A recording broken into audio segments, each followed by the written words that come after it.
Good morning, ladies and gentlemen. It's my pleasure to welcome you to TU Vienna for the Digital Building Permit Conference 2025. My name is Christian Schranz and I'm the head of the research unit Digital Building Process at this university. This is the second conference about digital building permit procedures. The last one was 1.5 years ago in Barcelona, and we got a big response that this is a conference which is definitely needed. Organizing an international conference doesn't go without with a support, and therefore I want to thank first the organizing heads, the conference chairs, and the head of the scientific committee. You can see from the left, Simon Fischer, Harald Urban, Jan Saar, Francesca Noardo, and Judith Fauth. On the bottom line, you see my team, which put a big help at the very last weeks to fit together this conference. We even worked this morning that everything looks fine for you. The special thanks goes to one person. I think most of you had contact anyway before this conference, and this is Simon Fischer. He was the brains behind these events. He knew everything about it, had an overview. Without him, this conference wouldn't be possible, so thank you, Simon.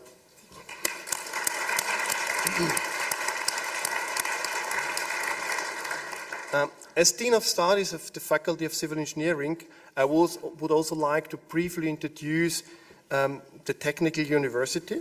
It was founded 210 years ago. You can see the first building, and making it the oldest technical university in the German-speaking area. The most beautiful room at this time already built is this Kuppelsaal, the cupola hall. And when you see this wooden structure, it's actually an inverted ship construction, which allows it to span such a wide width. Even two centuries ago, a cooperation between scientists and administration was very important, which you can actually see at this street sweeper. This is a mechanical street sweeper developed about 200 years ago. And when the plans were presented to the City of Vienna, the officers of the City of Vienna said, you know, the plans are very well drawn and the construction is very well thought. I'm not sure how many architects get that feedback of a building authority these days. But then they added but you know, when we use this construction, what are we doing with the human street sweepers? Because they are workless. And I think every time when we have a transition, this is a problem that we think that we lose jobs, but actually the jobs transfer. To be honest, who did construct this street sweeper? And you can see him on the left. And this is Josef Strauss. He is one of the famous civil engineering graduates of this university, about 170 years ago. At the first, he was working also on construction sites, but then he had to go to the family business and be a composer, like his brother Johann Strauss Jr., and who is about 200 years this year. So you can go to many concerts about Johann Strauss. Be back in 2 years, because then Josef Strauss will be 200 years old. Now back to our conference. It is for us very, very important to put together scientists with practitioners and authorities, because we think that the scientists can show what is the current stage of the research, but also the authorities and the practitioner can show what do we actually need, what do we need in practice. And I think the field of building permits is a very important field that we come together and discuss together. And now I would like to hand over to Simon Fischer to present about the conference.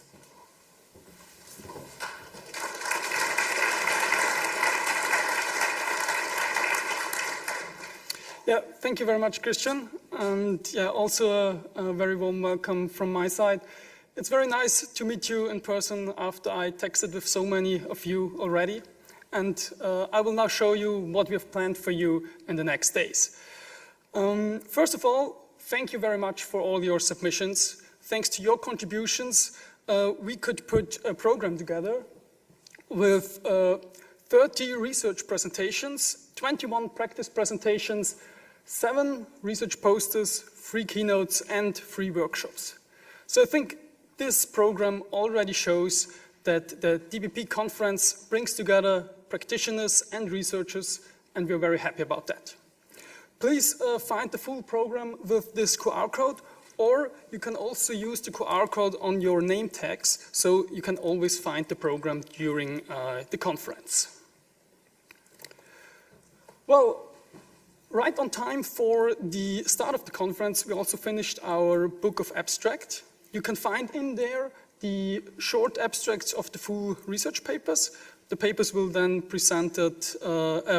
will then be published later with Springer.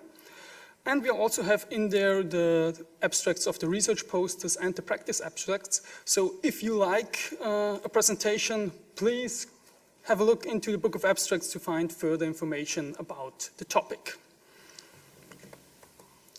Then, where to go during the conference. All of you made it to the fourth floor here in the Kuppelsaal. All our presentations will be here. And then the other things are in the first floor. We have there the lunch, the coffee breaks, the exhibition and the posters, so where you have already been for the registration. The workshops on Thursday will be in smaller seminar rooms, but we will tell you on Thursday where to go. Yeah, and we also have put together maps for the TU, because it is like a little bit of a labyrinth. So yeah, please have a look there if you get lost. Well, and then finally, when to come back, we know that time can fly during the breaks. So we want to help you to not miss the start of the next session. So if you hear the following iconic sound of Johann Strauss, please come back to the Kuppelsaal. So meaning, please come back, not start to dance. Dance. Cheers. Yeah.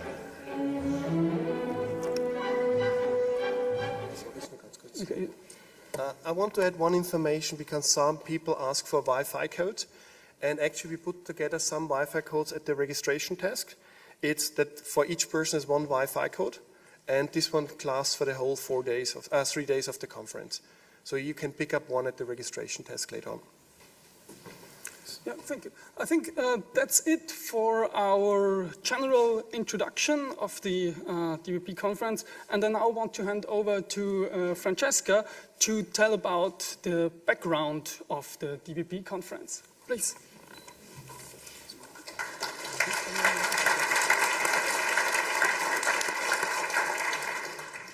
Thank you. So good morning, everyone. I'm very happy that you are here, and I'm very happy to be here. So I will just say a few words on the journey that led to this conference. So I want to start with why digital building permit. Of course, we all know that for something good in the built environment, for something good in the administrations and in the processes, so everything will be more efficient. We always say that when looking for projects and showing our projects and our results. So we have faster processes, transparency, quality, and many more. But it's not limited to that. I just wanted to remember to ourselves. So first of all, it's a perfect use case for testing key nodes that are blocking several processes. For example, interoperability and data integration, that's one of the big issues. There are legal implications. Oh, sorry, my formatting was broken. Sorry for that. Matter of interoperability, I guess. There are legal implications to be solved for using those processes and those solutions that we are providing. We need to collaborate a lot with a lot of different stakeholders and different disciplines, and that's something that these studies and these projects that we run in the last years have been training us all. That's something we are richer for anyway. And there are digital skills to be updated, of course. What is important also, and not to be forgotten, is that digital building permit, I wrote, it's a portal towards the digital and green buildings and city management for the future, okay? So if we solve that, then we'll have a lot of processes, a lot of solutions, we'll have software, we'll have data, and especially data that we can use and reuse and are usable and reusable and standardized, and a lot of other use cases will be unblocked. So I think it's so important to solve digital building permit because it also means a lot more after that. And that's my initial talk for this conference. I will now show a short story that led to here with the UNET for DBP, the European Network for Digital Building Permit. So a few years ago, well, now it's already at least 5 years ago, we saw the challenges related to digital building permits, and we tried to join efforts with a couple of researchers and actors through Europe to try and solve them together.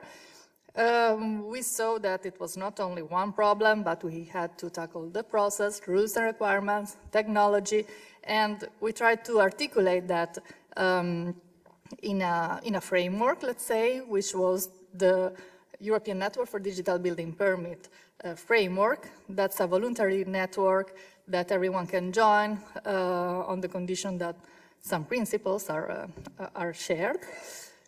It's growing, and there are more and more participants to this network, and also a couple of associations that are overarching on overarching topics and mostly on standardization.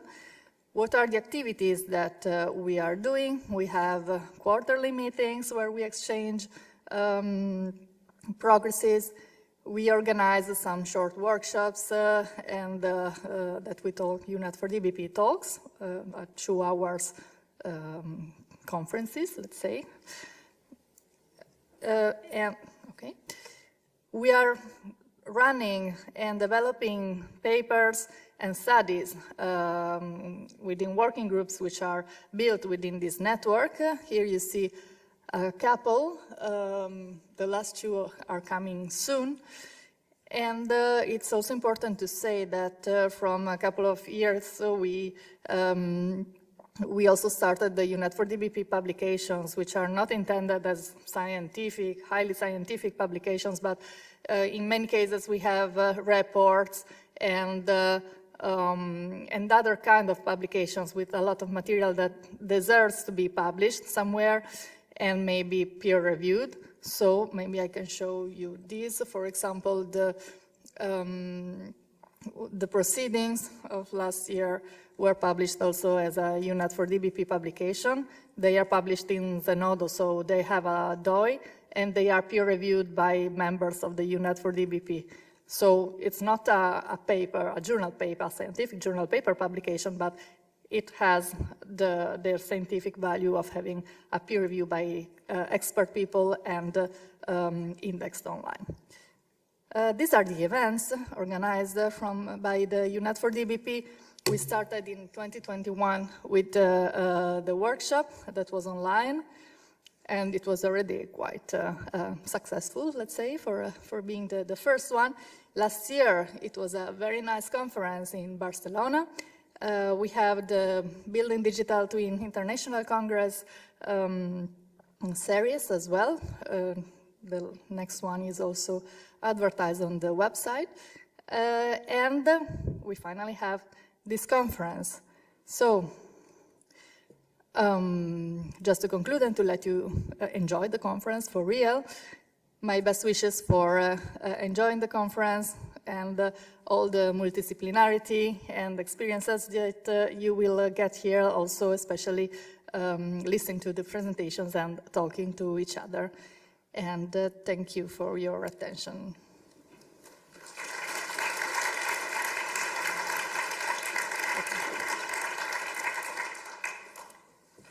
Okay, thank you. So I would follow the, I don't know if I have to press something for publish, I don't know, something is happening, but, okay. So I would like to welcome on the stage our first keynote speaker, Pablo Gutierrez.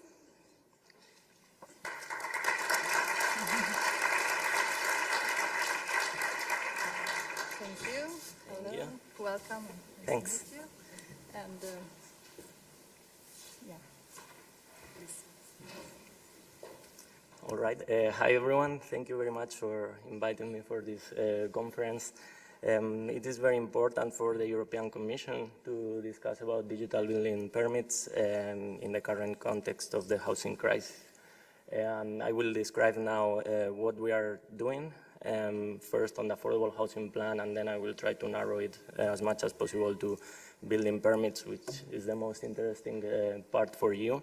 But I think it is very good that we are now here interacting with each other, because I think it's very needed, the share of knowledge. At EU level, we always not have the necessary technical knowledge, and we really need the input from the expertise and the public authorities. So thank you very much for this invitation. I will start with our main initiative that will be published on the 16th of December, which is the Affordable Housing Plan. And just as some background information on why this is needed, basically now, as you might know, there is a Europe-wide housing crisis that is affecting almost all member states. Basically, nominal house prices have risen by more than 60% since 2013. And average rents have increased by more than 20%, with new rents rising even more during the last years, and investment in residential housing is declining by 7% since 2022. If we add on top of this that the demand is growing, and there is an estimation that Europe will need by this year 2.25 million additional housing, mostly in urban areas, to try to meet the demand. However, building permits are decreasing by 20%, as I will show later on in one of the slides. Also, the share of social housing in general is below 7% in the EU, and 20% of homes remain unoccupied, which is something astonishing in my opinion. And short-term rentals are increasing by almost 70% since 2019. In some places, the most touristic ones, these represent around 20% of the total housing stock. So on top of this, if we add that construction costs are rising by more than 22% since 2020, driven mostly by the increase of material prices, the situation does not help. And we can also add the shortage on labor skills as well, and productivity. So construction companies, according to the EAB in Europe, do not innovate much. At least 75% of them are not innovating, and only 55% of them use advanced digital technologies, which compared to other industries, and that represents 76%, this is clearly not enough. So to summarize the situation, the housing supply cannot keep up with demand. And that's why our president decided to launch the Affordable Housing Plan in this context. As I mentioned, it will be published on the 16th of December as a package, together with the European Strategy for Housing Construction. That is the strategy that we are working on. I'm working at the Director General GROW in the European Commission. Is dealing basically with industry, with SMEs, internal market. And we are in charge of developing this European strategy for housing construction that I will describe later on. But on the 16th as well, the new European Bauhaus communication will be launched, and the review of the state aid rules. So basically, the affordable housing plan will have 4 pillars. The first one is boosting the supply of housing. This will include initiatives that you might have heard of, like the Industrial Accelerator Act, the Construction Services Act coming next year, etc. The second pillar is mobilizing investment through the Recovery and Resilience Facility, InvestEU, European Social Fund Plus, Social Climate Fund, etc. And the third pillar of the affordable housing plan is driving reforms and improving governance. One of the main initiatives of this pillar is the new short-term rentals initiative that will be launched soon. And the last pillar is protecting the most affected, and basically is to propose some actions on student housing and anti-poverty measures. So, going a bit into more detail about the strategy, our strategy has many links. We are about to finalize it with other EU initiatives. Some of them have already been published, like the Single Market Strategy, the Startup Scale-Up Strategy, but other links are already being done in our strategy through future initiatives, like the Circular Economy Act that will be published next year, and the Industrial Accelerator Act that is about to be finished as well. So we are trying to improve the governance of all the initiatives that we are creating, including links in all of them, to make sure that at the end we have a coherent framework in the initiatives that we are proposing. Here you can see the 4 main pillars of our European strategy for housing construction. The first one is simplifying and digitalizing administrative procedures. This is the most relevant for you because this will include some actions to digitalize building permitting processes in the EU that I will explain a bit later. The second one is scaling up innovation, basically for modular construction and off-site construction, because this will help to increase the supply of housing. Also securing access to raw materials and secondary materials, supported by digital waste and material tracking. And the last one, securing access to skills and professional mobility across the single market. Digitalization is one of the main pillars of our strategy. We want to increase and boost the interoperability between the different digital information tools that are coming from different EU initiatives. We have, for example, digital passports that will become mandatory in 2028. And according to the construction products regulation, we have energy performance certificates coming from the Energy Performance for Building Directive, building passports, and also digital building logbooks. We have realized that these tools by itself, they don't solve the problem, but it is necessary to improve the interoperability between them. So we will propose some measures in our strategy to make sure that at least all these information tools, they talk the same language and they can exchange the data accordingly between them. Before going to building permit systems, maybe to provide a bit more of information here, we want to launch a voluntary standard on digital building logbooks, as I said, to create a shared data structure and exchange and support interoperability with the digital building permits and digital product passports. We think is necessary because a building logbook can automatically supply validated data into permitting applications, or the other way around for renovations, for example. And also authorities can check requirements faster with fewer errors, and we avoid resubmissions from applicants that sometimes they have to submit again and again the same documents during the building permit process, which is not very efficient. So this is one of the actions that we will do under our strategy. And we also have the digital pre-demolition and pre-renovation audits. This is a new measure that we will include, and they will become mandatory. It will be done under the Circular Economy Act next year. And we think that this will increase the supply of secondary materials and will facilitate to the industry to know where are the secondary materials, and it will improve the recyclability of construction materials. So I think this is also a necessary measure that is going to be part of our strategy. Going to building permit systems in the EU, as I mentioned at the beginning, the number of building permits in the EU has been decreasing since 2020, for example, as you can see in the graph. We have done many different consultations to try to understand what is the problem at EU level. As you have seen, we launched the call for evidence for our European strategy.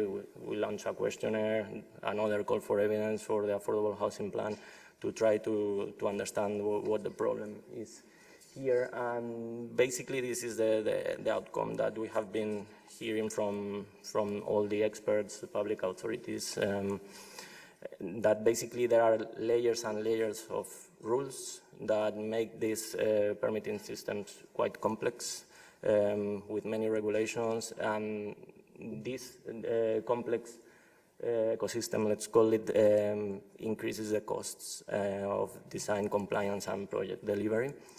The time to obtain a building permit varies a lot between member states.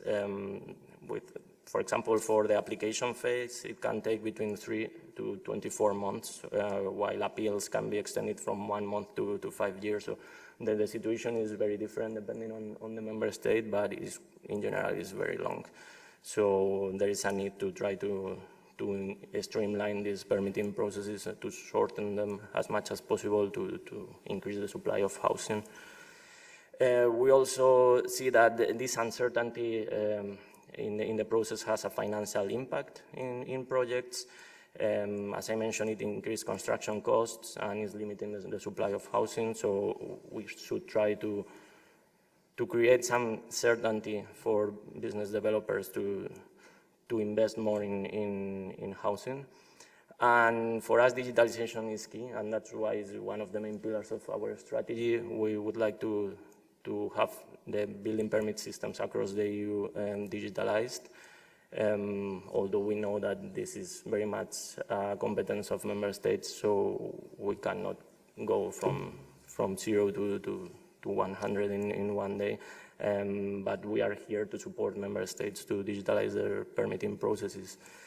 Because as we have seen from some front runners like Estonia, Finland, it can bring economic benefits and efficiency improvements. So we would like to take on board the rest of member states and follow the same path. And for this, one of the main things that we are going to do is we are going to launch, well, first of all, we have this small study that has been done by the UBIM task group, just to map the situation on 6 member states. It lasted for three months, more or less, a bit more. And the preliminary results show that digitalization is improving efficiency and reducing times and reducing errors and making processes more efficient. So this data is helping us to draft the European strategy for housing construction, and this is kind of baseline for this second study that will start very, very soon, this month. It will last for 10 months. And basically what we want to do, as first thing to do is to again map the permitting systems, which is already available in many publications. But we want to have a special focus on housing projects, which is something that we don't see very often in the available publications. And apart from that, we want to analyze the effects of regulatory and technical barriers on the supply of housing. We want to develop some cost analysis and case studies on different initiatives that are streamlining permitting processes, not only through digitalization. This will also be part of our study, and basically the main purpose of this study is to come up with some recommendations and that then we will include at EU level. We want to develop some guidelines and recommendations to digitalize permitting systems based on the size of the municipality and the type of project, and also setting up maximum permitting types for these permit processes. And this should end by November next year, if everything goes well. This is our first action that we will do on building permits, but this might lead to a regulatory action that we don't know yet. But as I mentioned, according to the subsidiarity principle, we should go step by step and basically help member states in digitalizing their building permitting processes. So during all this exercise, we will need a lot of information, a lot of data coming from you, who are the experts, from local authorities, national, regional. So please help us to gather all this knowledge that we don't have at the European Commission, and it will be very necessary to make sure that the measures that we finally propose tackle the issues that member states have. So it's very good to be here. I would love to hear from you and to exchange opinions on what we should do at the European Commission to help member states to boost the supply of housing that is very needed in this housing crisis. So thank you very much for listening to me, and I hope we have a very fruitful conference. Thank you very much.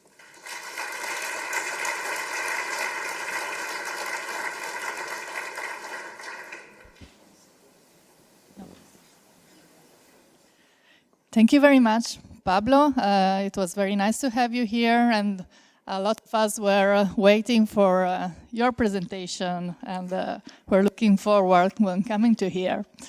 Okay, so we can follow with the first session, which will be on the organizational and procedural systems.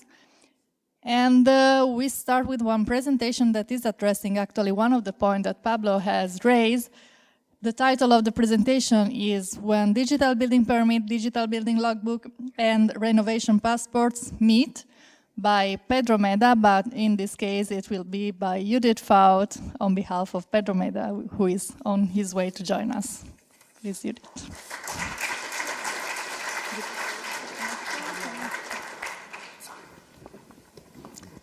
Yeah, good morning, everyone. My name is Judith Fauth. I'm not Pedro Meda, obviously, but he's on his way to the airport. But we thought the topic is so fitting to Pablo's presentation, so we wanted to keep it in this space. So also very warm welcome from my side. My voice sounds a little weird, sorry for that. I hope it will make it through the presentation at least. But yeah, let's start. So we were, the presentation, as Francesca said, so we were looking into digital building logbooks, digital building permits, and renovation passports, like 3 EU concepts. We were interested in like how they actually integrated to each other. And this work is done by me, Pedro Meda, and Henk Fischer from the TU Delft. And it's a case study from Portugal, basically. And just as a reminder for all of those that were visiting the DBP conference last year we talked about the connection between digital building permits, digital building logbooks. This is as a reminder, so we on a conceptual alignment, on a process level, so how those two concepts align on different levels, as I said, so for example, with the on the process level. And the main findings was that there is an overlap, so there's a receiver and a sender of those data, and they, of course, should thought together instead of separately and in parallel. And I think that would also, as Pablo already said, would support also the EU strategies. But in the meanwhile, so there was also the new concept on the building renovation passport, which also as a tailored roadmap for deep renovation and improve energy performance and so on. And of course, renovation is also a topic for building permitting, as you also, at some cases in some countries, and depending on the amount of the renovation, you actually also need to apply for a permit when you think it on a life cycle level. So we thought it's worth thinking about the 3 of them, like a digital building permit, digital building logbook, and the building renovation passport. And yeah, our motivation was to integrate them and towards the twin transition, and the intuition on the significant data overlap. So this time we are really wondering about the data different data points, but also the need for the integration of the strategy, linking those concepts throughout the entire building life cycle. So what did we do in a methodological way, or a few?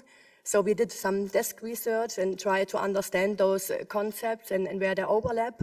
We also did this case study and selected the case study of Portugal. So Pedro is from Portugal, so it was fairly easy to use this information there.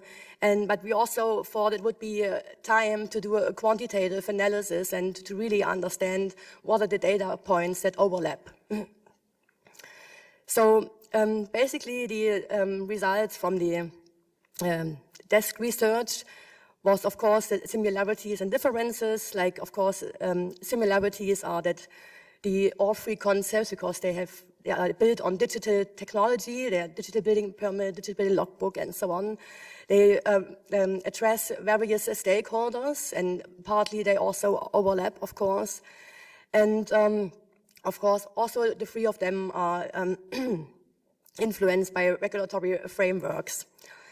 Differences, on the other hand, are like the focus and the purpose of the three actually differ. While DBP is focusing on the approval process, DBL it's more on the ongoing management and performance, and the building renovation passport is on the renovation side, of course. But there's also the data utilization. So there are different data overlaps and so on, but they are also different in time and so on. But this is probably something we should really think about, that they're more interoperable. And basically also they address different phases in the building life cycle. But on the other hand, they are also, let's say, could complement each other. So this maybe a few points from the desk research, moving to the data points, and I don't want to shock you, but this is, let's say, a map on the data points we have investigated based on, let's say, 5 deliverables for private housing construction in Portugal.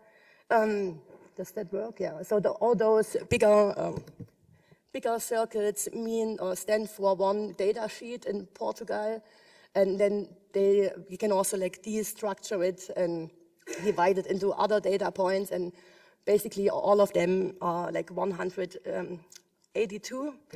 And if you look into more detail, for example, the energy performance certificate, which you probably all know, at least the one from Europe. So this is how it's structured. So I don't want to read through them, of course, but just to get you an overview how we manage this.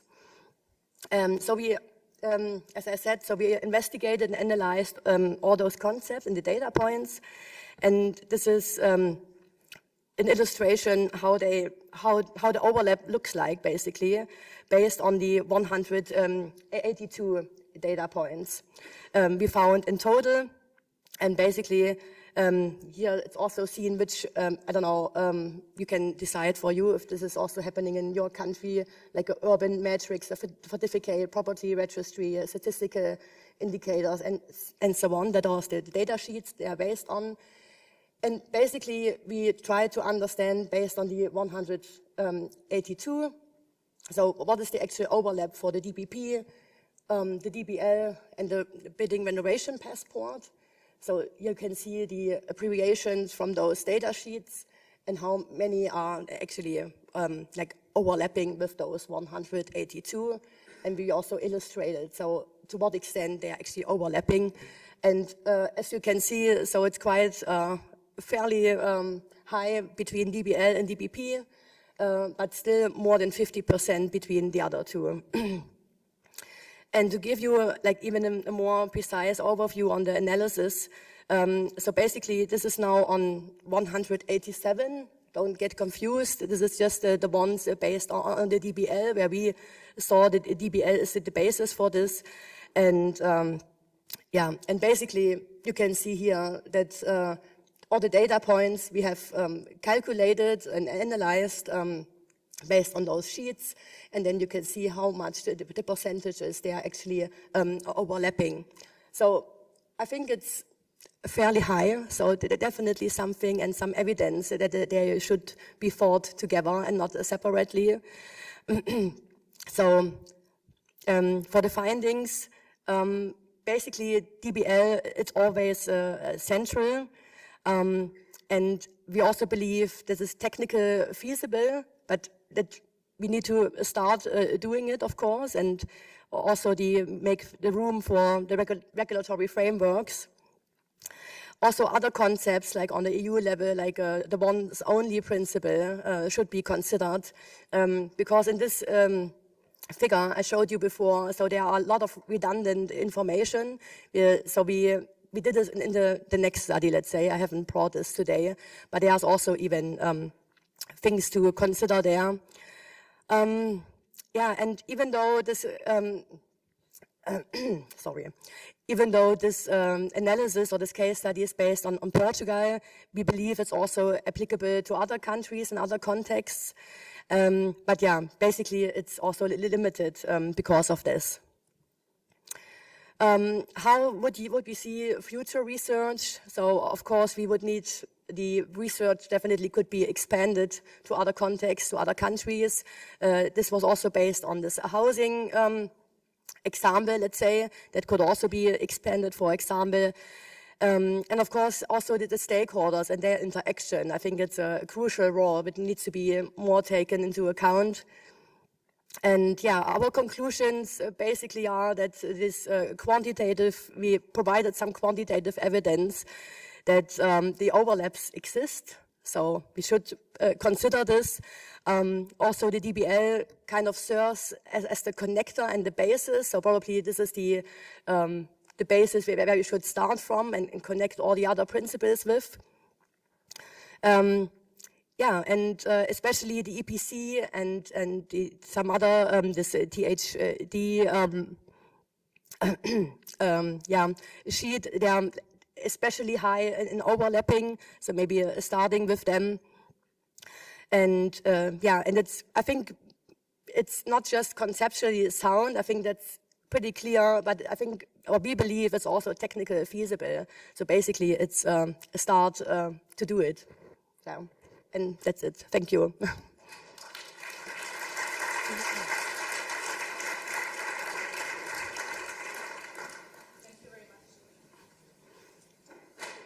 Judith. Okay, thank you. Perfect timing. So we have space for a couple of questions. So please raise your hands. Are there any questions for Judith on logbooks? Yes. Hi, Irfan from the Netherlands. I just want to know a bit more about digital building logbooks. What does it entail? What is it exactly? That's a good question. So it's I would very roughly say it's I don't know, a dynamic data repository, which are actually supposed to store and all the data related to a building from its, I don't know, throughout the entire building life cycle, roughly set. Of course, there are also definitions from the European Commission. I don't have them in mind completely, sorry. But this is, I would say, roughly what it is about, like a data repository for the entire building data, for the entire building life cycle, let's say. Yes, yes. Every data, basically. Yeah. Thank you. Other questions there? Oh, okay. Simon is arriving. Thank you, Simon. Thank you. That was really interesting. I'd like to understand to what extent is the value of the DBL in ensuring compliance during the construction phase versus the life cycle approach, because I can clearly see benefits on both sides, but I was wondering whether there was a particular focus or whether it is essentially aiming to do both.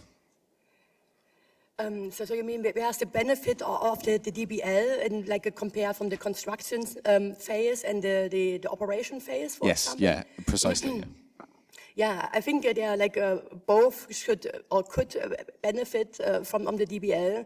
I mean, every data you are also collecting during construction phase or even before from the design and from the building permit, obviously. So you should be stored in such a DBL. And of course, this can be leveraged throughout the entire life cycle. For example, if you want to renovate a building at some point, so you would have the data available, which especially in a digital way, so you would enable you to get your data like reliable and also just in time, let's say, if it's of course maintained correctly and so on. But I see, and I mean also, I mean if we have a new building, and so then you can already start from the very beginning, from the design over the construction. If you don't have a new building, so you have an existing building, so then you are only able, of course, to use it for the operation phase. But I think it's still beneficial. Thank you. We can have one more question, I think. Anyone wants to take the opportunity? Okay, so if you have more, you can ask further questions during the coffee break. And thank you very much, Judith. Yeah, thank you.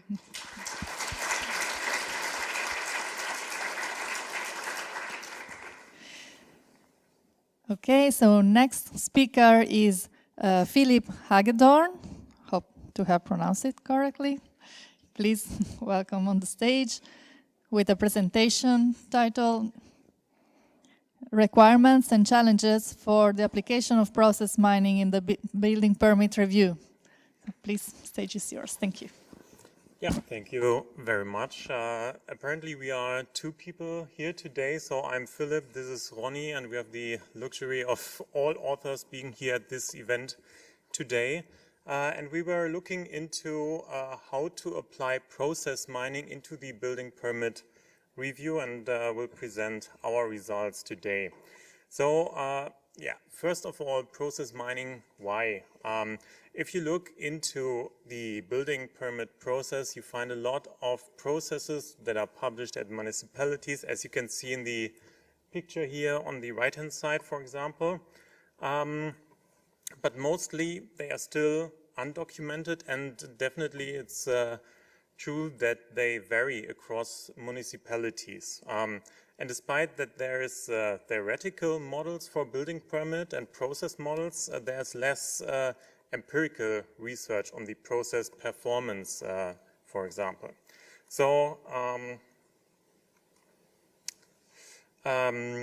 moreover, we have comparative research that is done also by Judith in previous research that uncovered the importance of understanding the processes and understanding varying processes to compare also between municipalities and to compare also the efficiency of processes. So there's one figure here on the right-hand side that shows granularity of processes that are uncovered, but most studies still remain on the implicit process knowledge that is embodied in the people at the authorities. So our objective for this research was to go at the bottom of it and assess what happens actually when people use software for performing this digital building permits. So this is what we want to do. We want to uncover processes from the user actions that are encoded in event logs. So therefore our objectives are assessing the applicability of process mining. We want to derive requirements and challenges, and essentially we want to provide a best practice that can be adapted in the industry, in academia, but also in the authorities and municipalities. So now we come to what is process mining, and it's basically the combination of having data mining and algorithms that have established in data mining combined with the process science and business process management. With process mining, we can analyze event logs that are produced by most of the software that is regularly used for discovering, monitoring, and optimizing also processes in the end. While this is hindered by, we have a lot of heterogeneous systems that all produce different event logs and also different qualities and mostly not high quality event logs. So this is one major challenge that we identified directly in the beginning. So event logs, I already said it, input for process mining, so record of all executed activities in the systems containing case, containing activity name, timestamp, and possibly also optional attributes. If we have these event logs, we can do the following. So process mining, basically we have three methodologies that we can follow. First, discovery, so uncover real workflows based on the event logs. We can do conformance checking by putting in event log plus the idealized model, for example, and retrieve diagnostics about how this process model is conforming to what has been detected in the event log. And eventually we can also do the process enhancement, process optimization with algorithms encoded in the process mining. So for developing the best practice, we started with looking what's already there in the process mining domain. So first of all, we looked into the standards for tracking event logs, which is on the one hand the extensible event stream, XES, and the object-centric event logs, OCEL. And we combined this with general software and data quality metrics as they have been defined in international standardization. So this was complemented then by practical insights from real process mining applications and also existing pre-processing strategies of event logs that we have uncovered in literature. On the right-hand side, you can see one example of the event logs that we also analyzed in our case study. So with this as a basis, we started developing something that we called requirements traceability metrics. So this is one deliverable of our research that can be applied also to all future process mining applications. And it's also not strictly bound to building permits, but could also be applied to all other processes in the end. And as a last step, and this is our second deliverable in the paper, we did a case study and we evaluated what we have found in the requirements traceability matrix with a real building permit scenario using Pro-M software, which is a scientific toolkit for performing process mining. And then I will give you a glance at the requirements traceability matrix. So I won't go into detail into all of the 11 aspects that we recorded here, but mostly we uncovered that these are relevant for process mining because they cover completeness, accuracy, consistency, also to address the point of granularity in the process mining and the event logs, and essentially is also the data cleaning, timeliness, and clarity. So this is basically what we looked into. And now I hand over for the demonstration. Yeah, thank you, Philipp. I will give you a short demonstration with the prompt tool Philipp mentioned. At first, you can see our XES event log with different traces from our cases and a lot of events for each case. And after import in our event process mining tool, we can see 135 cases and its events. And here we can inspect one case, and we have in this case 5 events. You can see, I hope so. And now we can perform the process mining. We can mine for process models here with a minor. The result is a PetriNet, but a BPMN model is possible too also. And then we can perform a token-based replay of our events. We have the model, the mind model, and then the replay of our events, and it's only here a short demonstration. Now we can go step by step further and use all the methodology Philipp mentioned, like conformance checking and process enhancement and so on, the whole tool set. And this is also what we will use in the future, and we hope you can use it for evaluation purposes and other purposes in your projects too. Okay, let's come to our conclusions. As shown, process mining shows clear potential to improve transparency and efficiency in building permit reviews, but we need, and that's important, high quality, well-structured event logs.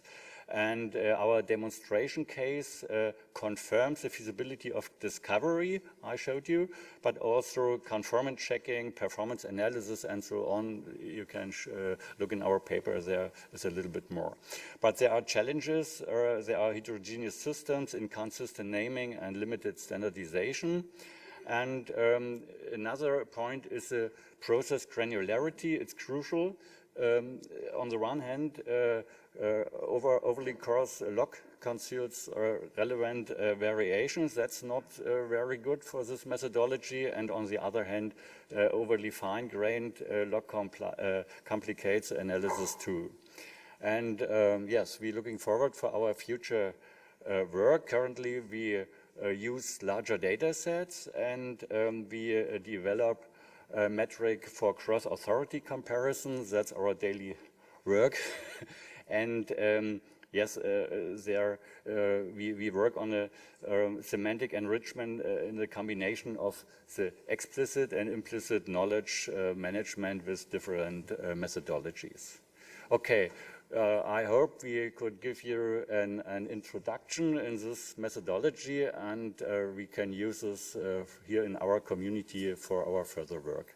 Thank you very much for your attention.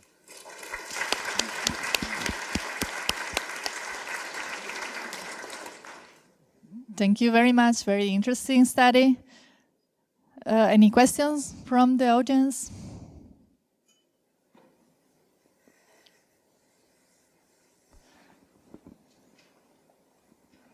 Please, Nick. Did the event logs you were studying record whether it was a pass or fail outcome? Do you get a feel for the success rate from the event logs, or do the event logs not record what the actual outcomes are?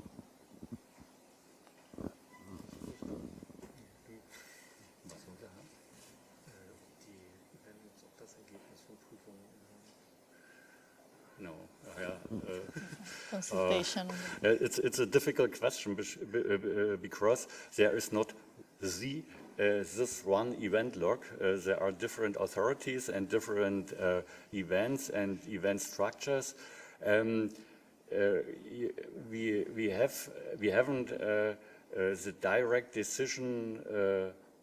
We haven't the direct decision, but you have different end events in some cases, reject or approval or so, and then you can, over the activity, you can select or you can answer your question indirectly, but it's not comparable over different authorities. That's why we need our new approach. We are still working on it. Thank you. New question, please. Go ahead. Thank you very much. The tool looks amazing.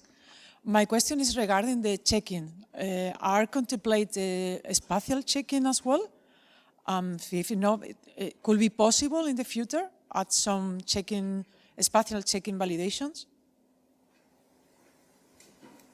So I did not really get what kind of checking was it? Spatial. Spatial. So right now this is basically only applicable to the event logs, which are at the very bottom. So basically it tracks which tasks are performed in software, but we didn't go into software that is also recording spatial components, right? Yes. In our demonstration case, we used an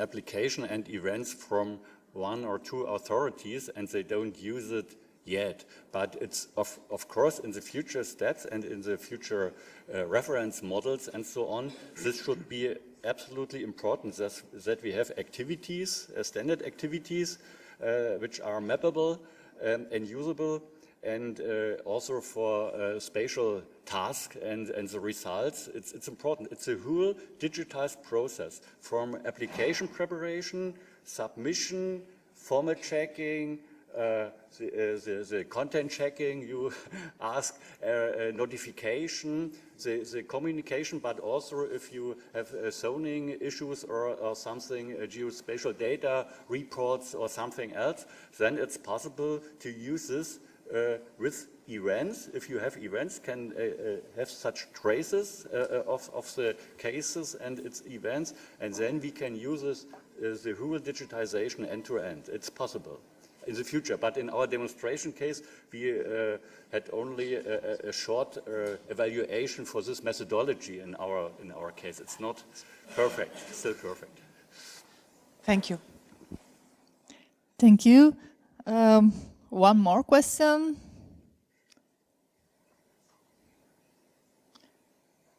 Anyone? Okay, then thank you very much for your presentation again.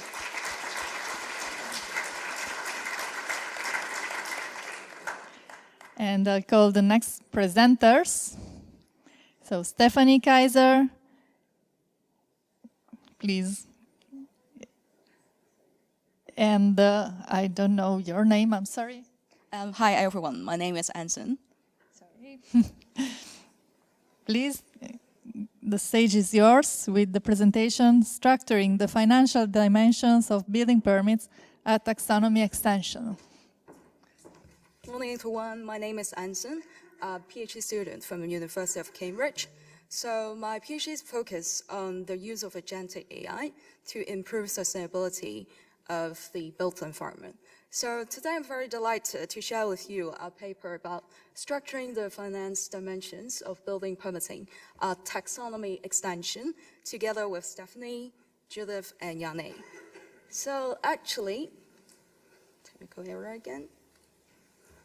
Yeah, before we look into the financial dimensions under digital building permitting, I just want to invite all of you to think about a step backward. Why do we need the economic aspect about digital building permitting? Because today we're here for this conference not only just to promote digital building permitting from an academic perspective, but to engage a wider stakeholder together join us.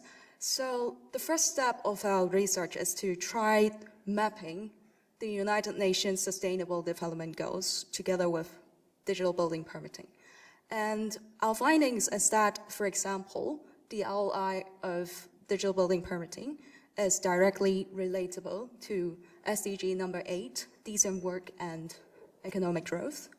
And another example is about the design of the green building. As Francesca and Judith have mentioned, there is progress about innovating digital building permitting. For example, the use of renovation permit and the use of digital building logbook. So actually a green building is also important for SDG number 3, which is vital for the good health and well-being of society at large. So the next step of our research is to look into a wider perspective, not just in Europe. And we have 4 empirical findings to share with you.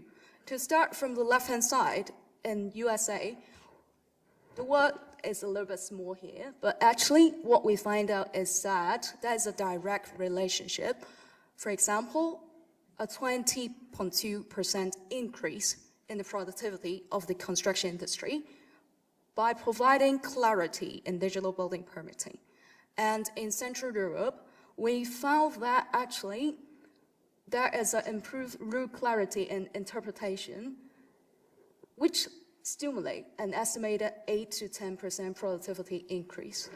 However, in other regions such as Africa, there are missed opportunities about statutory targets and some permit bottlenecks. And contrastingly, at the bottom right-hand corner here, we see a successful implementation of digital building permitting in Australia, which leads to an annual savings of around $70 million annually. So by now, I hope that we have the common ground to agree economic factors are actually important for digital building permitting, so that we can zoom into the financial dimensions about the existing taxonomy of DBP. And from our understanding and the research from the existing literature, a lot of the discussion is about the technological or procedural dimensions.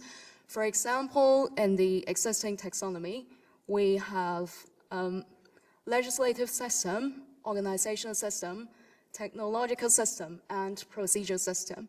But to us, actually, we want to expand into the business perspective under organizational system, because we think that actually DBP is not just an instrument for the government, but to engage a wider perspective. For example, we need to give a valid reasons for the private developer to join us and to give a very strong and convincing justification. That's why we need to expand the taxonomy. So by this point, I will need to pass the upcoming discussion to Stephanie to share about how do we construct this taxonomy. Hello everyone, my name is Stefanie-Brigitte and I will continue the presentation from here on. So the methodology of this study consisted of 3 steps to investigate and structure the economic aspects in building permit systems. Step 1 consisted of the identification of economic aspects in building permitting. So we identified relevant monetary aspects by conducting literature and policy review. Also, the expert validation, the expert feedback was based one part of our practical experience and also on stakeholder interviews and expert consultations. Step 2 was built upon the earlier developed taxonomy, and we have added the financial categories such as direct and indirect costs. The third step involved validating the extended taxonomy through a case study in Romania, thereby validating the structure and relevance. The validation process included estimation of costs and expert feedback. So while the original taxonomy provides a categorization of legal, procedural, technological, and organizational aspects, it treats economic aspects as secondary constraints. So we offered a structured breakdown on financial aspects, mainly distinguishing 2 primary subdomains, the direct costs and indirect costs. The direct costs are mainly the costs that the building permit fees that are directly paid to the authorities. But they can also be administrative costs and logistic costs, such as travel, postal costs, or the digital submission fees. The indirect costs refer to rather broader economic consequences, and which are often overlooked. They can be the time-related costs, which can be a certain kind of delays. The delays from permitting processes, from construction start, and extended project domains. So to validate the extended taxonomy, we had a case study from the Romanian context. First, so the validation process involved 2 main steps. One was a qualitative validation and quantitative estimations. Expert feedback was carried out to confirm relevance and clarity of each item included in the taxonomy. And first we had the direct costs, which are the building permit fee, which can range from 0.5 to 1% of the investment value, and the prolongation fee, which according to the National Fiscal Code is 30% of original permit fee. Then we have the indirect costs, which refer to delays and uncertainty risks. And another important factor are the professional endorsement, both for direct and indirect costs. And for direct costs, they refer to mandatory authentication fee, while for indirect costs, they refer to recurring annual membership fees. So this validation reflects the real financial structures and regulatory requirements. It demonstrates alignment with building permit practices. So regarding the discussion, it reflects that the financial aspects are fragmented and inconsistently understood. There is still much literature research that still prioritizes legal and procedural issues. This study provides a conceptual contribution on a structured classification of financial aspects, as I said, ranging from direct, indirect costs to value-related costs. And then in practice, it enables digital building permit tools with cost tracking and transparency. It also helps identify hidden inefficiencies such as unclear documentation or slow feedback, planning and budgeting. And then we acknowledge also several limitations that the validation phase was only through the Romanian case study. So this was limited to only one national case study. And we acknowledge that several further testing is needed. And while the taxonomy offered a wide classification and categorization of terms, it didn't offer quantitative benchmarking, and further empirical work is required. All right. To conclude, we extended the existing taxonomy. We identified and categorized the costs, the indirect and direct costs. And through this, we highlighted the lack of clarity. And we demonstrated modularity, that the earlier developed taxonomy can be expanded.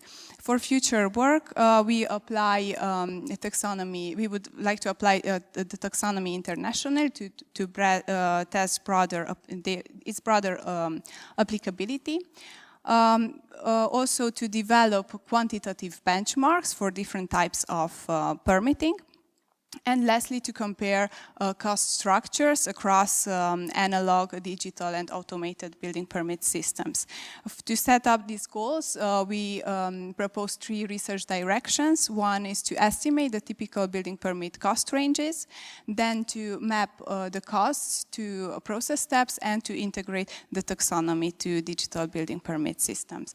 Thank you very much for your attention, and if you have any questions, please feel free to address them, or if you like, you can also discuss with us during the break. Thank you.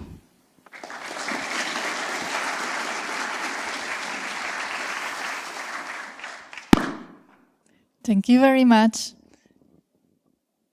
It's also very nice to see the digital building permit taxonomy alive. So, any questions for Stefanie? I'm coming over. Hello, thank you very much. I just want to look into, have you examined the sensitivity analysis of the indirect cost versus the direct cost of the digital building permits in terms of the lost opportunity and delays that happen to the process time?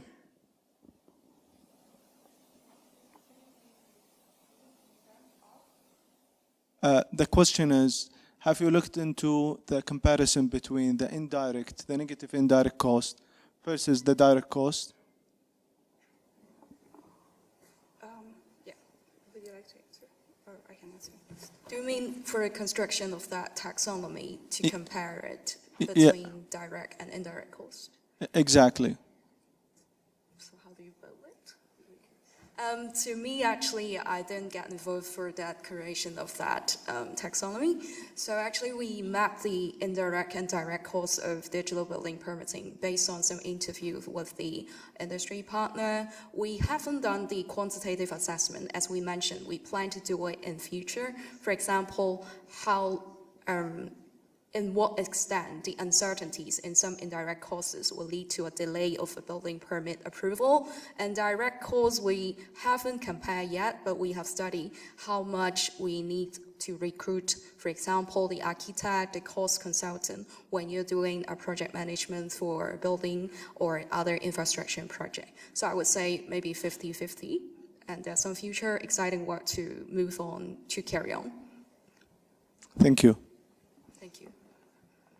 Thank you. One more question.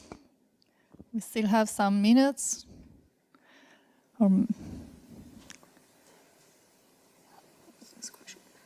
Yeah. Oh, sorry, Chris. Thank you. Very interesting presentation. I was wondering, I was seeing like one of this figure on the screen when you were doing the Romanian case study. There was like this, that the building permit fee, the direct fee, is 0.15 to 1% of the investment. Is it like the whole investment, the construction design plus the construction? So for example, if we have 10 million euro building, then the building permit fee will be 50,000 to 100,000 euros? Thank you very much for your question.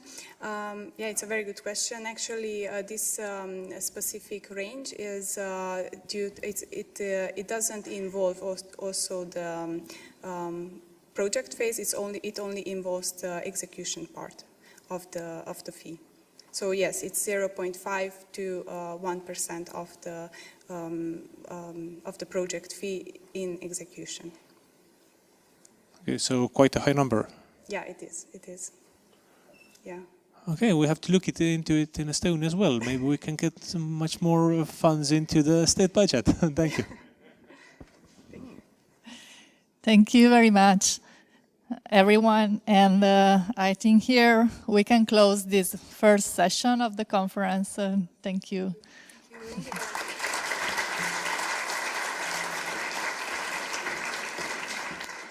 Now I hand over to Harald Urban, who will introduce the poster session. Thank you very much. So we start now with the poster track session. So we have 7 short pitches about the app, the poster. So when we are finished, you can go 2 floors downstairs and you can see the poster and have also the opportunity to vote for the best poster. So please make it the vote later when you see the poster. And now we start directly with the first poster presentation. The CHEK Digital Building Permit Project approached the reskilling and upskilling in the contrast of BIM and GIS by Mantelatto.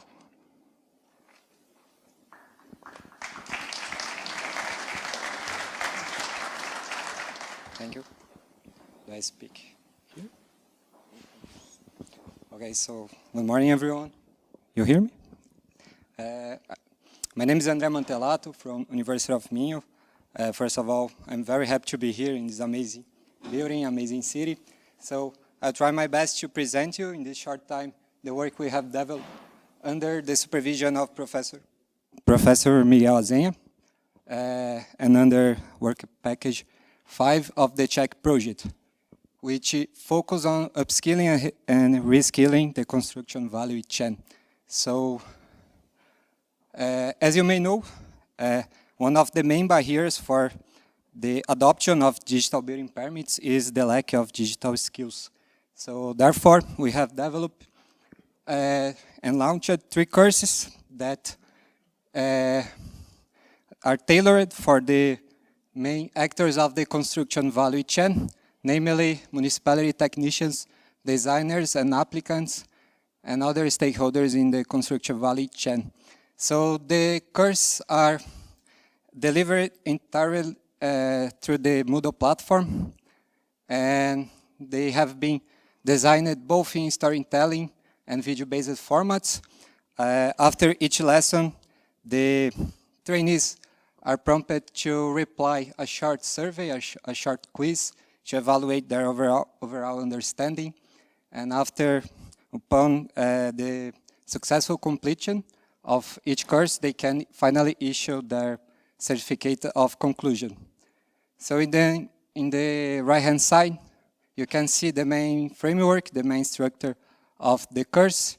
The content has been divided into 7 main learning objects, which are the first one, understanding digital building permits, and the key technologies behind them. Then we have the third one, information management using BIM, and especially ISO 19650 Part 2. The fourth, GeoBIM for digital building permits. We also speak about digital building permits as is and to be workflows, and OpenBIM for digital building permits in practice. And finally, we conclude with a guide throughout the set of tools that have been developed in the CHEK project. And so the municipality technicians course is the most exhaustive one. It contains all of the 7 learning objects in roughly 7 hours, followed by the designers and applicants in roughly 5 hours and a half, containing 6 out of 7 learning objects. And the last one, the other stakeholders, it's basically contains only the first learning objective in 30 minutes. So if I'm not running out of time, to conclude, we expected with this work to first contribute to the digital building permit adoption in Europe and worldwide, and finally to empower all of stakeholders to actively participate in the push for digital transformation. And I'd like to finally acknowledge everyone that has contributed to this work. And yeah, that's all. Thanks so much for your attention. Thank you very much.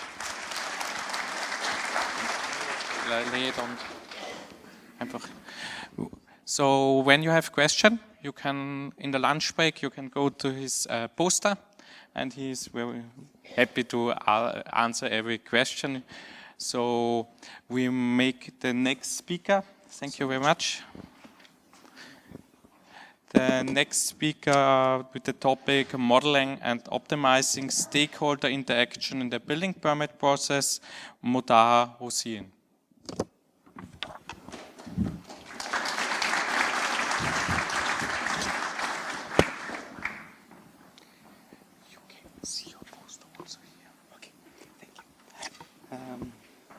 Hello everyone, and my name is Hossein Motahar, and today I'm presenting you my poster with the title Modeling and Optimizing Stakeholder Interactions in the Building Permit Process. So the building permit process is complex due to different a lot of stakeholders who are involved in this process and the different regulatory norms and everything. So in this study, we aim to present a full analysis of stakeholder management issues and the optimization strategies for building permit process. In this research, we used 43 semi-structured interviews which were conducted across 19 European countries with the building permit experts. And then after we analyzed this data, we conducted a social network analysis on the stakeholder interactions to reveal the bottlenecks and interaction patterns and networks in European building permitting. And then we use this data set to extract 2 different sub-data sets. One to create a work breakdown structure, a 4-level work breakdown structure for this study, and the second one was to extract the key performance indicators for each stakeholders. After we had our work breakdown structure and the key performance indicators, we started with the simulation of these in AnyLogic. We used agent-based modeling and system dynamics for the simulation, and then we used the multi-objective genetic algorithms to optimize the stakeholder interactions in the building permit process. So the results reveal that we can maintain the compliance by 95%, while we can reduce the permit, the total permit duration, and by distributing the load between different stakeholders in a better manner. And the congestion reduction, as I mentioned, could be decreased from 100 to 55 through the load distribution optimization, and while we can maintain our compliance. Thank you for listening, and I will be happy for your questions. Thank you very much for the timing. You can lay the microphone.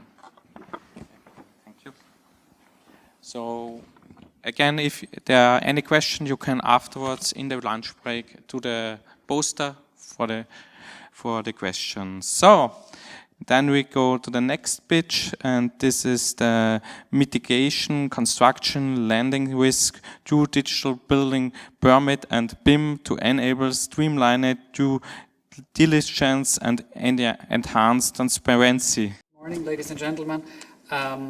I'm presenting on behalf of Alex, who couldn't make it here today. So I'm from Switzerland. I'm professor for digital construction, and I'm delighted to present the collaboration between the University of Salford in the United Kingdom and the Bern University of Applied Science in Switzerland. We are approaching the lending risk or the digital building permits from a different perspective, as we see that construction lending has a problem. Banks lend approximately 2 trillion, and even as a Swiss, I don't know how long this figure is in number of zeros. So, but yet 15 to 20% of these loans fold. So that's approximately 5 times more than a normal construction or property loan.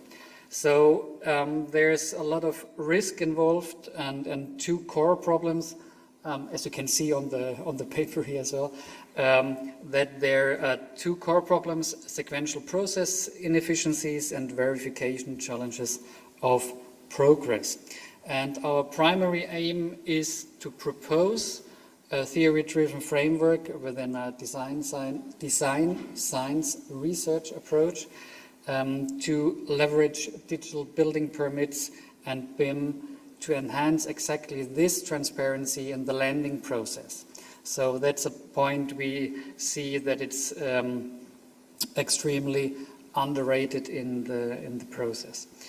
So the challenge is that it's fraught with risk, the lending, as you can imagine, especially in these strange times we are living in.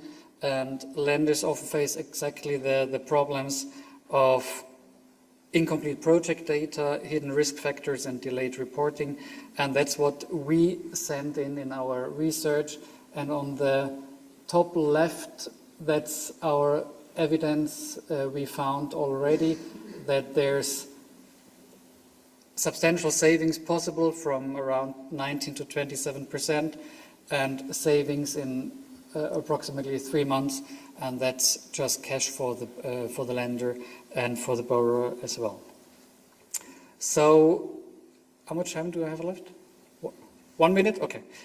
So, what we talk about or what we see in this framework is exactly the points of the real-time data sharing. How can we ensure that lenders have real-time data from their lending projects, and how can we secure it? So we propose a blockchain verification system in this research, and of course more and more automation. So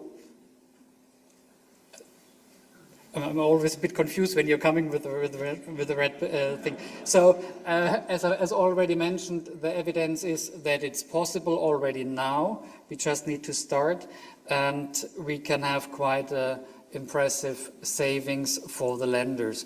And this will be one of the future topics we will need to talk about, especially in savings and more security and safety for the lenders. So, thank you very much.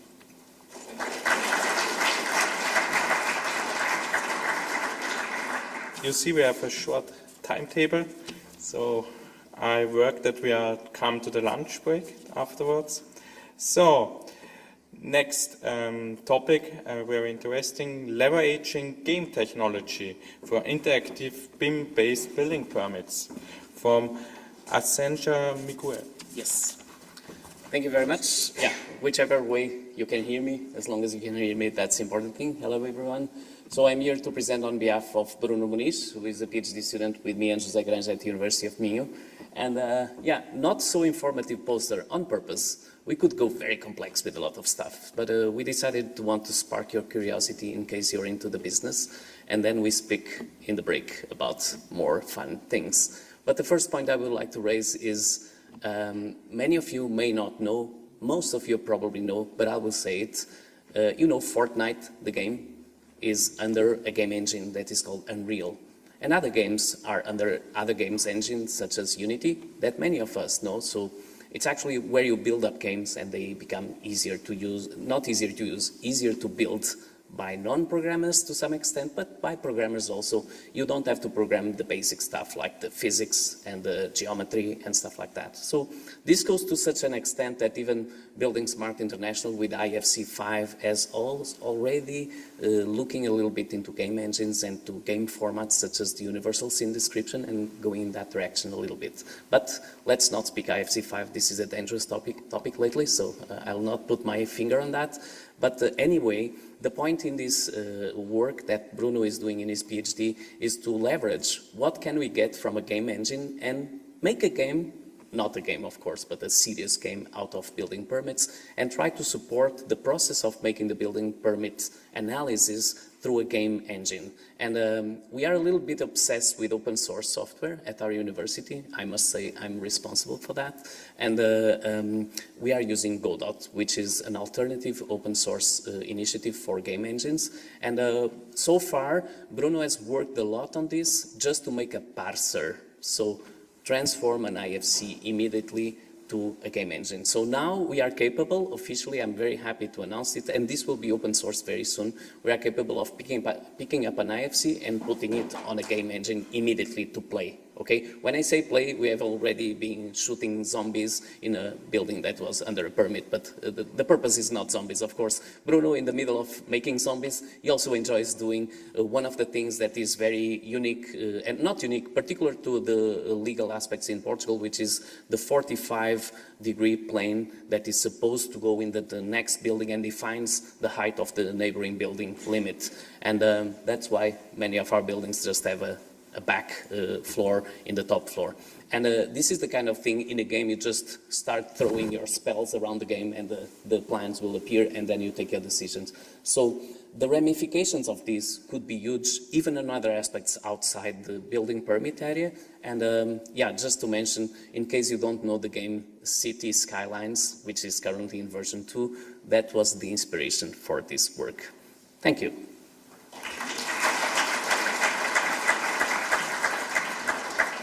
Thank you very much. So, get to the next speaker, to the topic, pre-consultation in the missing link in pre-consultation, the missing link in the Estonia digital building permitting by Pete Bellerin.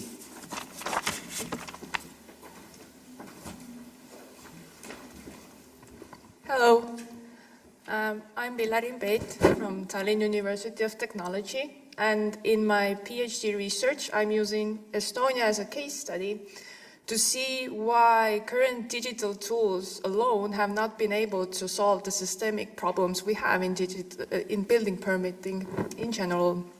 So let me start with a really simple idea. Collaboration is key, but to have collaboration, we need to have a common ground, which is a shared understanding of the basic concepts we are talking about. Unfortunately, this common ground is often missing in building permitting today. And the current tools we have, the digital tools, they are trying to solve this problem in the pre-checking phase. But the problems start at the really beginning of the process, when applicants are making very fundamental decisions while trying to navigate fragmented regulations. So we propose introducing pre-consultation into the process so that the applicants can have very informative guidance in the beginning of the process so that they can make informed decisions from day one. We have built a proof of concept that shows that a simple filtering tool can already provide some clearance to the applicant. And the next step is developing this into a tool that can be integrated into the Estonian building registry. Yes. So to conclude, this structured, case-specific pre-consultation tool would translate in time saved, more transparent decisions, less subjectivity, and less time wasted. So after this session, I'm happy to have conversations with you about this topic. Thank you.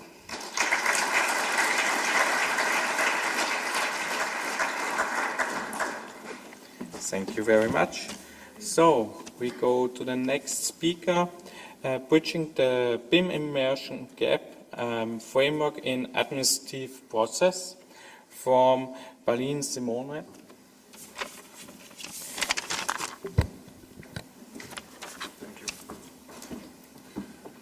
Welcome everyone, I'm Simone from Politecnico di Milano.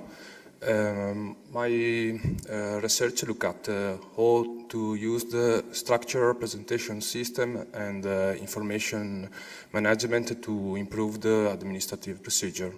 Today, project management and information management are well defined with the last regulation, but representation is still seen as a simple visualization tool, something that happens in the end of the project.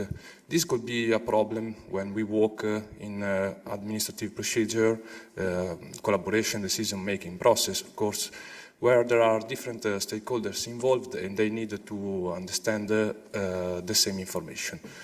My research focuses exactly on this topic, how to structure representation to improve collaboration decision instead of remaining a passive visualization. To address this challenge, I developed a structured framework following the design science research methodology. We started with the analysis of actually literature review and regulations such as ISO 17817 and ISO 19650. And we extended the level of information needed to include experiential dimensions such as engagement, usability, and so on. The goal is to extend this element from a simple visualization tool into a clear and intentional outcome. So we have a progression from data to information and to experiences. And the value of this research is the ability to connect information management and project and structure representation system. This gives the possibility to improve the administrative procedure and so to extend the experiential dimension from unpredictable effect into the result where we can clear and intentional design it. Thank you.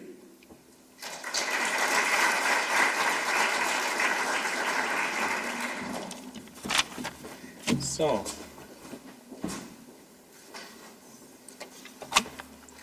thank you very much. And now we come to the last speaker in this session, a multi-level approach to integration sustainability into digital building permitting. Stefanie-Brigitte.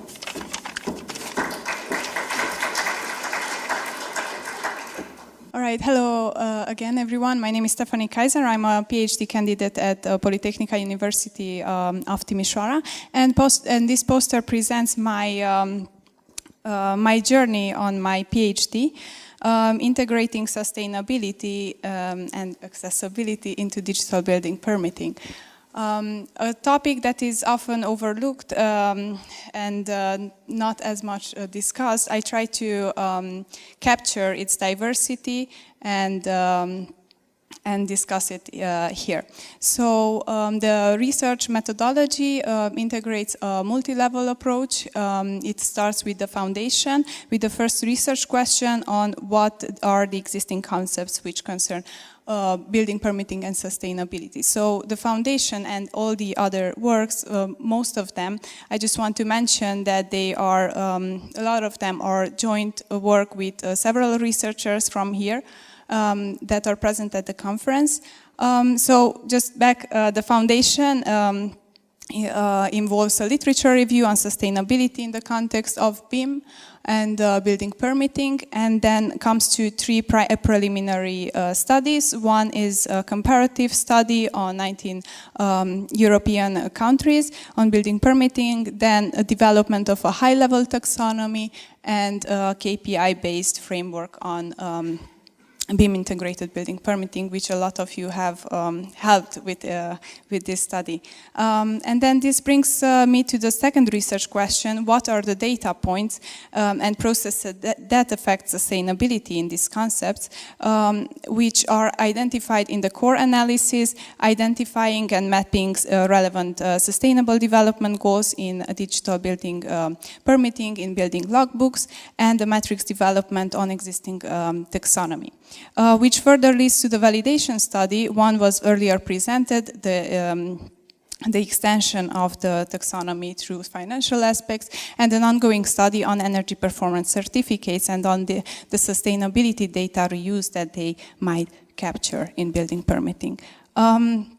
So shortly, this is my dissertation about. I believe that it offers a conceptual framework, practical tools to this topic. And thank you very much for your attention. If you feel free to pass by the poster and let's discuss it further. Thank you very much.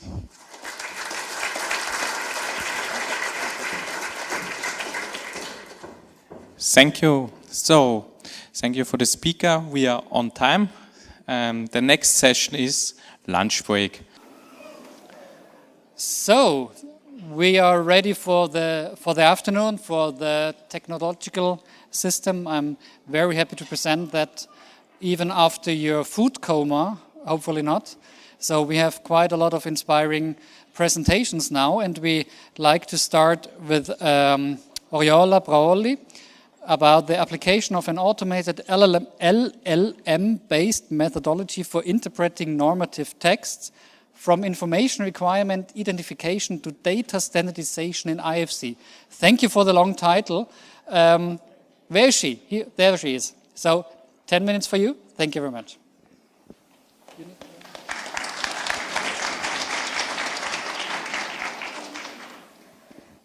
Hello, everybody. I'm here to present this.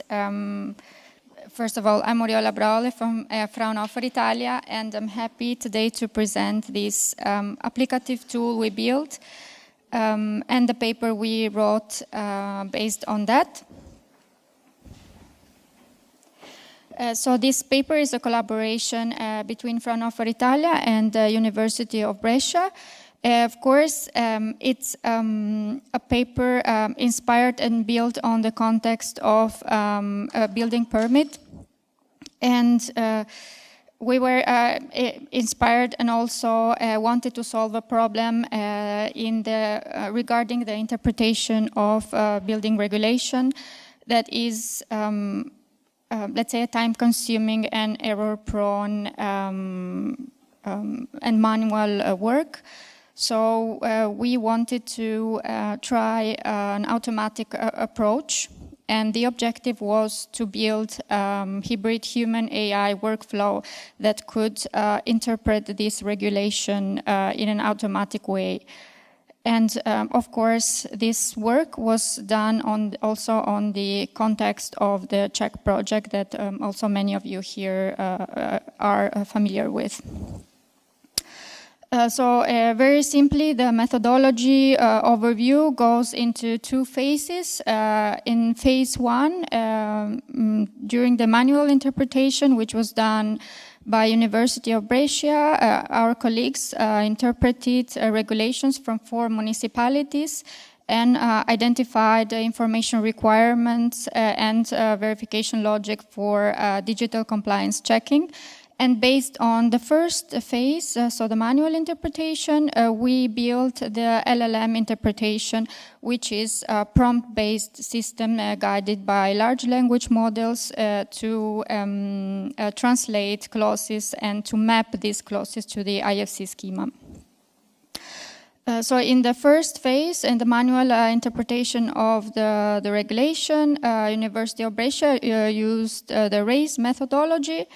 They translated 60 clauses from the different building regulations, and they took 18 months to build this methodology and to translate and interpret this regulation. So they first analyzed the text, and they built these tables to organize the clauses that they analyzed. Then they, in the analyzed text, they identified the objects. And thirdly, they mapped object properties and again built all these informative tables about the object identification and their properties, related properties. So based on this methodology, as I said, we tried to build an automatic workflow, and we tested with only with a limited number of regulation clauses that they were taken from the accessibility part of regulation. So what we needed to do was take these article texts, which were structured PhD in PDF files, in different languages, and produce tables with the standardization of objects and their properties. So this is the first method, which followed by University of Brescia with the rule interpretation with the RAISE method. What we wanted to do is integrate all of this methodology in one single tool. So we built this prompt-based tool that would read this regulation, translate them in English, do the interpretation, automatically map the objects in this text, and then automatically map and identify and relate these identified objects with the IFC schema. The workflow of the tool is very simple. So it studies previous examples from the first methodological phase, and then it creates this a structure prompt with concrete examples.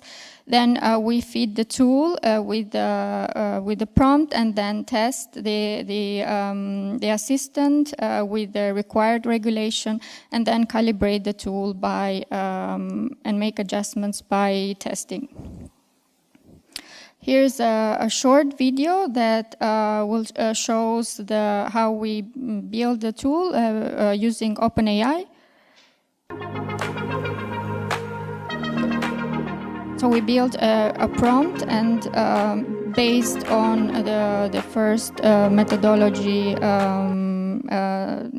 built by University of Brescia, and then fed that to used OpenAI to build this simple tool, and also we fed this tool with examples from the first interpretation. What is important to say here is that the workflow starts and ends with the human intervention, of course, the documents from the regulation that are fed to the tool are controlled, of course, and are chosen by the user.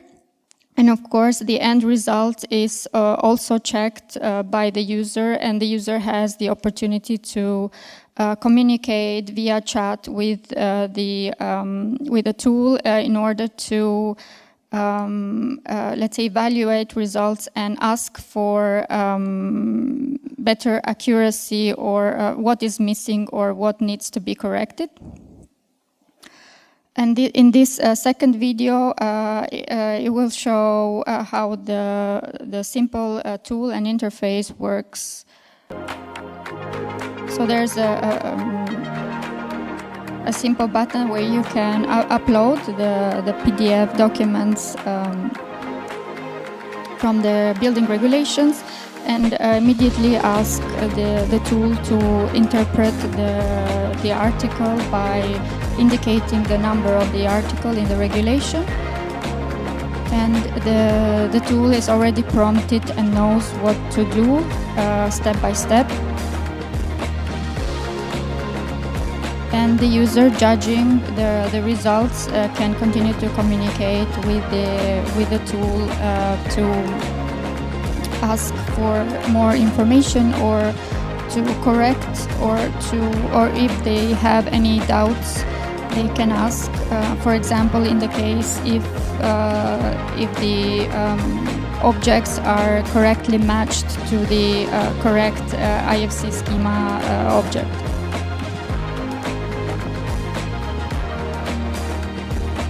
And the table is, of course, formatted the same way as in the first methodological phase, so the manual phase that I mentioned before.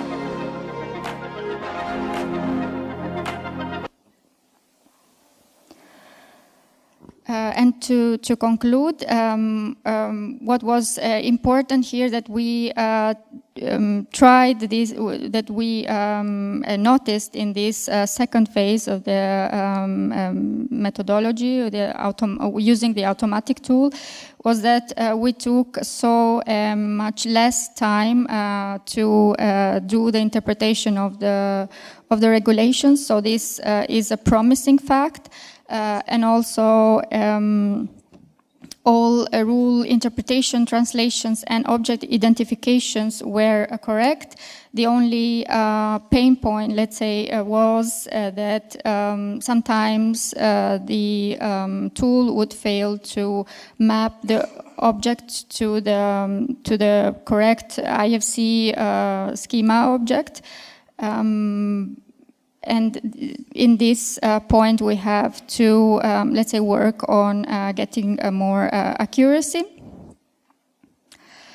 As I said, this was one of the main challenges, and then another challenge was the ambiguity of the regulations, and also nested phrasing in the regulations. And nested conditions, and also domain limitations, because we only tried in the accessibility part of the rules. But this is, of course, a work in progress. So we are working on the next step in extending the domain of testing this tool, and also testing with new LLM models that are emerging, because this tool was built, let's say, more than a year ago. So thank you very much. This was my presentation. Thank you for your attention. So thank you very much. You're ahead of time. Excellent. So I would love to have a tool that always knows what I want to do, so we need to talk later. Any question? One question would be... Oh, Simon, thank you. Hi, thanks for your talk. I noticed that you wrote a lot about recognizing the properties inside the document itself already, but doesn't that give issues if you have your model already built with just a slight different name of your properties? How does that work? Sorry, I did not understand. So I noticed you recognized, for example, a slope, ramp, or any property like that. But if you have called that just a different name in your model, then your model can't be checked, right? So how does that work? Are you when you say model, are you referring to a BIM model? Yes. Or no? In this case, we are only feeding to the tool text. So we are only feeding documentation like PDF documents from the regulations, and there the tool is identifying the objects. So in the text of the regulation, there's no relation to the model in this phase. Okay, thank you. Yes. That's a quick one, Christopher. Very quick question. Otherwise, I get punished. Thank you. Did you also estimate when doing this analysis roughly about the percentage, how many of these clauses from the regulations that you analyzed were actually vague, so that they should be improved to make more measurable, to get the infinite amount of interpretations of? So roughly, was it like a small part or most of the clauses relevant for the building permit? Well, as I said, we only analyzed 39 clauses from only a specific domain. So from these 39 clauses, up to the object identification, it was all correct. But then when it came to matching the identified objects to the IFC schema, it was around 70% of correct identification or correct relation to the schema. And in the other cases, there was not mismatching, but sometimes, for example, the tool would create IFC objects that would not exist in the schema. Like, for example, IFC elevator was a very common example. Then here we need always to check if the object really exists in the schema. So thank you very much. Any questions later on? Lex, sorry. You will have the break for it. So thank you very much for the presentation, Orjola. Thank you. And I guess all the presentation with the longest titles are in my session. So we have now Francesca talking about best practices for geospatial technologies enabling digital building permit. Well, actually, that's a short title, so sorry. So stage is yours. Thank you.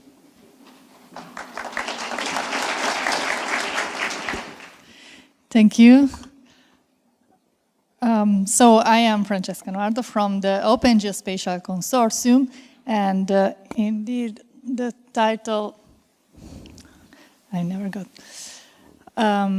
This is my title, and I will mostly present the results from the CHEK project, especially related on the harmonization, integration, federation, I would say integration in this case, of geospatial information and BIM for digital building permit. So this is the overview of my presentation, so I will start with some introduction on how geospatial data and BIM and GeoBIM are related and are both relevant for digital building permit. Actually, someone during lunch asked me if this is on digital building permit and I'm on geospatial, why am I here? So thanks you for the question, and I will now explain it. And then I will present the results from mostly from CHEK, but also something from Accord related to the development of standards and integration of the two technologies, ending with some best practices and conclusions. So why both are relevant? Because of course we have the building, but you all know, and if there are municipalities here, I mean, I know there are municipalities here, you can ask them, it's not just sufficient to have only the building for assessing building permits, but of course you need to consider the context where it's built, starting with building height, which seems really related only to the building, but you need to consider the context, and the references might relate to the context, and the distances, regulations, and many more. So you need to represent the building in the city, and this is only for checking, but also architects need to consider how the new building will be in the city, and on the other hand, the urban planners should understand which is the impact in the city and from the city. So that's something which is really essential actually for building permits, considering the context within, around the building. I won't be long on this. Probably you saw this several times in the last 3 years. So this was the summary of the CHEK project with all these objectives. And also this was the Accord project concept. Both were for digitalizing building permits, and both had some work that had to join the digital twin, if you want to call it like that, or anyway the GIS part with the BIM. This was also a nice document that was a good document that was produced by the Accord project. So how to use the digital twin to get the information that you need for designing. But I want to focus more today on the CHEK GeoBIM methodology. So this is the overall methodology, and you see in the left part that everything starts with data requirement. That's something that I always say, so sorry for that repetition again. But we really need to look at the use case, that in this case is the regulation, and see what we need to represent as objects, as attributes, and where do we want to find that? Should it be in the building? Should it be in the GIS, or maybe in the GIS but coming from the new building, and so on. And from that, we developed some tools and some procedures that allows to bring the data across the different flows. Okay. So again, starting with data requirements and standards, which is always the key. We provide some profiles and some validation tools that allowed validating the data against those profiles, and we refer to CityGML and IFC for the 2 cases. And later we also developed some converters. Starting with IFC, we put some importance in georeferencing, of course. And we used IDS for specifying the data requirements. Starting with georeferencing, this is some screenshots of the tool that was developed, the IFC GeoRef by the TU Delft 3D GeoInfo team. IFC4 schema is used because we need to store very concrete parameters, and the tool allows you to calculate the georeferencing, to validate it, and also to visualize it in the correct place. For IDS, we also developed that one, and a validator, which is a key starting point for the following step, as I was mentioning, and sorry for doing that, but and also it's important to do the same for the GIS part. So the OGC Data Exchange Toolkit allows profiling the standard according to your needs and provide some validation. So in this case, it was based on link data and shackled rules. And this is all the details about how the data requirements should be explained. And you can see that leveraging link data, you can also join and integrate different standards together. And the tool provides validation as well. Geometrical validation was also provided by integrating with the Val3DT tool from TU Delft. CityRDF is therefore a standard that was initiated within the work in these two projects, because it's really essential to, maybe not essential, but we saw it's effective to use and leverage linked data and RDF and shackle rules for integrating the data and validating that. So it's an ongoing work if anyone wants to join that work and bring some advantages.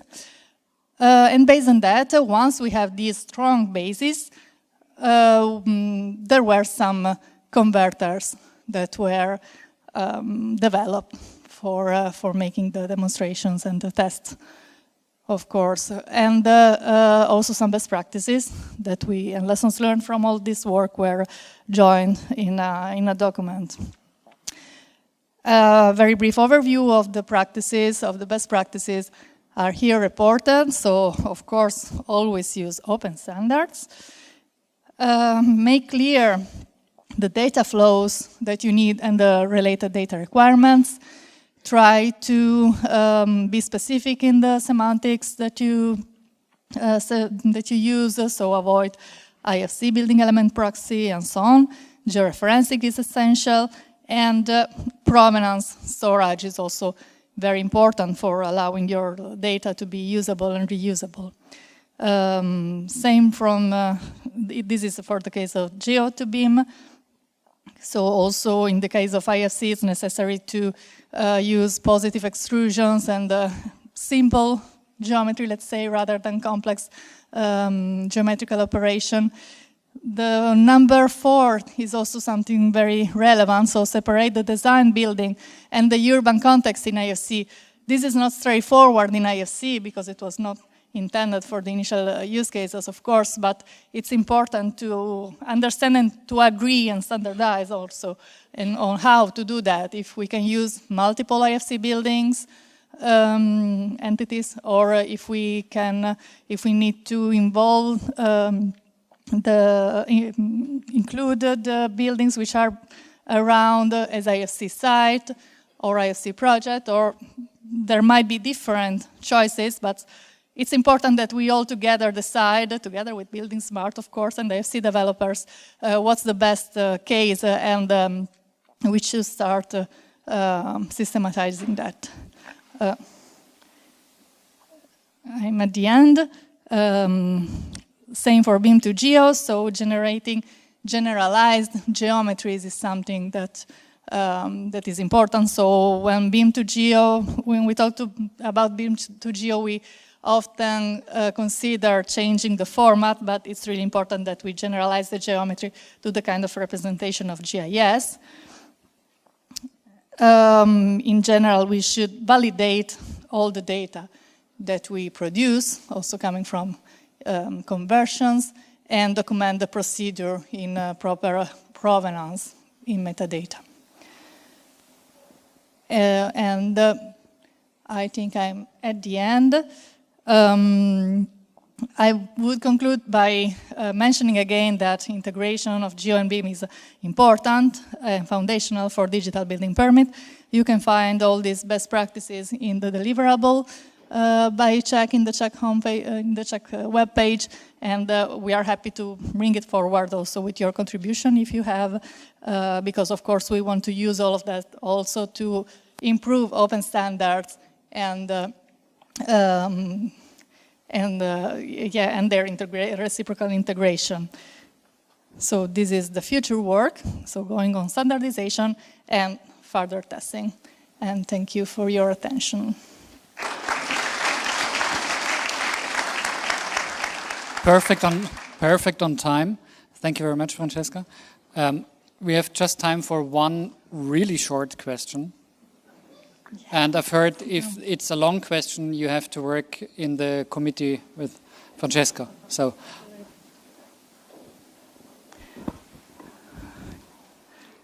Hi, thank you for the presentation. I'll try to be objective as outsider of the project. I was in CHEK project, but now working in practice with municipalities in Netherlands. There's a team here. There is one of the challenges is nowadays is the machine readable format for software vendors, and how can we implement that in real implementations with automated checks. What is your insight about how can we make sure that it's reusable, to make sure that we have scalable checks in different zoning or different contexts for practice implementation rather than what we to push further implementations? But what kind of data are you talking about? Yeah. So for the moment, if we talk in practice, there are software vendors that they have like rule engines or like implementations of the have automated implementations. But at the level of how can we scale in geospatial zoning in different rules, and in CHEK project we talked about the parametric logic and how to encode into machine readable format. But in real implementation, there is still it's not yet mature to have a national registry for these regulations in the machine readable format. Yeah, okay, so first of all, referring to standards and open standards, I think it's a first a necessary step also in regulations, so you can avoid maybe one day in regulation saying the height is measured on the top of the building, but you can say on the top of the IFC roof stored with these attributes. I mean, if we can use open standards and achieve to do that also within regulation, it's a level of formalization that will certainly bring advantages and enable this scaling. Before, and the same with the GIS and using IDs, for example, for specific objects. If it's the street, then you can say, okay, building a CityGML road, but if it's a specific street, you can use exactly the identifier of the street rather than the name or the name with which the road is usually known in the city, or something more creative that you can find in regulations. Of course, before getting to that, huge work is to be done on the regulations themselves. So it's not just a matter of these, but it's really about maybe restructuring the regulations themselves and make them machine readable and change them in two ways, I would say. Because on the one hand, you should simplify them and make them more clear, less ambiguous, and so on. But it's also a huge potential. When I talk about that, I also see a huge potential behind that, because you can also include new regulations and considering all the new potential that these tools are enabling. So you can, you have new analysis at hand that can be quickly done with GIS tools and BIM tools if you have everything structured properly. So it's something that really needs a huge changes behind. And I don't want to hear a long question then. sorry. So thank you very much, Francesca.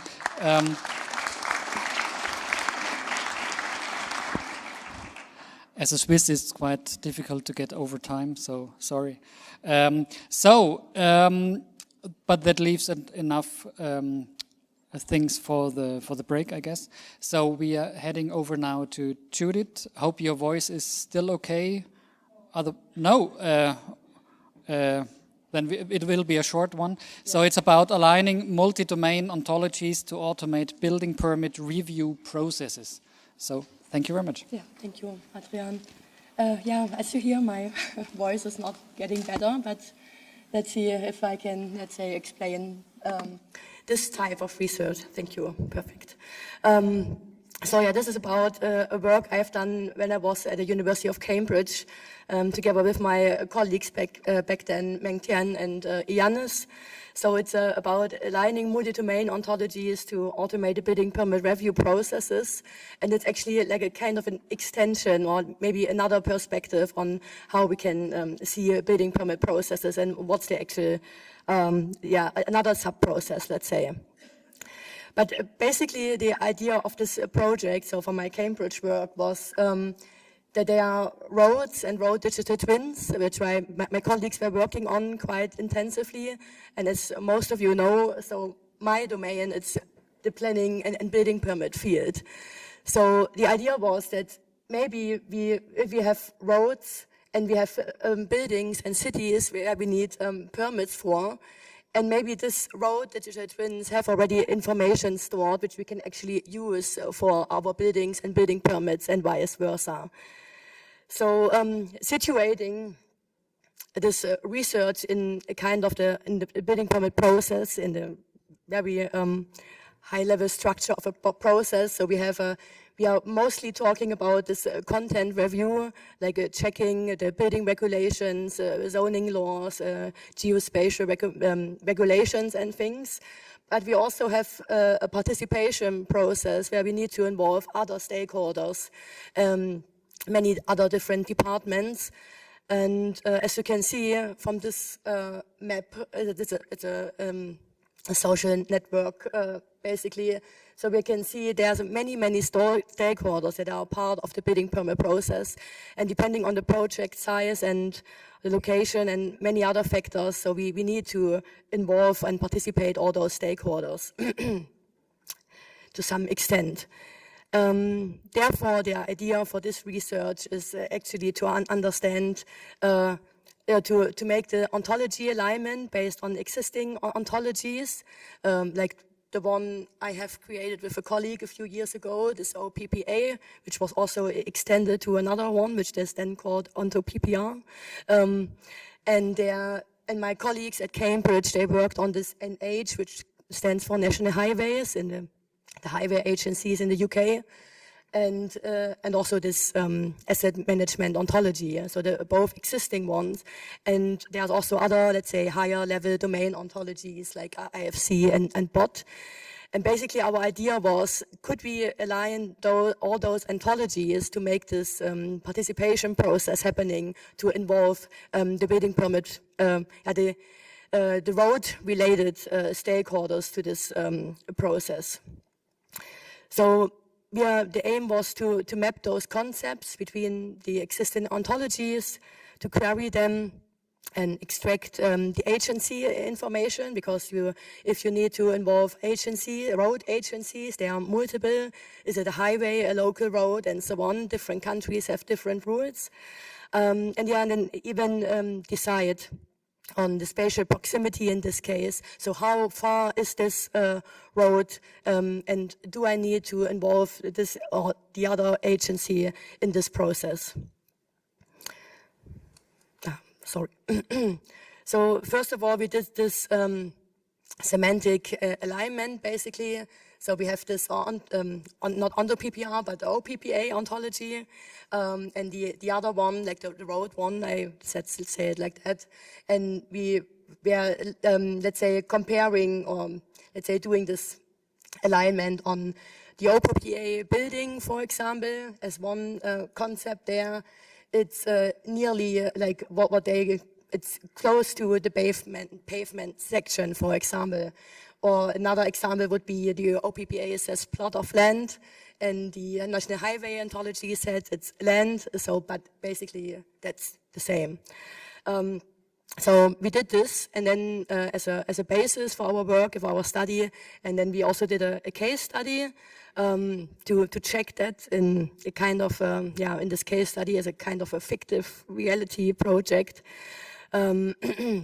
There's a little confusion here because we actually used, it's a data issue, so we used this Cornwall location, but actually we needed to use regulations from Canada. I know it's confusing, but we needed to start with prescriptive regulations, like if it's like 45 meters or 180 meters away from the road. So in the UK, it's really a subjective decision from the planning officer if any other agency is to be involved or not, but this is future work. But basically, it's a very simple idea. So we have a building, maybe a new construction where we need a permit for, and we need to involve and participate road agencies. So we want to know if we actually need to involve road agencies. So we have a highway here, we have a local road here, and then we can test like how far is this building from this local road or this highway, and is it far enough based on the regulations if we need to involve it or not. So basically, Yeah, so it's another schema is the same concept. So we have the building, and this is related to road, whatever name, in this case A30. It's managed by National Highways because it's a highway. And you have another road, which is road B3288. It's a local road, so then we need to involve the Cornwall Council or any other local road agency. Sorry, it's getting worse. And these are the concepts we have used for this study. So again, with the plot of land and so on, I won't go into the details here, but I hope you get the idea of what we did. So basically, it was a successful identification of the relevant road segments and test them with the proximity. And we were able to kind of automate this decision if this road agency is to be involved, and also what agency. And yeah, but again, just based on those prescriptive regulations with the saying exactly this is, if this road is, I don't know, it's a road less than 45 meters away, so you would need to involve them, for example. So as I said, the limitations, only prescriptive regulations, so not subjective ones like in the UK, for example. And there's also still much manual alignment effort required. But also, for example, the future directions could also integrate AI, as for example, for almost everything probably nowadays. But you could also think about to extend this to other stakeholders like heritage, utilities, environmental agencies, and so on.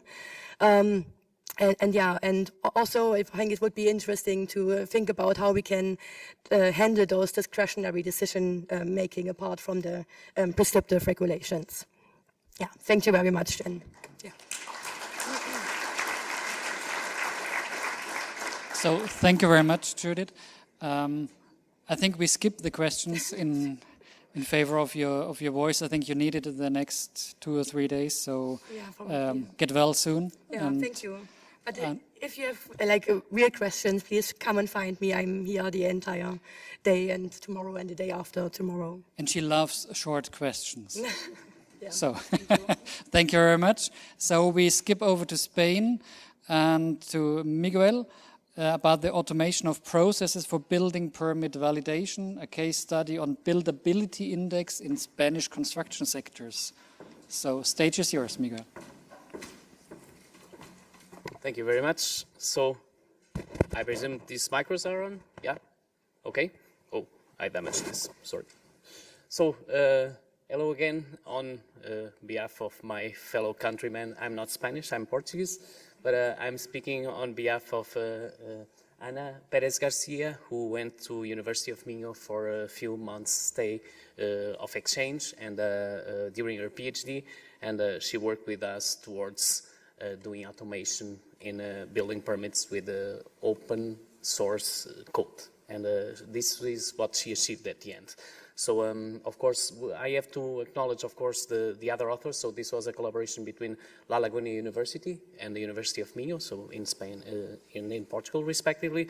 And for the sake of authorship also, I was here presenting a poster earlier today. So Bruno Muniz, the guy that is making the games, I hope you remember, this is one of the co-authors, and one of the routines that he made for the game engine was also instrumental here. Okay, so there are many connection points, which is interesting to find.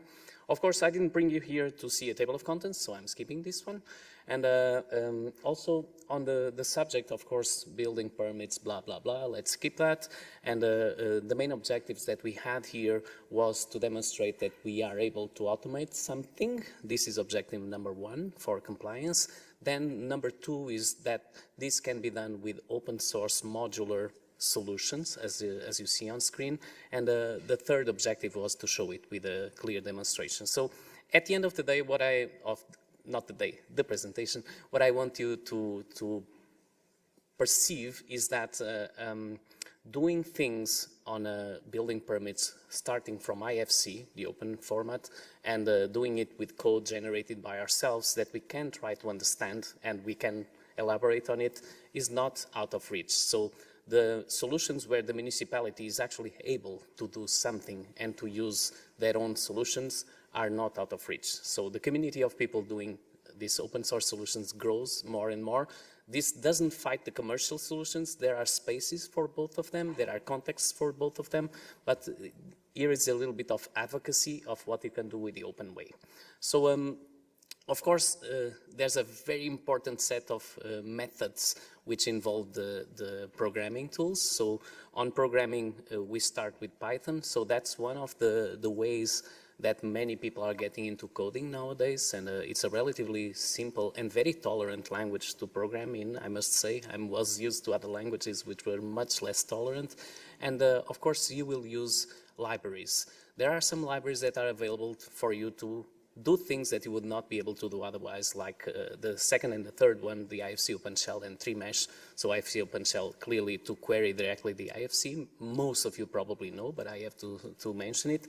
And 3Mesh, which will allow you to get information on the actual meshes of the geometry and do something with them. And you remember I mentioned the guy with the games in the beginning, Bruno. He made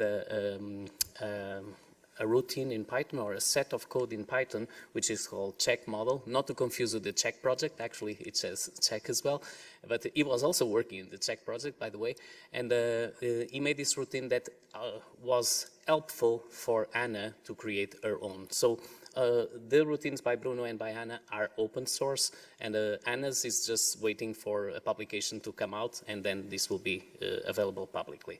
So let me tell you a little bit about what was done after I press this button. And of course, it's very straightforward. So it's a methodology that starts with implementation and then with a case study and with a demonstration. On the first part, which is the design and implementation, there will be clearly the first point of the data input where there's a connection with the Spanish cadastral system, because Anna was focusing on her particular case, but I think this is scalable to other places. Then geometric processing, and this is where I have to stop a little bit to let you know there are many ways in which you can think about how an IFC can come to a permit. Are you going to be very tolerant, and the most incompetent IFC will be handled by your tool, and you will compose all the things that are wrong in the IFC, and your tool will understand the basic information behind it? This is very complicated. Or are you going to go on the other side of the spectrum and say, hey, everything is normalized. This object needs to look like this object needs to be like that, and this object needs to be like that. I would say I'm in the middle of the spectrum, but what we tried in this approach was to be very tolerant. So an IFC without much of information requirements would be tolerated by this tool, and the tool will make some computations. You will see that it's a very simple tool because it's about the buildability index, so the net area divided by the total area of the plot, but then this will be part number 3. But because of the fact we were being tolerant with a not so much competent IFC, there was a lot of work to try to understand what was in there from the point of view of geometry. Because it's very often that you see presentations like the one I'm delivering now. Oh, we went to IFC and we checked this property where the value was 29 square meters. We are not doing it like that. The measurements are being done on the geometry in this case, okay? So that's different, and trust me, that's very hard. Okay, let's go on. So as the way things were input, so the first is very specific to Spain. So in Spain, they have their own cadastral system where you can just go there and through their API, through the Inspire way to do it. And I'm not going too much into details, but you can actually, through an API query for my plot, what is the area of the plot of land, and other things which I'm not aware of. So please don't ask me questions about Spain. I will say, I don't know. And at least I know it's my neighboring country, that I know. And so basically, based on that, the software is getting this information for the user. The second step of the software is actually built into these 4 main items, which is the first one, we are looking into IFC 4. This is a debatable thing because you can say, okay, but many architects and engineers are still using software that is still on IFC 2.3. Should we be inclusive into that or not? So in this research, we did IFC 4 only. And then the identification of things was just based on IFC walls and IFC spaces, which are the entities used for walls and spaces, of course. And in walls, if you know a little bit more about IFC, we also went to IFC wall standard case, even though formally we will not need it because it's deprecated. And then as a third step, it's to calculate the areas. So we do understand that there are gross areas and net areas, and all this took that into account. And finally, there was a Achilles heel on this entire thing, which was to recognize balconies. Balconies will have a different treatment, and we didn't try to go into the automated detection of the fact this is a balcony through the software that was created. So to detect balconies, just please fill in a unique class field saying, I am a balcony. So this was not so smart, but it was something we considered it's out of scope, but it's definitely not consistent with the rest. So then, as we go through the rest of the process, so you see there many steps. Of course, they are very obvious, I would say. So it's based on IFC, so you will upload the IFC, you will read it, get the geometry. So as I mentioned before, it's very focused on the geometric constraints that you get from the meshes that the IFC includes, and then there are some detections. So all the golden steps happen in step number 3 and steps 5, 6. So step number 3 is to detect duplication of spaces. This will often happen in models because we will have spaces for different contexts. So this is being detected. And then balconies, you know, let's not speak about balconies anymore. It's not so sexy. But then the last step is the step number 5 and 6, which is how to compute the areas. So there was a lot of work by Anna to understand how you will look, for example, at the footprint of walls, because it can be very complicated. Next slide will tell you about that. A wall as a window or a wall as an open door, and this door will have the capacity to be used as net area as well, the part of the door that communicates between two divisions, for example. So she came up with a nice idea, and this is what's in the written paper about this, the fluxograms of the entire code. So these images are not in the paper. The paper is a little bit more boring with a lot of fluxograms saying how things were identified. And in this particular case, there were planes being checked for the wall at several heights to understand what is the extent of this wall intrusion through a window or through a door, and make that go into the calculation. And then the most amazing equation ever in a conference. Sorry, I'm a concrete engineer, so I don't like simple equations. But anyway, the equation is very simple. So it's just dividing the area by the plot area. So this is the buildability index, and with what Anna did in her coding, she managed to calculate the net areas, which was the purpose, and then divide that by the total area, which in the end is rather simple. And she applied it to a case study, and this case study is also something that people often come to conferences and say, oh, this is applicable to everything. No, this was applied to this case study only, and this case study only was hard enough. I will address that a little bit in the next slide, but it contains 2 apartments, and the apartments are fully pledged with all the divisions they might have. And of course, the requirements were relatively simple. Model things with IFC spaces to represent the spaces, model things with IFC walls to represent the walls, and then the model has everything else. And the other requirement is balconies. You know, let's not speak about balconies. Okay. But then the other thing people normally don't speak is when you're doing research work, you come here and say, oh, we have this amazing tool. No, this was very hard to come by, and there was a lot of iteration to make it work. So a lot of exceptions. I'm almost finished, by the way. A lot of exceptions were happening, and these exceptions were clearly part of the repetitive work that needed to be done. And I'm sure if we bring different buildings with different challenges, more exceptions will come. Of course, the human being will do so many checks that the tool will struggle to do. And that's one of the learnings that we took from here.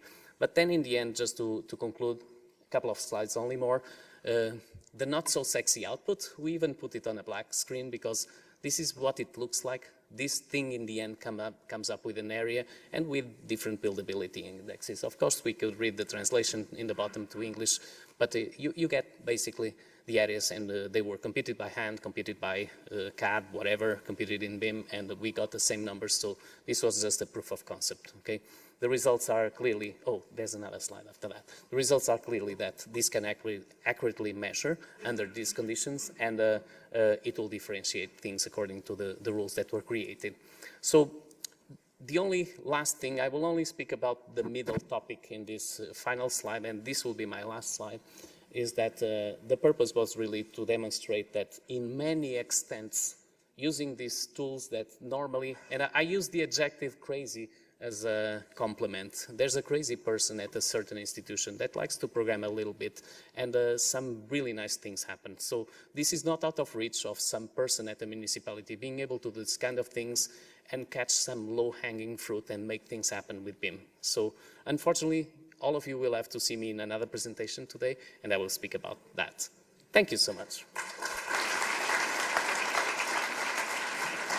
Thank you so much, Miguel. Even you made IFC fun, so at least when talking about it. Maybe. So, oh no, it's okay. So, one question, short or long, however you want to define short. No questions, everything clear?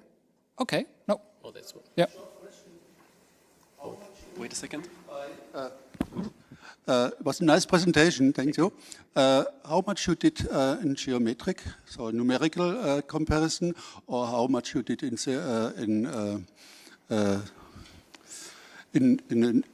object names and so on, So in semantic? Maybe I misunderstood, but the entirety of the things was based on geometry. There are no declared values. So none of this, except getting the area of the plot from the Spanish government, this was obtained numerically, but everything else from the geometry was computed from geometry, period. That's it. That's why it was hard. Yeah. Okay. And one of the slides showed that you are analyzed 2D geometry, or how much 2D geometry you have involved, or it was completely 3D? Completely 3D. Okay, Only the thanks. IFC model. Yeah. Also, that's why it was hard. Thank you. So, thank you very much, Miguel. Thank you. I really loved your humor. Especially you need it in the DPP section, so you need a lot of humor. So thank you very much. Now we go from Spain to Austria, and from property lists to checking rules, the evolution of information requirements. That's quite a short title, Simon. So let's go ahead. Thank you. Yeah. So hello again, everyone. Now we had talk about geometry. We now go to semantic. And I will show you our research on how we can enhance information requirements from property lists to like simple checking rules. Let's first have a look at the traditional way of building permitting. We there have 2-day submission plans with well-defined information content, and this content established over decades. In comparison, BIM models are quite new to building permitting, and their information requirements need to be defined. And in this process, it's not just about translating all the information that is on submission plans into BIM models. Instead, the information requirements need to be aligned with the requirements for digital building permits, and especially automated code compliance checking. So we were analyzing classical information requirements and explored how we can enhance them using IDS, Information Delivery Specification. And for that purpose, we developed a 4-level maturity model where we can see different grades of automation for information requirements. So let's start with the classical information requirements. They are often in a tabular form like that, and they are typically entity-based. So we here have an information requirement for all walls or for all IFC doors, for example. And in the applicability, we most often only use the class of the object. And in the requirements, we often use properties, or in the IFC schema also attributes or materials. But for classical information requirements, that's it. And if these information requirements are in a PDF, XLSX, or any other native format, we consider that as level 0 information requirements because they are not includable directly into an automated process. To go to level 1, the first step is to map this information into IDS. So we take all the information that is there, do not change it anything, and we just map it to the IDS schema. So we there have then the IDS format. For the applicability, we need the entity facet, and for the requirements, we have property, attribute, and material facets. Let's have a look how this works for this example. It is quite easy because this information pretty well matches how the parameters of IDS are defined. So we can match the entity to the entity facet, and also the common things we define for the requirements we can match with the property facet. And this transition from classical tabular information requirements is quite easy if we use the IDS for all concept, which is a concept that represents IDS in a tabular form. So it is, you can reuse the tabular form you already have and translate it to IDS. Let's go on to the next level, level 2 information requirements, then use the full functionality of IDS. So we use all the other facets besides the entity facet in the applicability, and also we use all the other facets besides the property, attribute, and material facet in the requirement section. And here the most important thing is that the applicability can be defined much more specific than before. So we don't have to apply all our information requirements just to entities, but can define these entities in more specific way. Let me show that again with our example of before. Here we included the property facet in the applicability, and we now can distinguish between the fire rating values of load-bearing and non-load-bearing walls.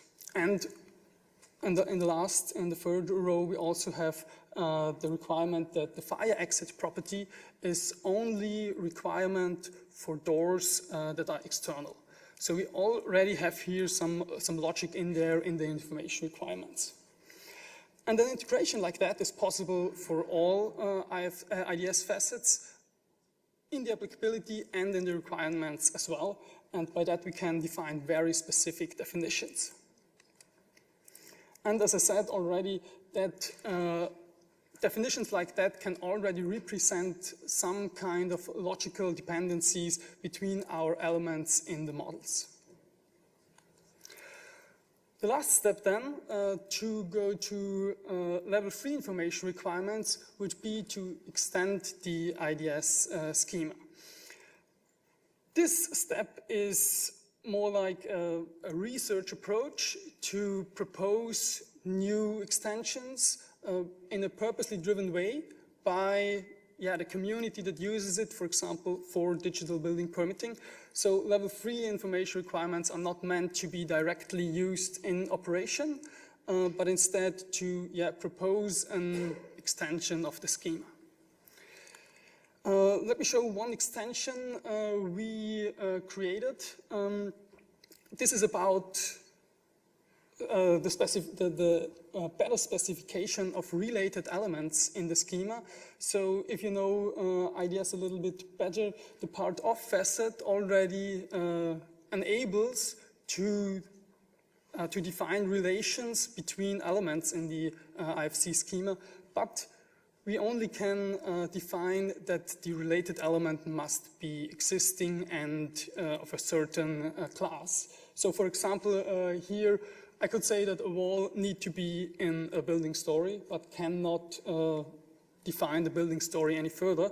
So what we did was to include the attribute and property facet into the part of facet, so we can define the related element further. So for example here, we could then say the IFC building story must be above or underground, and we can define different information requirements for walls in above ground stories and underground stories. We applied our maturity model to the City of Vienna, to the information requirements of the City of Vienna. The first information requirements were level 0 information requirements, and that were developed during the Brise Vienna project, which ended 2023. Then these information requirements were enhanced or mapped to the IDS schema, and it was published 2024 on the Building Smart Use Case Management For this information requirements, we used BIMQ to create the IDS. Then the first level 2 information requirements were published 2025, also on the use case management, and we used there the IDS4 concept to develop these information requirements. In this IDS document we created, we have there 34 logical dependencies. Examples are the dependency between load bearing and fire rating, is external and fire exit, and also, for example, is external and facade design. And we also have 16 code compliance dependencies. So these are information requirements that are directly identified from the building code. So, for example, the building class in Austria influences the escape level, the allowed escape level. Then, for example, the minimum headroom in a room depends on the type of spatial use, so which type of space the room actually is. And then we also developed level 3 information requirements for the City of Vienna for the identification of flat entrance doors for the escape route analysis. We used there these dependencies to identify if a door is a flat entrance door by comparing the related spaces of the door. But as I said, these level 3 information requirements are not on the UCM because they cannot be directly used in operation. They are published in a research paper. Well, our model, as well as this case study, shows that IDS can extend information requirements from just information existence to simple code compliance checking rules.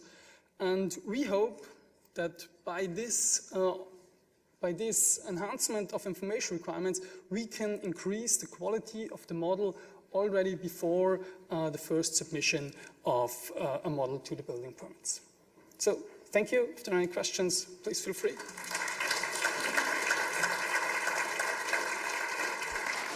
So thank you very much. You still have 35 seconds on the clock. So, but still, oh, it's okay. So thank you very much. Any questions from the audience? Of course there are. Yeah, there's short. No, just kidding. Just kidding. Thank you. It's good to see advancement from last year to this year so far.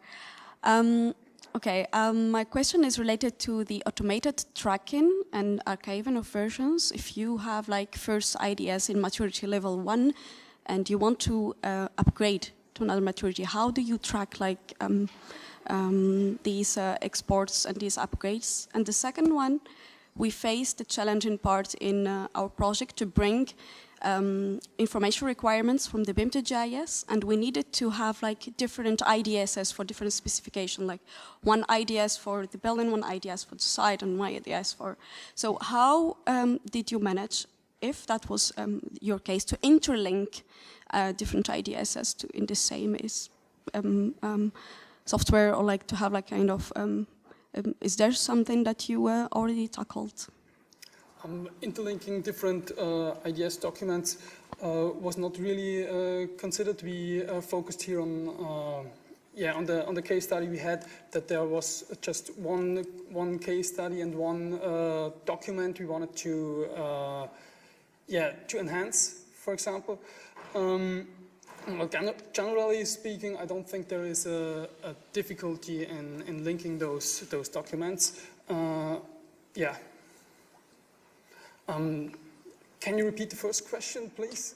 Yeah, so mainly for the different level of maturity, for the IDSS files, when you want to upgrade from a level of maturity to another one, do you use any tracking automated system, or how do you handle that? Thank you. In this case, we were working together also with experts of the building authority to see, to find really dependencies in the information requirements, and then we kind of have a simple tracking to see what the differences are, but not any enhancement. Yeah. maybe in the future. Thank you. Yeah, thank you. So next question from Nick. Hi. You've extended or proposed an extension to IDS. Do you think there's any limit to the complexity that we're going to expect of IDS? Does it have to expand and expand and expand? Well, I think one of the big strengths of IDS right now is that it is very simple. So I think that it should not expand on and on. So what we did was to really focus on something that actually is already in IDS and just reuse the IDS components that are already there to really have like a quite simple extension. So I don't think that really complex extensions should really be made for IDS directly. So Lex.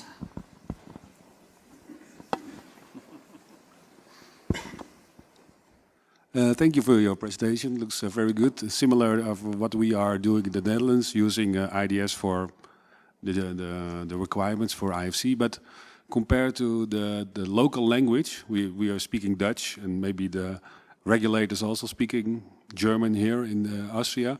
I'm okay with asking for the fire rating according to, but how do you translate it maybe to your local language in German? Do you make a copy or natural language, or do you just say this is the English IFC code and you just get used to it, or how does that work? I hope I don't say anything wrong because we have people from the City of Vienna here, but I think the case here was that we said the people at the City of Vienna can handle the English words. So yeah, this was the attempt we did, so we don't have any translation. So let's see if you're still around tomorrow. So we are ahead of time, 1 minute. If there's any other question, no. Otherwise, we. Oh.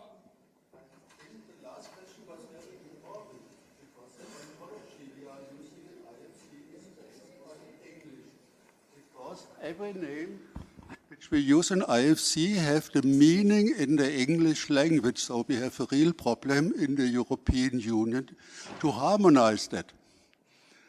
Do you have some attempts on this direction or some ideas? Sorry, I did not get the last part of your question. The part is that the ontology of all our IFC names is based on the English understanding, on the English ontology. We have several languages in European Union and several different codes also. How you have to, do you think also about this problem and have some first ideas how to solve these problems, or we have to completely switch to English? Well, I think there are attempts to stay with the local national languages, with, for example, the Building Smart Data Dictionary or so on. So I think we can have translations there as well, but I don't think that we need it for very standard properties, for example. That I think very standard properties can be established also in English in any country. So thank you very much for all the questions. Thank you, Simon. And I have. So thank you very much for presenting all these interesting presentations. And now I have the honor to shout out for the break, for the coffee break, as I understood, exactly on time, half an hour. So see you in half an hour here again. Thank you very much. Yeah, so we already had some research presentations today, and now we head into our first practice session. But before we have the practice track with our chair, Anna-Rita, we start with our second keynote. And I want to introduce to you our guest from the USA, Calvin Cam, please take the stage and present your keynote. Thank you. Thank you.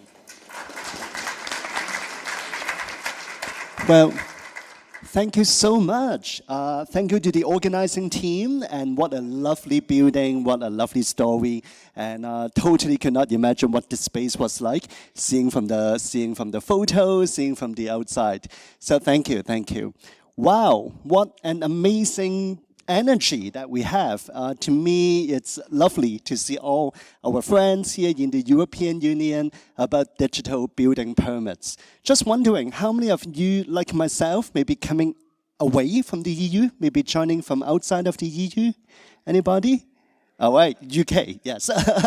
And a few of you, good, good, good. So, well, thank you, thank you. We certainly do see that from those of us joining you from abroad. We do see that digital building permit is indeed a global opportunity, global demand, and you all have done so much that let's team up together. Let's see what more we can do. So I'm Calvin. I'll share a little bit about how over my career, business value is not just an afterthought.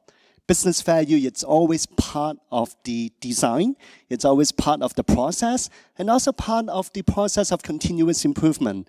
I certainly do not have all the answers, which is why I'm here, to see if we can team up and standardize on how we should measure the performance metrics of digital building permits.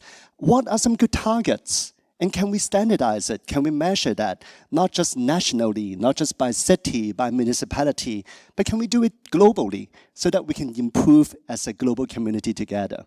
So joining you from the US, yet I'm also quite a global citizen. I also try to bring to you not only examples from the States, but also some from Asia Pacific. So I'm with Swedish Building Innovation, with Stanford University, and of course, like many of you, with the Building Smart International Friendship Club. So a little bit about my own journey, which actually started with a Stanford and a EU collaboration some 25 years ago. So 25 years ago, around this time of the year, I was working in Finland, in Helsinki, with some of our friends in Finland, trying to figure out what exactly was OpenBIM, IFC 1.5.1. But as I said, it's important to start with business value in mind. Even back then, we were thinking about how to work with business value. In fact, reporting that during the design phase, it could reduce 50% of time. And then similarly, 2003, for the next 20 years, I've been working in the US government, looking at how to bring return on investment down, how to look into better assurance, how to look into better quality. And even today, in recent days, the use of IDS, Information Delivery Specification, looking more into artificial intelligence for sustainability, it also needs to be about business value. So, indeed, more than 25 years ago, yes, we were looking at computer-aided virtual environment. It was even a time that before BIM was coined. It was called product modeling at the time. But then, indeed, we were already thinking about that by doing that, what is the return on investment? What about accuracy? What about reliability? What does it mean to scale it up? How can we ensure that data is safe? So indeed, we were able to report some amazing metrics, be they positive, be they negative. It's important to put a stake in the ground so that we can continue to improve that. Be careful. This is what OpenBIM can do in terms of hair loss in my case. But trust me, it worth it, and it's something that I enjoyed.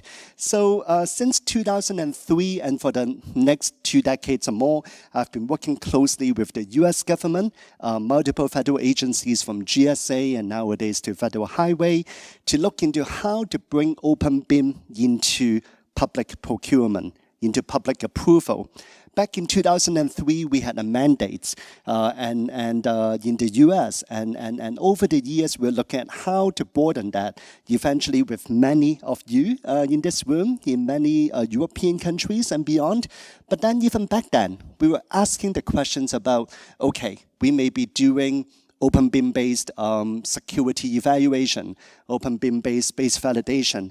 But what may be the status quo? Okay, it may take weeks, it may be 50% margin of errors, and then how could we validate at that time with Stanford, with Georgia Tech, how we could use OpenBIM to improve the reliability down to minutes, improve the accuracy up to 98%, and in some cases even able to report an 800% return on improvement. And as you can see, it's important that over the years we expanded the network, even though, yes, GSA, we had 9,000 buildings, 35 million square meter of space, but imagine what we all can do together. So that's why I think we have a lot of friends from Finland, Norway, Netherlands, just to name a few. And then even when IDS, Information Delivery Specification, just mentioned a few minutes ago by Simon and team, 5 years ago, we were looking at how to bring that, in this case, to a jurisdiction in Asia Pacific, be able to look at 150 models and validate over tens of thousands of routines, 24 specification in a matter of 12 seconds. So just compare notes in terms of what is the business value of being more comprehensive, getting that much earlier, being more automated, more objective, and what does it mean in terms of the investment being put in and the potential return. And also, let's not forget about the learning curve effects. Once we have the learning curve behind us, what more can we do? So nowadays, what my team and I are looking at, it's into managing life cycle carbon data. For example, can we now leverage AI, artificial intelligence, both vision language model, large language model, like some of the earlier presentation that currently BIM and BIM practice may not be perfect, but how can we come in and be able to make inference, be able to improve the ability to understand embodied carbon, to be able to also understand operational carbon. In this case, we could handle hundreds of utility bills using AI in a matter of seconds per bill and be able to automate carbon accounting, be able to understand the operational carbon and put that back into an open BIM visualization so that we can have an earlier sense of what it means in terms of carbon emission, carbon footprints, consumption, and also benchmarking. And then working globally, like many of you with Building Smart International, that we all celebrate some of the front-running projects in terms of getting open BIM value. These are some of the award-winning cases. And then at Stanford University, more than 16 years ago, we have come up with a scorecard method with a management science methodology.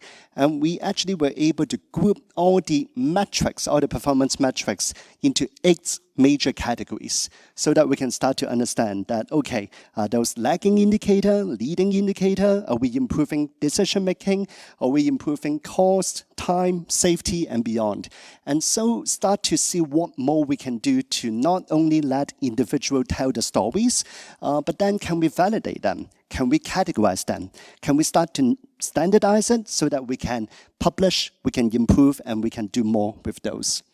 So about half a year ago, when we were at the Building Smart International Summit in Singapore, a couple chapters came together, including US, including Portugal, including Brazil, and BSI and also my firm, SBI, has been contributing to this study to see what more we can do to see that not let perfection be the enemy of good. What can we do together to quantify open BIM business value and be able to document good practice so that we can start to go from single heroic approach down to a more consolidated, a more improved documented process. So in May, in Sao Paulo, we were able to contribute in the BIM Forum events in Brazil, and we were able to hold a number of workshops. In some cases, it was 3 hours long, and we actually worked with the participants to try to differentiate, can we articulate the business value? Is it BIM or is it open BIM? Is it one-off, or is it something that you can be validated and be repeatable? Is it based on one project, or is it based on the industry? So we were able to come up with some metrics of what we were able to hear, to observe, and to go investigate in Brazil. And so that's only the start of the journey. We hope that we can also understand what it means, especially not only with industry foundation class, but also with IDS, with BCF, right? So what if we get the best of what BIM can do, but then with the availability of open standards, what's the premium of investment and what's the return of those extra investment? So again, the journey just started. We are starting to collect some of these metrics, pack them into the X categories, want to also put caveat. Is it based on self-report? Is it based on third party? Is it based on one-off? Because very often, we tend to more focus on the front runner. We tend to focus on what the amazing superpower and the winners can do in terms of who may be ahead, right? But very often, especially working with public permits, public approvals, we not only need to worry about the front runner, we also need to study the value, the business impacts, and the performance metrics of a mediocre person like myself, or sometimes like those who need special needs that call for special attention, like those falling behind. So are we also collecting metrics of those who need attention? Are we celebrating failure and mistakes? So I think that comes to where this intersects, in that at Building Smart, we have seen often a one slide, and maybe you spend 30 seconds on it. And we start to see that, wow, globally, like many of us have been involved, there are lots of good momentum, there are lots of good initiative. Yet, for the last year or so, my team has been contributing a lot with the Building Smart team on a volunteer basis to try to differentiate, okay, the slide can get really busy, but then can we go in and start to see that, okay, how many are there globally? Like even today, I've met with many of you who told the stories about your respective jurisdiction. And then indeed, many of them may be doing something in terms of mandates, in terms of public mandates. But then can we differentiate what may be procurement versus what may be approval? So for example, we are seeing that, for example, in the US, we have a Federal Highway and the AASHTO community committed in using Open BIM model as legal documents for lots of the highways, bridge, and those transportation projects. But then globally, what are the examples of procurement? What are the forms of approval do we see? And are they using Open BIM or not? Are they piloting? Are they having changing laws and legislation? Are they providing funding? Are they encouraging the ecosystem to innovate? So I think that's where we want to team up globally so that we can not only have a document, but we can have a living repository for us to all contribute and for us to learn from one another. So next, coming from outside of the EU, there's so much I'm learning today and the next couple of days. Yet, let me also bring you some first-hand experience, having been an advisor, having been a researcher, having been a consultant to these 4 cities or jurisdiction. So, as many of you may recognize, they include Dubai, Hong Kong, Singapore, and Shenzhen. And they range from, 4 cases is city jurisdiction.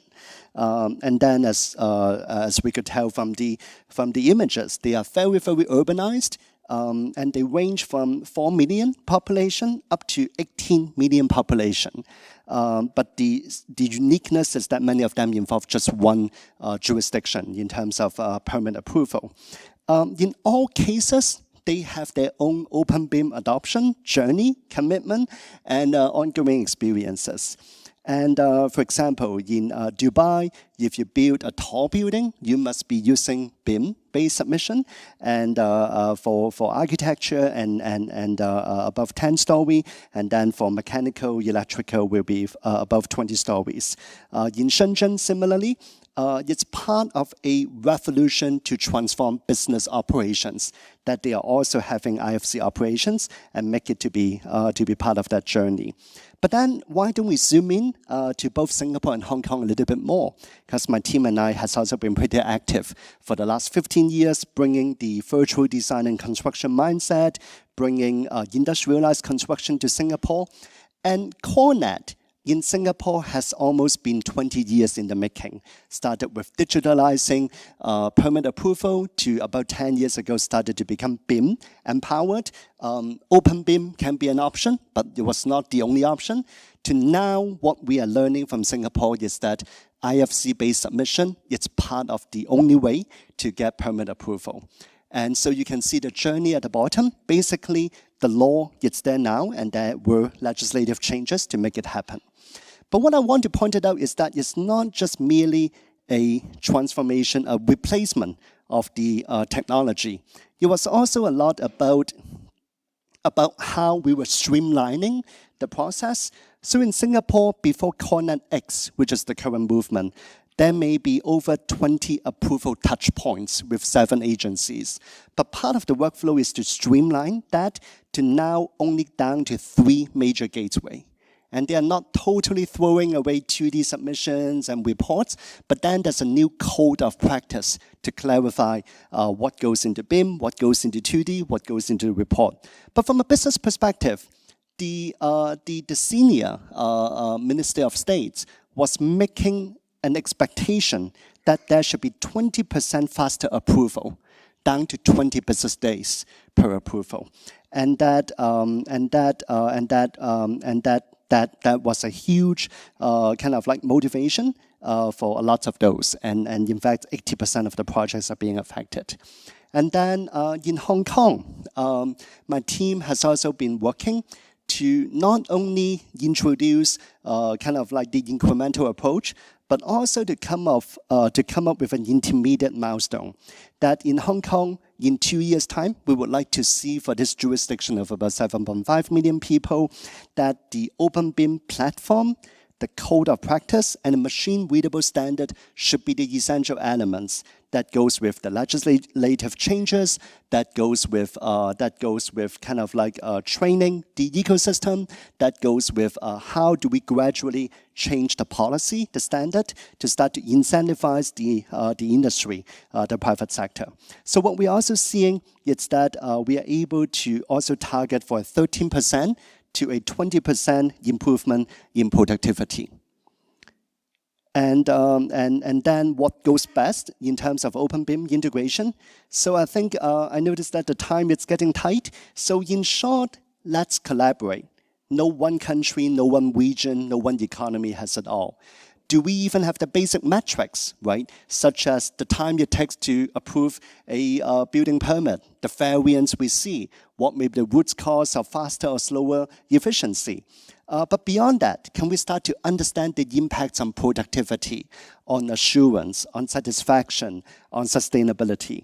And this is something that we all can team up, can benchmark it, can normalize it, can celebrate it, so that we all can learn from one another and see what more we can do. So please feel free to scan the QR code to see if we can team up more globally. And last but not least, as a global citizen, I'm here to learn, I'm here to contribute, so let's stay in touch and see what more we can do. All right, thank you once again.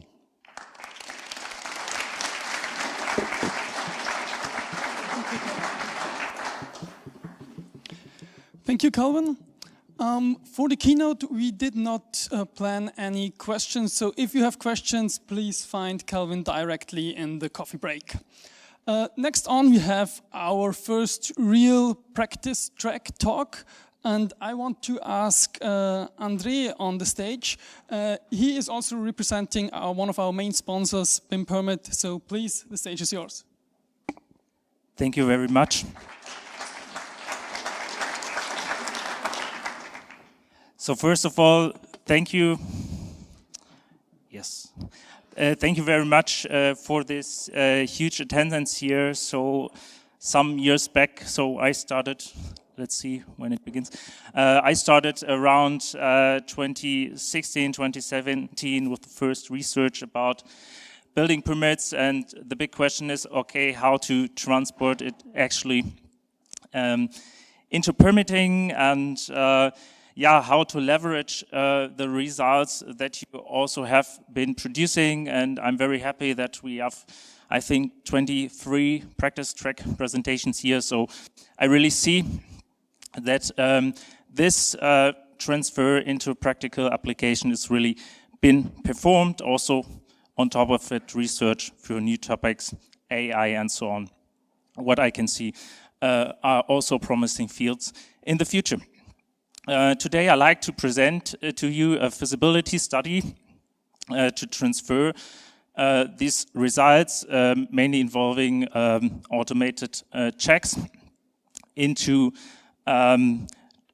practical application. Therefore, there was a study conducted in the state of, let's see, it's not working, perfect.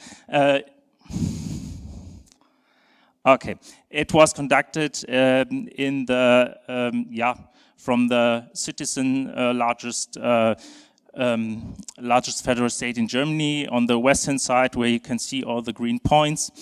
So just 2 or 3 facts about how to BIM is applied in Germany or what initiatives we have. I will not go into detail, just put some points here where you can see there are initiatives, not only us involving, but also others, so that is very good to see. That is no longer a research part there, and there's a big demand in Germany to do this. Some days ago, there was a conference of the building ministries of the federal states, and they decided now to have this as one of the 6 leading points in the next years to be tackled.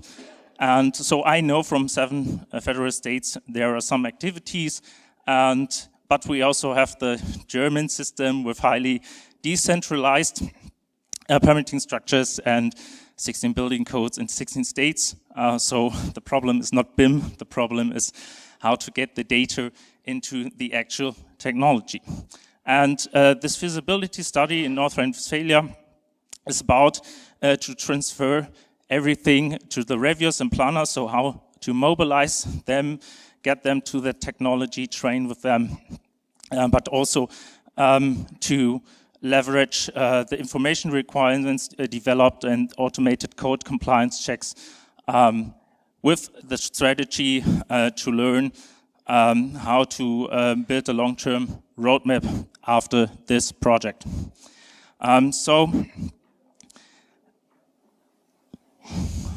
Just waiting for the signal. Yes. Okay. In this project, you can see there are a lot of cities involved. You may know Cologne. I'm myself from Bochum. There on top, maybe also you know Düsseldorf. A lot of architects here. There will be another presentation from Astok Architects here is also involved in this project. And also public owners. There's a really large demand having BIM and especially permitting in this area. And we have in total 9 projects in 8 cities with different types, office buildings, school buildings, but also not only new buildings, but also existing structures, even heritage protected objects. So we could have a wide range of those building types, because we had some developments in before. So there was developed information requirement guidelines, so what information must be attached to the objects. We did this in the local building code language, so we really used the term used on the municipality side. That was very important for the acceptance. And it was developed for housing buildings by the city of Bochum, and BUWOG, you may also know here from Austria, was very well involved in that. And on top of that, automated routes were developed, funded by the Ministry of North Rhine-Westphalia, and that was from the years 2023 to 2024. We could cover a multitude of routes from the building code. You see this on the right-hand side, but also, routes we could not really transfer into automated routes. We could support with visual assistance, so visualization, smart filters, you may know these terms, because we have a lot of vague formulations also in the code, and even very complex structures, and sometimes also very easy routes, which do not need to be automated because it's much easier to do them manual in the model. So it's like half-half. And we could generate some really usable results with that. And these rules were created with an open language from the Ruhr University in Bochum. It's called Open Rule Language. It's a graphical representation where you represent the specific operations like plus, minus, measuring a height, and so on, with visual notes to break the barrier between the IT guys and the engineers to have a good translation of the building code and to make it maintainable for public administrators.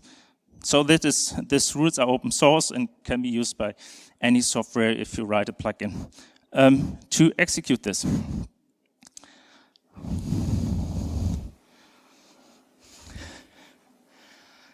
Okay. Yeah, and then we tested it in some real-world projects. So here you see the art hall in Düsseldorf, where you can see the check of the building class, which is mainly based on the building height and the square meters of the use area to be classified in a specific building class, which then is very important. For fire ratings, another example are setbacks. There are based on also the building height. You could measure from the building and from the terrain measurements, so you have multiple domains put into one model or some federated models, so we had all terms of it that could be measured. And having this basic information, then you have all information to, for example, execute fire rating checks. Here in this case, along corridors which are part of escape routes, they have special requirements and specific building classes to fulfill specific fire requirements. Lastly, let's see another example. Not only these corridors, but also the escape routes were represented. We decided to do this in a manual way, but then measure the length of it. So there's no automatic generation of this escape route, but there is the measuring of the length, because that is often a problem. What is also wrong in 2D plans, which must not exceed 35 meters. So that could be represented in the model. And what we learned from the projects, I have to wait for the next slide.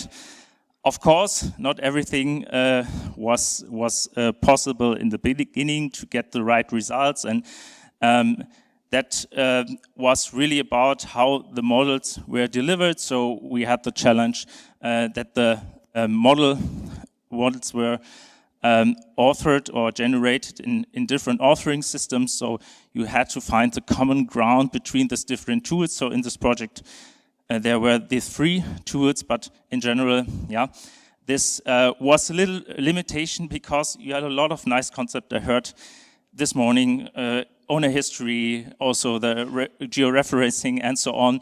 That is very good from the IFC format, but sometimes, you could just use a part of it to make it compatible between a lot of different authoring tools. That's very important to get this method accepted if you want to do a lot of BIM-based building permits. Another point was that we also needed to include the expertise of the reviewers themselves, because not every circumstance was really clearly stated in the building code. So for example, for these corridors, if you had outside walls, that was not directly stated in the building code to filter them out. They were all times read before, and that was some very important input from the reviewers to adjust the rules to be really usable. So it's then about the visualization in the end. One thing I also want to put the point on is that we really need to focus on the model quality.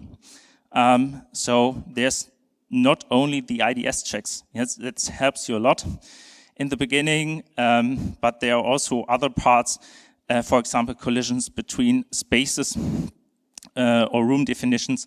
That was very important to sort this out before, but also to do a pre-code compliance checking on the side of the applicant, because often you have cases, for example, we had this with elements in the ceiling area, which are separated in an IFC model. On a 2D plan, you wouldn't see that, but you get errors from the model, and really the reviewers on the municipality side, they really ask themselves, okay, what is that type of error? There is no building code violation, but I cannot classify it for myself. So we have to see that we put a filter for the municipalities on it, because they want to profit in future from it. Yeah, they want to use less time for a permit, not more time to filter out the IDS errors, the collisions, the obvious things that must be done before by the BIM coordination or the BIM manager of the owner. And if you have that, you will be able to perform actual permits. So that is not the slide I'm expecting, actually.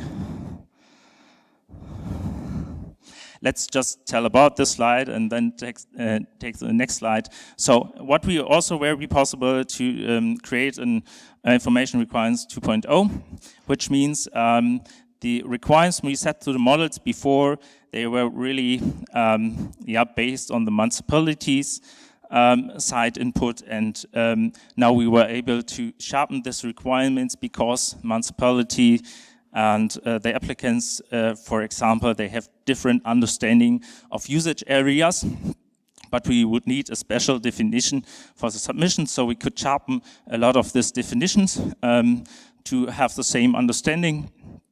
We could merge and harmonize a lot of object properties, especially to make effort reduction on the planner side, to be faster to prepare a model and to align data types and values to be mappable in future, to also be able to use the property sets of the owners. So having all this input, we were able in one of the projects to actually grant a BIM-based permit. It was done 2 months ago in the city of Dortmund. Some may know the prior project, so it was the extension of the prior building, which was already a BIM-based permit, and we were forced to do that in the same way. And what we did here, we submitted different IFC files. It was architecture, landscape, land use. There was also a ventilation model needed in some case. And we did all the exceptional requests with BCF. So if you want details, please use the website or come to our booth. I can show you something from this project. But we actually made it work. And that is also the aim we now have in the other projects, to be able to gain all the data. One point is to organize all the model data. There's no basic concept, but you have to decide it in the projects currently for yourself, how you divide the different data for GIS, for land use, architecture, outside facilities, even for different rumors we had, or for school buildings, the furniture was important. So these are parts we're now going to find out, but that is possible. We showed it in Dortmund. And now from the project, we try to make this more abstract, to have a standardized procedure for that, to give, for a public recommendation. So I a little have to fight here with this. Last point, we also started with the GIS integration, or in Germany it's called X-Plan GML, so it's a format for the land use requirements to also combine geometric checks. So that is also one point arising currently that we are now trying to integrate with the project. And I guess this was my last slide here. I'm still waiting for the signal to be received from the presentation. So thank you very much for hearing. And if you have some questions, I now will be open to answer one or two before Anna-Rita will kick me from the stage. But thank you, and if you have more questions or want to see something in detail, please come to our booth. We have enough time to discuss this in the next 2 days.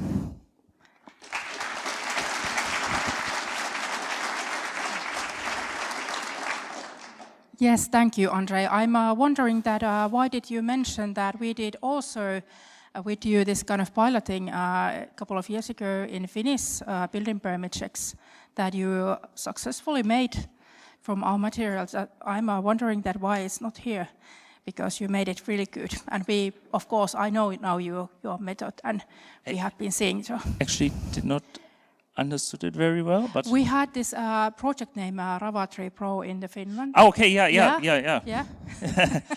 Wanted to mention that they did also the we tested piloting check that based on the Finnish legislation and the BIM requirements. So you made it successful for that. Yeah, that was actually a very good input. So we did a small project also with Anna-Rita to find out how we can translate it for a Finnish building code. And what was really good to see that we have a lot of alignments to it. Sorry, that was just a little picture from Germany. So there's so many projects, I guess, we Next could time. talk about. Next but time, I expected this would yeah, be in please your give me a hint. I will slides. include it. Yeah, but thank you, André. And this is a good warming up presentation for our practical track that I'm moderating today. And for those who don't know me, like André and some others, I'm Anna-Rita, and I'm from Finland. And I'm part of the EU BIM task group, and I'm also chair of our Finnish digital building permit ecosystem, and been involving with very strongly in our BIM-based building permit development in these years. So nice to meet you all, and now we will move on the practical track. So, first one, I will invite Miguel Asenjo. Sorry for my pronouncing, might be a little Finnish, but welcome. And you are going to tell us this national implementation of the digital building permits in Portugal, and you are targeting 2030. I'm looking forward for your presentation. You are welcome. I apologize for being here for the third time. I was actually filling in for other people on the first two, so this is my presentation, even though I have some disclaimers to do before I start, and just checking the time to make sure that I don't overrun. So first of all, this is the practice track, and I'm an academic. What the hell am I doing here? This would be the first question, and I'm here because I'm speaking on behalf of a group of people that involve. Most of them are from the practice side in Portugal, mostly related to the municipalities of Lisbon and Gaia, and they were kind enough to accept that I would speak on behalf of the group that we have in WhatsApp, which is called Petit Comité for Permits. And in this small WhatsApp group, we have been discussing in the last 5 years, not only in WhatsApp, of course, we have been meeting several times. Lisbon and Gaia were involved in the CHEK project, and we have this sort of the track that we are going through the European Commission project and the track that we were discussing how are things going to happen in our country. And I would expect that some of the things that I'm going to say will echo in many of you, particularly the municipalities, and hopefully this becomes useful. So let's go. Of course, I could acknowledge more authors, but let's not go in that direction. So there's a very ambitious title in the presentation that I'm showing you, Towards Nationwide Implementation. And there's a reason for that. So for that, I will click for the next slide. It works in this slide. And the point is, Portugal is not a very good example of BIM adoption from the government side. We are actually the opposite. We are a good example of adoption from the industry and not from the authorities.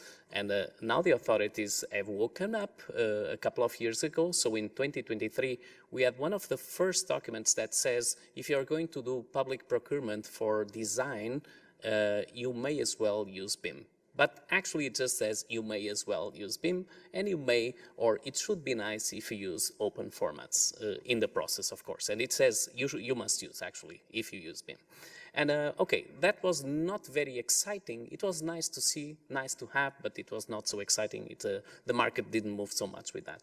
And then there was this crazy thing, sorry, I use the word crazy a lot of times for the wrong reasons, I apologize, but there was this nice thing happening, which was a mandate from the government. And I have to establish a little bit, because there's a lot of politics in the middle of this. The government had one color, which is, in our country, it's called the pink color, and now the government is orange color, okay? So we changed from, the Socialist Party to the Social Democrat Party in the meantime. So this was Socialist Party in the government in 2024, and they issued this mandate saying by 2030 we are going to have the entire country issuing building permits based on BIM. Okay, so this was a visionary person in the government, but then the government fell the year after. Okay, so then elections, different color, and you know the cycles go. Okay, and so things changed, and even though the law was not removed, there's a lot of fuss in the country about this. So the municipalities are worried. How are we going to do this by 2030? It's just around the corner. How is this going to happen? The government was going to provide conditions for all this to happen, but in the meantime, there's another mandate that just came out in the 25th September, even though the text is not yet public. Many of us, of the presenters, of the authors of this presentation, were actually involved in the drafting of this document, and it's the Portugal BIM strategy, which formulates that within 6 years after 2025, the whole country will be working in BIM, and permits are in the middle of that. So this is a little bit the context where the country is sort of getting acquainted with the idea that this will become mandatory. However, we are a country with a number of municipalities that amounts to 308 in the mainland and in the islands, and all of them have different regulations on their own for some parts of the permitting process. There are some common national, some that are unique. And this brings the floor to another thing that is very important. If you're thinking about changing to digital building permits, maybe we should think about changing how we are doing things even before BIM, because you need to tidy up the house before going digital. And that's one of the things we have been discussing. So the thing that I'm going to do today is, and I put some just some pictures for fun. I don't really like presentations, whatever, just speaking. And this is what we have been having conversations about for the last few years. So we end up being very philosophical about what should be done. How can we bring value through this? And I'm going to summarize some of the conclusions we have been taking through the last years. So one of them, and trust me, this was not said by myself, I'm just being the conveyor of a message, and I guess the person is in the audience. We had, clearly the municipalities were feeling, everyone speaks about technology. Everyone says, oh, this software will make this amazing thing. And I was actually presenting twice today about that. Technology is amazing, but how about understanding the real process? And there was a presentation in the morning that I was really enthusiastic about, because on this subject, on this slide, I was thinking about this slide in the morning, because someone spoke, and sorry, I forgot the name, about the granularity of the process and going deeper in the granularity. And what we did not witness yet as a group, I'm speaking on behalf of the group, is going into the granularity that the municipalities are really doing on their day-to-day basis, not on the big process like first do this, then do that, and charge this money. No, what are the things you really need to do that are annoying, that take you a lot of time, and how to solve those? And it seems that many times people are not speaking about those things and just come with very nice pictures, not criticizing anyone, but I'm one of those to be criticized, actually. And the people, and of course the processes, but I'm not going to speak about that. And then the law, which is associated with that, but I have a nice slide with a nice robotic arm to speak about the law. The law is a big, big problem. And it comes at a very big expense, and also being involved in the CHEK project, most of us suffered that because the CHEK project suffered. The laws are often ambiguous, subjective. The laws are often, in my country, contradictory with each other, and there is jurisprudence about a certain law that went in one direction in one municipality and another direction in another municipality. So automate that, please. That's not possible, okay? So it's symptomatic of a problem that we really have on the process, that we need to tidy up the house, as I was saying before. So the full automation that was actually in our law that said by 2030 this will be fully automated, clearly not. It will be partially automated, and we will automate the things that make sense. And in that sense, in the short term, and for me 5 years is almost short term, we will need to look at something more realistic. So that's what we are looking at. Then, even though there will be the next presentation, I have to anticipate it will be an excellent one, no pressure, but the next presentation will be done by Gayur. They have been working an excellent work on the building permits recently, and not only recently, sorry. And they are going to speak about one thing, which is the GIS data. And they raised the concern also, and also the Lisbon municipality. The country does not have the density and the accuracy of information on their GIS data to go hand to hand with the fact that you need to know the facade alignment. You need to know how high are the balconies and the windows to issue a permit. Are we putting this strain on whoever is asking for the permit? Because this is what's happening right now. As you ask for the permit, you have to represent the neighboring buildings, or are we going to a more digital way in which we actually can get this from LiDAR and whatever?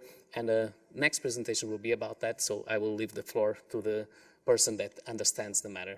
Also, I spoke about Gayur because I think Mark will not speak about that in the next presentation.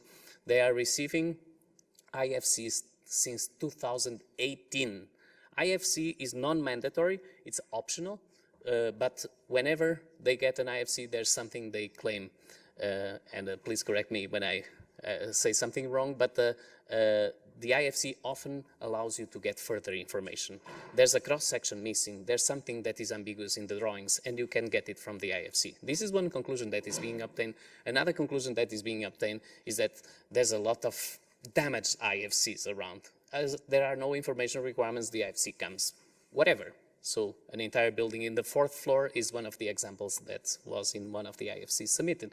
But anyway, it's a good track, and things are going on in a direction where requirements are going to happen in this direction to have the nice files. So I'm now being more economic on my words. So the very boring tasks are actually now the low-hanging fruit that we are going after as a group, and while not being funded by the government because the strategy is not there yet. And one of the things that now the academics are trying to help the municipalities on proving concepts, not necessarily doing it in this way, is to use this, in this case we are using Bonsai, creating information requirements that are attentive to architects. So architects will need to make designs that satisfy these requirements. If I give them this list of 1,000 requirements, they will go tell me to go somewhere else. Okay, so the market is not prepared to have very expensive needs for the information requirements. That means that then someone is going to pay for that.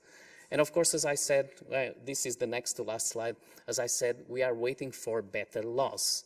And in Portugal and many places in Europe, the fact that we are within this wider ecosystem with such things as the Interoperable Europe Act and the Law as Code initiatives that are very nice trainings existing, and even the European data spaces that are starting with health, but there's also the legal data space.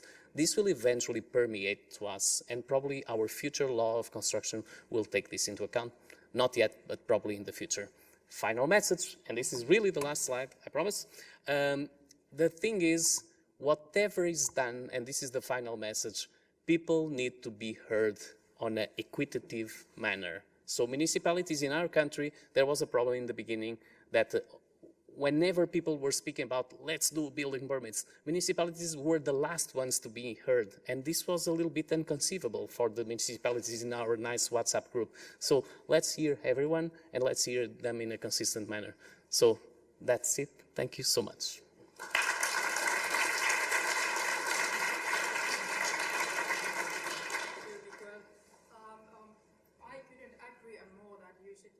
For all the stakeholders for that, and municipalities especially. We have a very good examples here in Finland for this, that we have changed the world with the municipalities, that they are very important. Thank you. I think that we have short questions, that if you have something from Miguel, is there? I would have a lot of questions, but I don't use this as a power tool that I'm chairing this, moderating this part. There's a one. Yeah.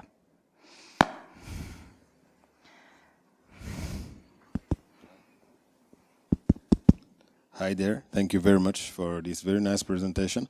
Just a quick one. Do you have some examples of these painful things like low-hanging fruits that we are missing? Because it got me very curious. Yes, I can go back, I think. Oh, maybe not. Oh, never mind. Forget about it. There was this screenshot with some areas, and this was a plugin that we made in Bonsai BIM. The University of Minho, together with Gaia and Lisbon municipalities, and we asked them, what are the stuff that are annoying you? And one of the things was counting areas between floors and uses, and to submit to the National Institute for Statistics. And there are some tables that need to be made, and then they need verification. So doing this is annoying. So we just did something that you press a button and it happens, which seems very simple, but the rules are different between municipalities and different types of buildings. So the difficult thing is not the technology, is to make rules that work. And but it really was a very low-hanging fruit, and we went for it. And the nice thing is that when you press that button that magically calculates the areas, it also highlights them in blue or yellow according to the use, and you can actually look at the building and figure out, was something left out? Because we are South Europeans, we tend to forget sometimes this or that, okay? So that's it. Sorry for the discriminatory comment, yeah. Yes, and I think that if there's not a quick one, the questions we will move for the next part, and you are here, and we can discuss you later of these interesting topics. Thank you very much. Thank you so much. Thank you. Thank you. Yes, so let's move forward. I will invite Marco Lima Carvalho. Sorry, I pronounce it Finnish way, but thank you that you are coming here. And your topic is the BIM challenges in the urban licensing in the Vila Nova de Gaia. Yes, Gaia. Yes, you're welcome. Thank you for the opportunity to share our BIM challenge. We start in 2002 to integrate GIS information with automations verifications. But in 2018, we start our BIM journey. With Miguel, we have a workshop, and we try to think, okay, we need to upgrade our licensing process that was in digital since 2013.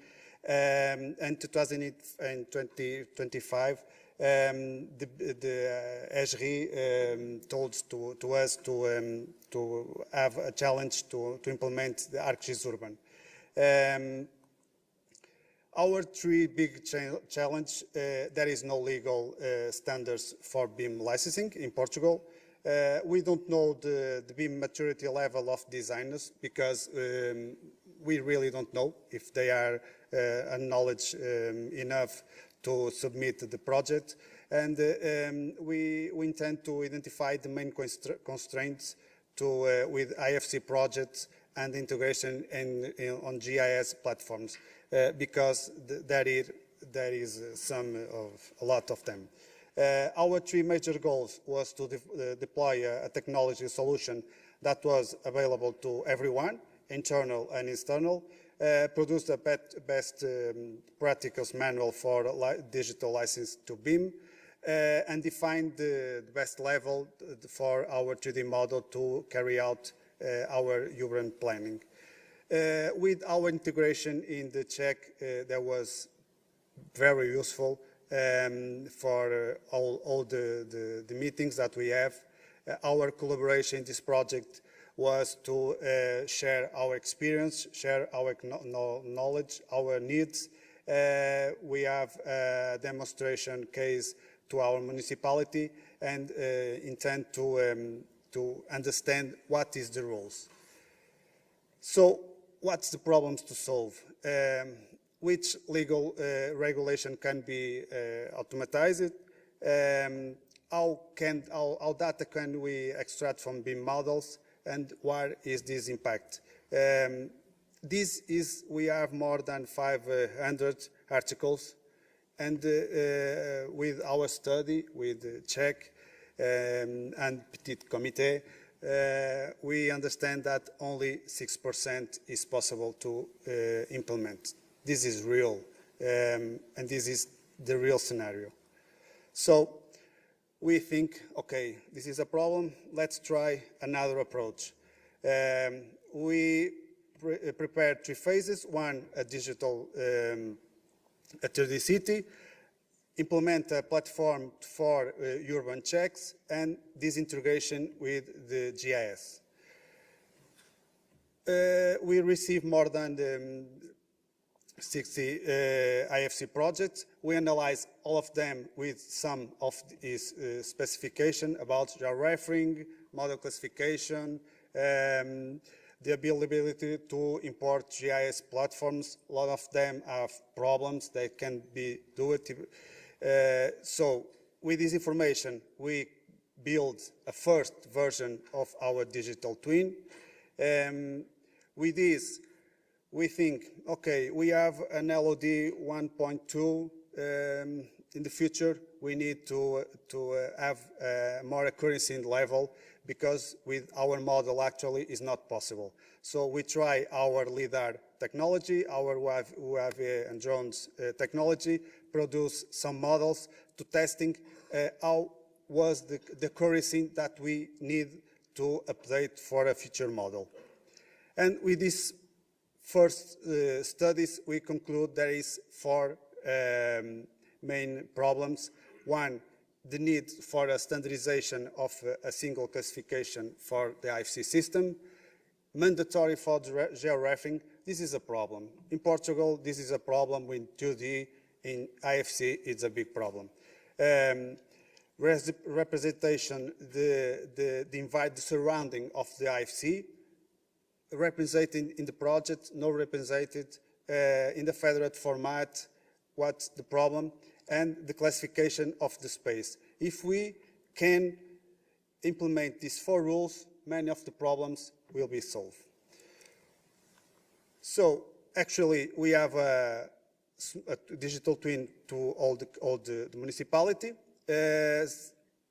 We have in the production phase a new model about 30 square kilometers with a ground resolution about 5 centimeters. That is possible to be available in the June of 2026 with a semantic model on a mesh. So how can we apply automatic checks right away? We saw a lot of solutions, but in real, we need to make it happen today. So we think, okay, we have a land subdivision, execution units, and the detailed plans that are zone plannings that have objective rules. They formed the CHEK project. We studied the master plan. The master plan is ambiguous. There is no rules objective. So we're testing this solution to understand if it's possible. We create, we transpose land subdivision to 2D to 3D with the rules applied to the area, maximum mobility area. There is important 2 phases. The licensing phase, it allows to have a greater validation of the urban parameters and this impact. Sometimes for the municipalities, we need to understand what the solution that proposed to us, what is the impact. And the licensing phase of the building, it enables to compare automatically, understand if it's on this phase. So this is some of the image pictures that we actually, it's possible to compare, to make some analysis. This is open and available, internal, and some of them external in our GIS 3D city. It's available to execution units, grade plans. A detailed plan is also possible. So we want that the geoinformation is be sustainable and reusable, just like some of them are told. This is the future for we want to make it happen. It's always available internal, and it must be in the next year available to everyone.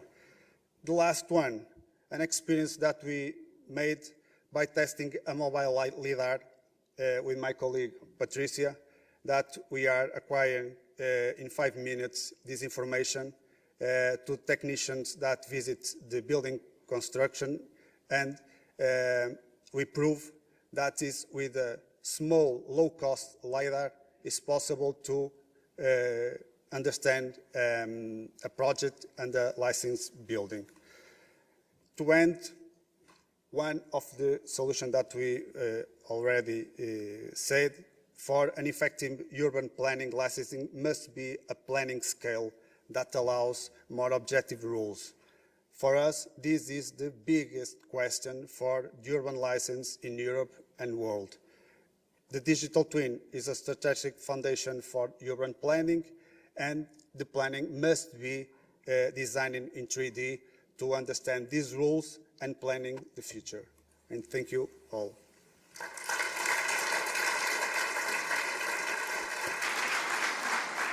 Thank you. Do we have a question, short questions? Yes, Nick, you will have a microphone there. You said that only 6% of your clauses could be answered by BIM. Thinking about the other 94%, where is the information to answer those clauses?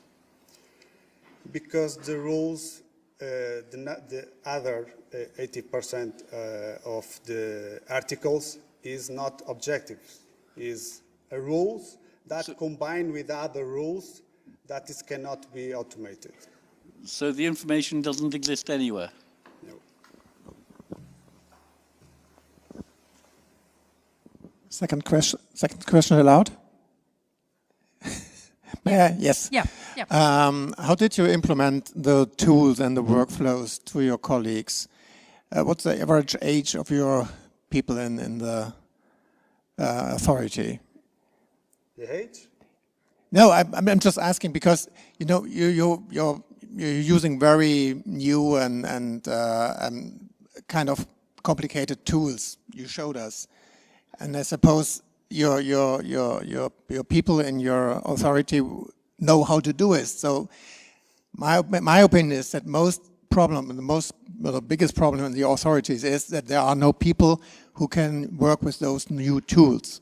So how did you implement it? The best answer for that I am a dreamer, and my colleagues are a dreamer, just like us. Yes, thank you. I think that we will have to move on next presentation. I would like to invite here the Gazmend Ajrulovski. Yes, welcome.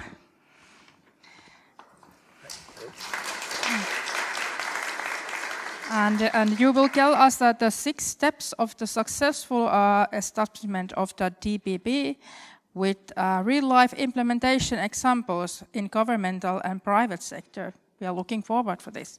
Thank you. So, hello everyone. My name is Gazmend. I'm the CEO and co-founder of INS. We are a software development company that delivers enterprise-level GIS and lately BIM-centric solutions for the past 18 years. Our flagship product is a digital twin platform called Nexus Twin, and we have many use cases that where we implemented the platform already. But one of these use cases is as being an integral part of a digital building permit workflow, as well as an automated code compliance checking mechanism. So how do we do this? We receive a vast amount of data, like GIS data, point cloud data sets, slider scans, DWG files, and most importantly, BIM models.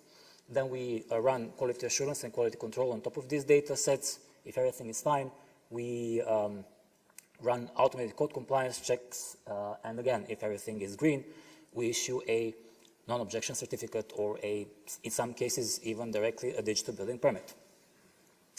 Easy, right? Like, really easy, right? Well, no.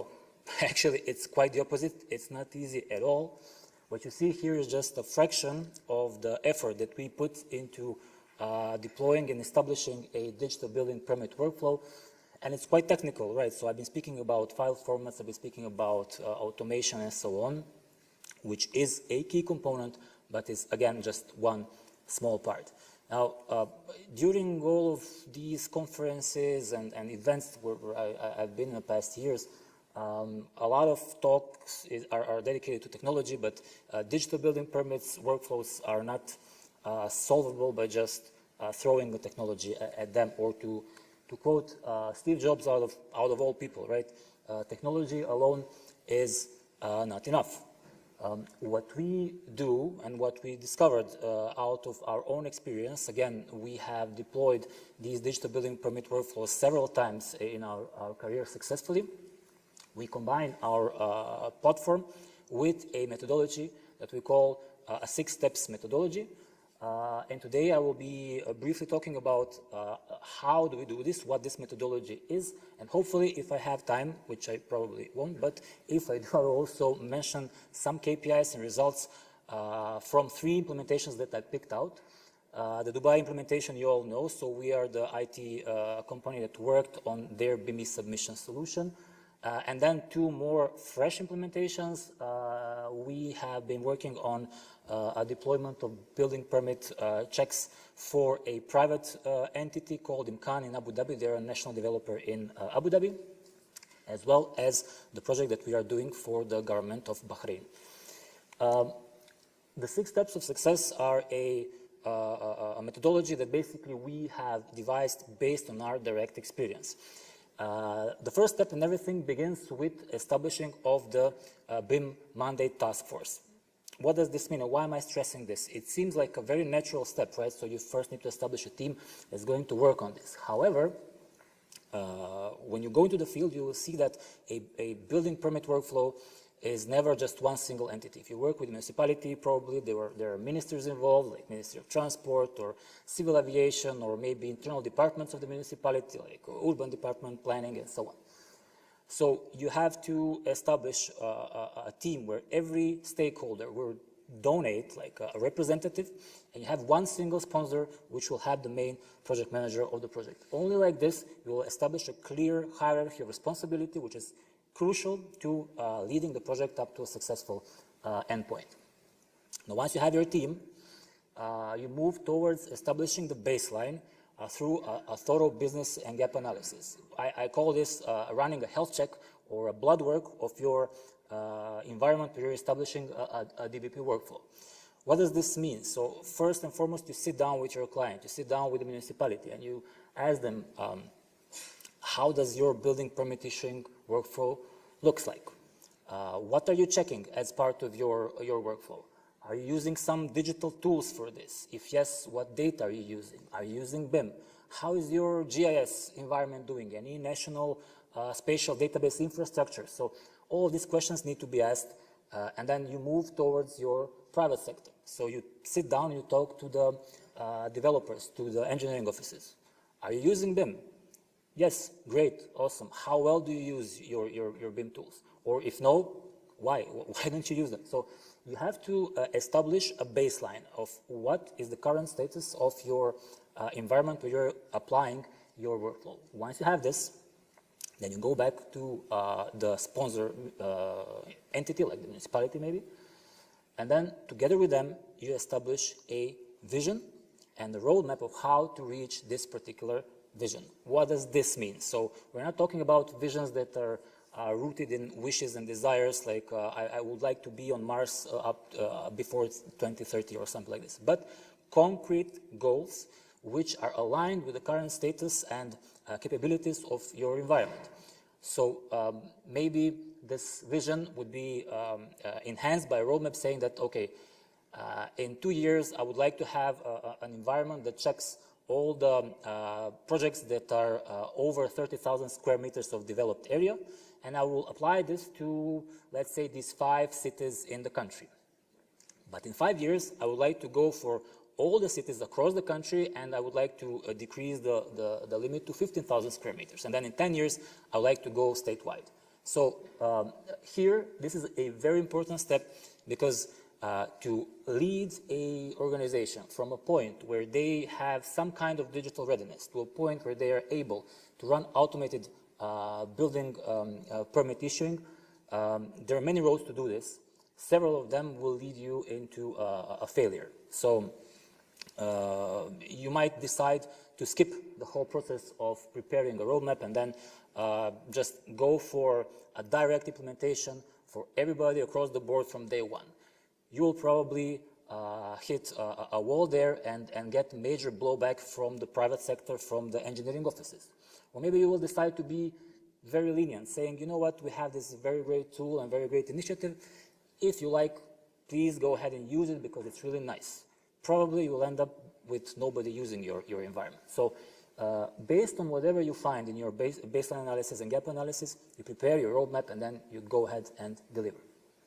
Now, once these 3 steps are ready, what we do next, we initiate all the second 3 steps. So step number 4, 5, and 6, where with step number 4, we begin defining the mandate / guideline / whatever rules need to be established in line with the roadmap. So based on how fast do we want to reach our goals, we start rolling out the rules of the game. So how and what needs to be done for an entity to actually get and obtain a BIM-based permit. Step number 5 is the technology. So you can see in step number 5, we are introducing the software. The software can be deployed, customized, configured, and so on, but this is where you deploy it. And then in step number 6, you go into maintenance and continue with awareness sessions. A very important step because as you will see in the next slides and concrete examples from the field, awareness is quite a big issue globally. And also you have to think about preparing your environment in a way that will be ready to accept new engineering offices, students coming from colleges being ready to produce BIM models and so on and so forth. So you never stop basically with running this awareness and onboarding of new clients. So if we take, I will just briefly go through these 3 examples. So if you take our Dubai implementation as an example, our first step was, if you remember, establishing a BIM mandate task force. With the team in Dubai, we had a lovely time working together. They already had this team of ninjas led by Dr. Ali. We had a really great time working on all of the issues I mentioned before above.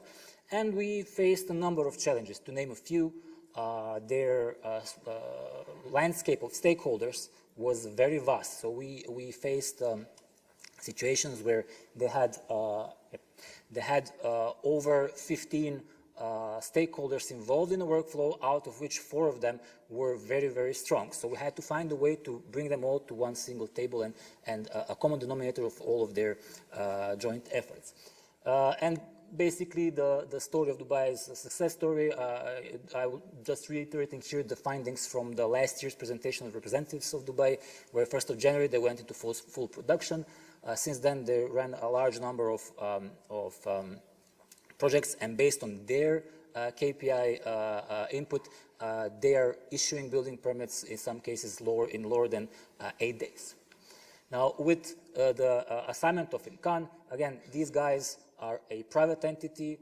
In their cases, the BIM readiness and efficiency was at the highest level because everything they do is in BIM, but they were very demanding because they wanted to run multiple building codes in parallel. They were complying with the Abu Dhabi building code, but they also wanted to run their own more detailed building code. So for them, we added additional rule checks related to finishing, materials, and so on and so forth. And now they are using our tool as a pre-check before applying for a building permit.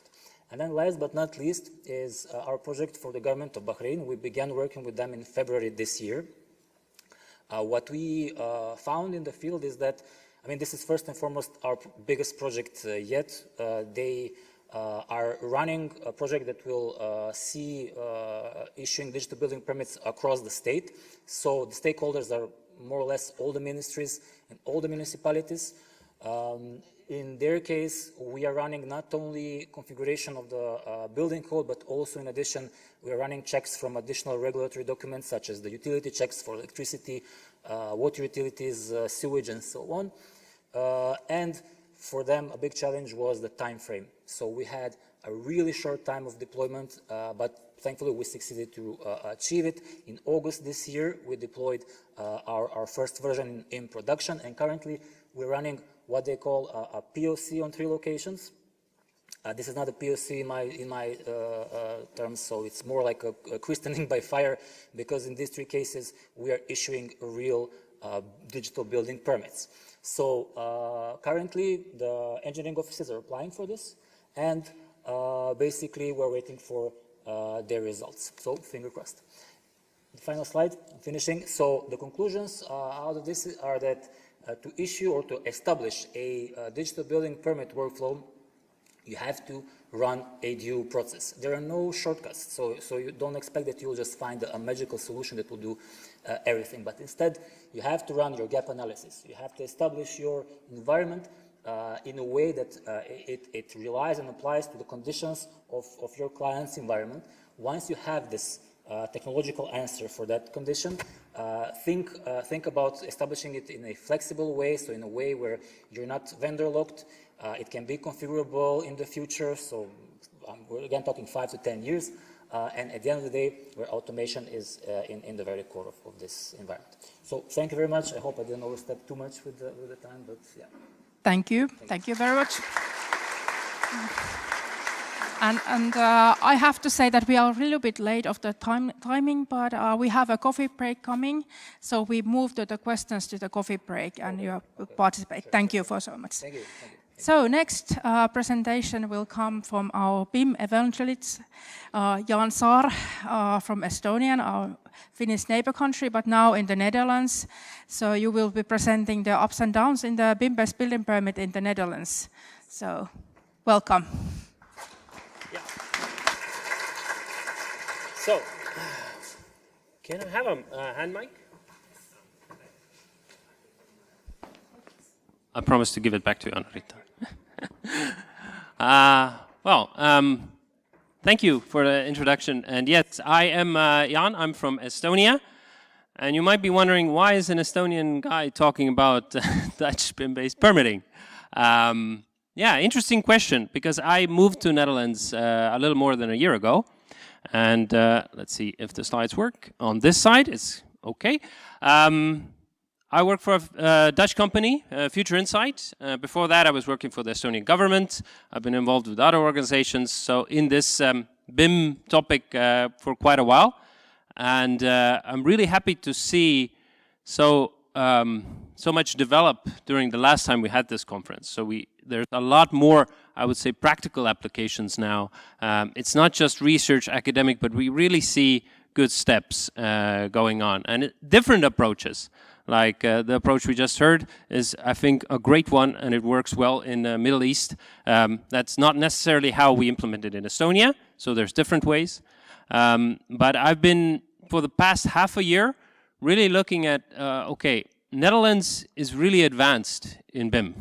It is really advanced in digital technologies. It's a mature market, etc. Why aren't they using BIM to automate building permits? So, and I thought I'd share my findings or discoveries about that.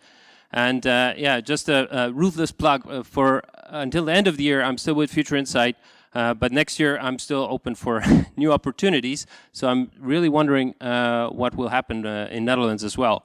But coming back to the question quickly, why BIM-based permitting?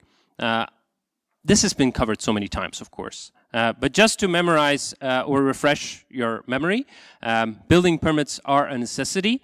They are a thing that helps us to ensure quality, safety, etc. And it's very time-consuming, complex, and it's, you know, it's not the biggest problem in the world, but it is a problem we could solve if we apply automation using BIM, which can help you make the whole process faster, improve the quality, and make it more transparent. And then the question becomes, now I'm jumping right into Netherlands, hoe gaat het? Yeah, my Dutch colleagues. I'm really happy to see that there's a nice delegation from Netherlands, about 13, 14 people here, and and they are actually the ones who are doing this in the Netherlands. But what is the problem there? And I think the problem, we should really start framing it. We talk a lot about technology, we talk a lot about the process, but if we really frame the problem, and this is why I really liked that Pablo from the European Commission was able to give the keynote in the morning, is about housing in many cases. And in the Netherlands, it's the same case. It's a housing crisis. They're short of 300,000 homes. Government has promised to build 100,000 a year, but it's rarely and not even close to that mark. There's a rental squeeze, there's a generation lockout, but one thing that strikes me from the feedback or what I see happening around in Netherlands is that they also highlight the regulatory paralysis. So, and that because there's a problem with slow permits. And we saw in one of the presentations how across Europe, the number of permits issued is going down. Because on one hand, you have a technical complexity that is rising, and it's also regulatory burden that is often a problem. So in Netherlands, luckily, they've already started solving the problem. In 2024, this non-profit organization called DigiGo signed an agreement between over 40 public and private bodies to really work on digitizing the construction sector, the value chain. And they signed this agreement, and they had certain policy measures also defined. And one of those policy measures, number 13, so beleidsmaatregel 13, so that's, I'm studying Dutch, so I'm trying to practice whenever I can, is focusing specifically on BIM-based permits. Now this was already back into 2024, and when I started investigating or looking at, okay, well, how far are we with this topic now? And well, I didn't see that much progress from the plan or idea to practice. And coming from Estonia, where we implemented with a Dutch company BIM-based permits, I was a little confused. So not to say that there weren't projects going on. In Rotterdam, they had also developed a system which was using GeoBIM and doing a few checks. And there are other municipalities as well who are really looking into the part and trying to do things. But generally, it was still not moving as fast as I would have hoped. Well, I'm an impatient guy, so I started going around and looking for municipalities and talking to them. Why aren't we doing this? We should be doing this. So, and we, together with Intergarant and NIRPREM, which is the Association of Real Estate Developers, I approached them and described, well, we should do a project, a really practically focused project to implement real checks for you. We have the software, we have the standards, right? So why not do it? And this was already in the summer of this year. But then I ran into some challenges. And I think this image often describes it, and maybe some of you recognize the feeling that you're trying to explain and offer a solution that makes things faster, more efficient, more transparent, improves the quality. But the answer you get is, well, we don't have the time for it. We don't have the budget. It's not our priority. BIM is not used that much because the municipalities don't see it. And in Netherlands, there is already, there are BIM standards. There is a system where you can upload already IFC files nationally. So the municipalities can receive them. They don't know what to do with them. But not because of the lack of technology, but because of the lack of priority or the need. And in some cases, it's too complex or it's too innovative. And why should the municipality this or that do that? It should be the government doing this. So a lot of challenges. So how to solve it? But I'm really happy to say that coming here now, I can talk about a project that is continuing the work done by DigiGo with the lead of the Dutch Municipal Association, VNG. So they have now started a project with 5 pilot municipalities, and they're offering also co-financing, which is really crucial, I think, especially for the municipalities, because it's hard for them to find the budget, the priority within their organization to start with such a project. And the delegation here includes a representative from, 2 representatives from Apeldoorn, actually. The DigiGo guys are here, VNG guys, so definitely have a look at them. Maybe you guys can just quickly raise your hands so the people know who to turn to talk to you guys. So this is a project that is actually now starting and is going to have real results. And even software suppliers are involved in that. So we're doing actual real-life piloting with real software and going to do real checks. This is a picture I like to use to illustrate how hard it is to implement things.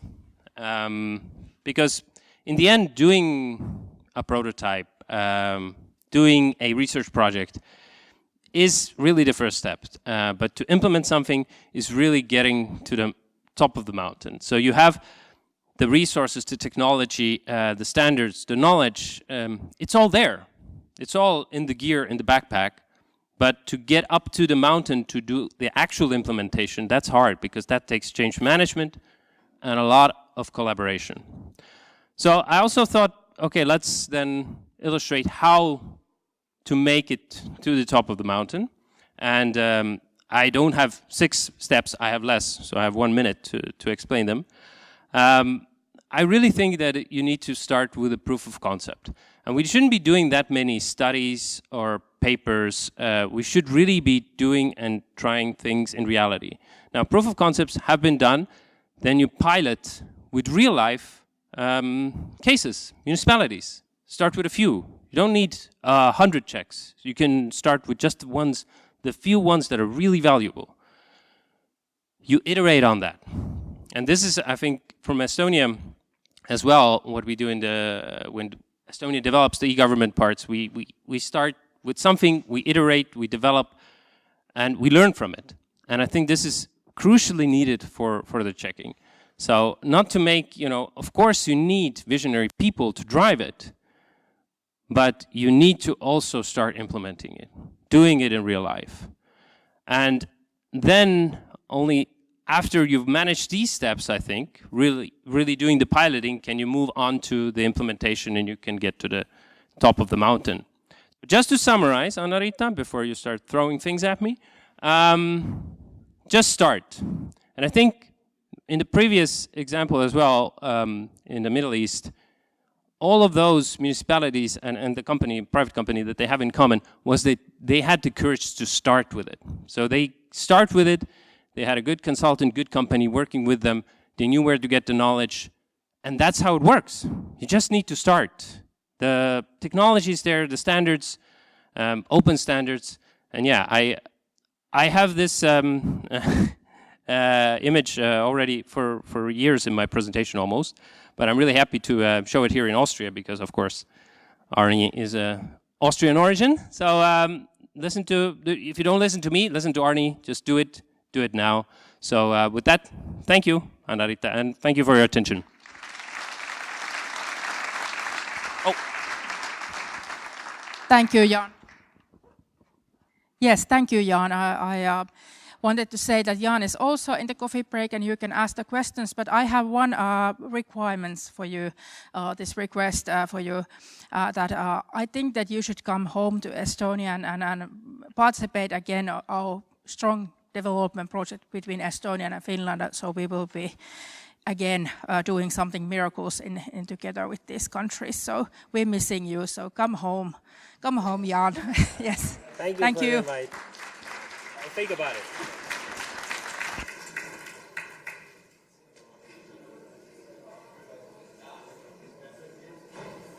Okay, now we start with the last session of the day. I'm the chair, and we start with our first speaker, Patrick Leubel.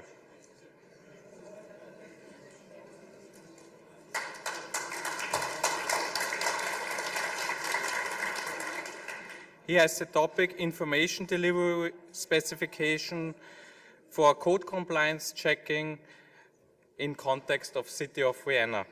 Please.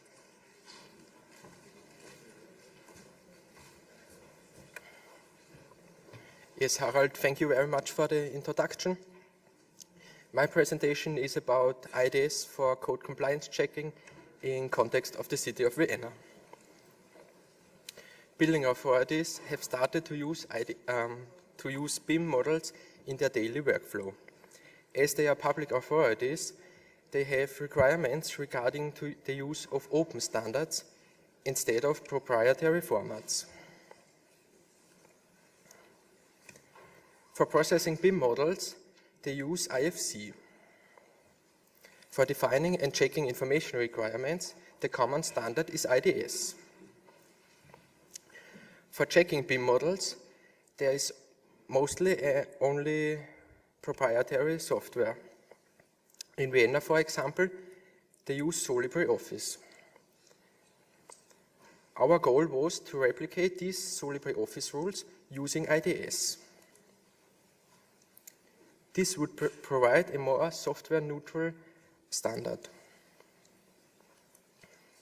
One very important argument for our research was that IDS is already used by public authorities for defining their information requirements. This means they know the standard and can implement it for their code compliance checking. We conducted our research on the City of Vienna. As Simon mentioned previously, the City of Vienna has published their information requirements online. On the UCM platform, you can find the necessary IDS file. In the research project Prise Vienna, the used software is LibreOffice. In our research, we have analyzed parts of the OEB guidelines. These guidelines define the technical building requirements in Austria. So how did we conduct our research? The first step was to map the paragraphs, the textual paragraphs, to the IDS standard. If the standard IDS wasn't suitable, we used the extended IDS version Simon presented to you previously. The last step was to validate our research. As mentioned before, we use our extension, where we can put the attribute and the property facet inside the part of facet. So how did we map the textual paragraphs to the IDS standard? The first step is to split the sentence, the paragraph, into two parts. The first part is the applicability part, the second part is the requirements part. Let's take a look on an easy example. Doors must have a doorway clearance width of at least 80 centimeters. As you can see, we have just one word in the applicability and half of the sentence in the requirements section. The second step is to map the necessary IDS facets to the parts. For the applicability part, there is an entity facet used. In the requirements part, we just need one property facet. And the last step is to select the necessary restriction type. In our case, we have simple values for the entity name, for the property set name, and for the property name. The property value has a restriction. It has to be at least 80 centimeters. If the standard IDS wasn't suitable or wasn't enough, we used the extended IDS version.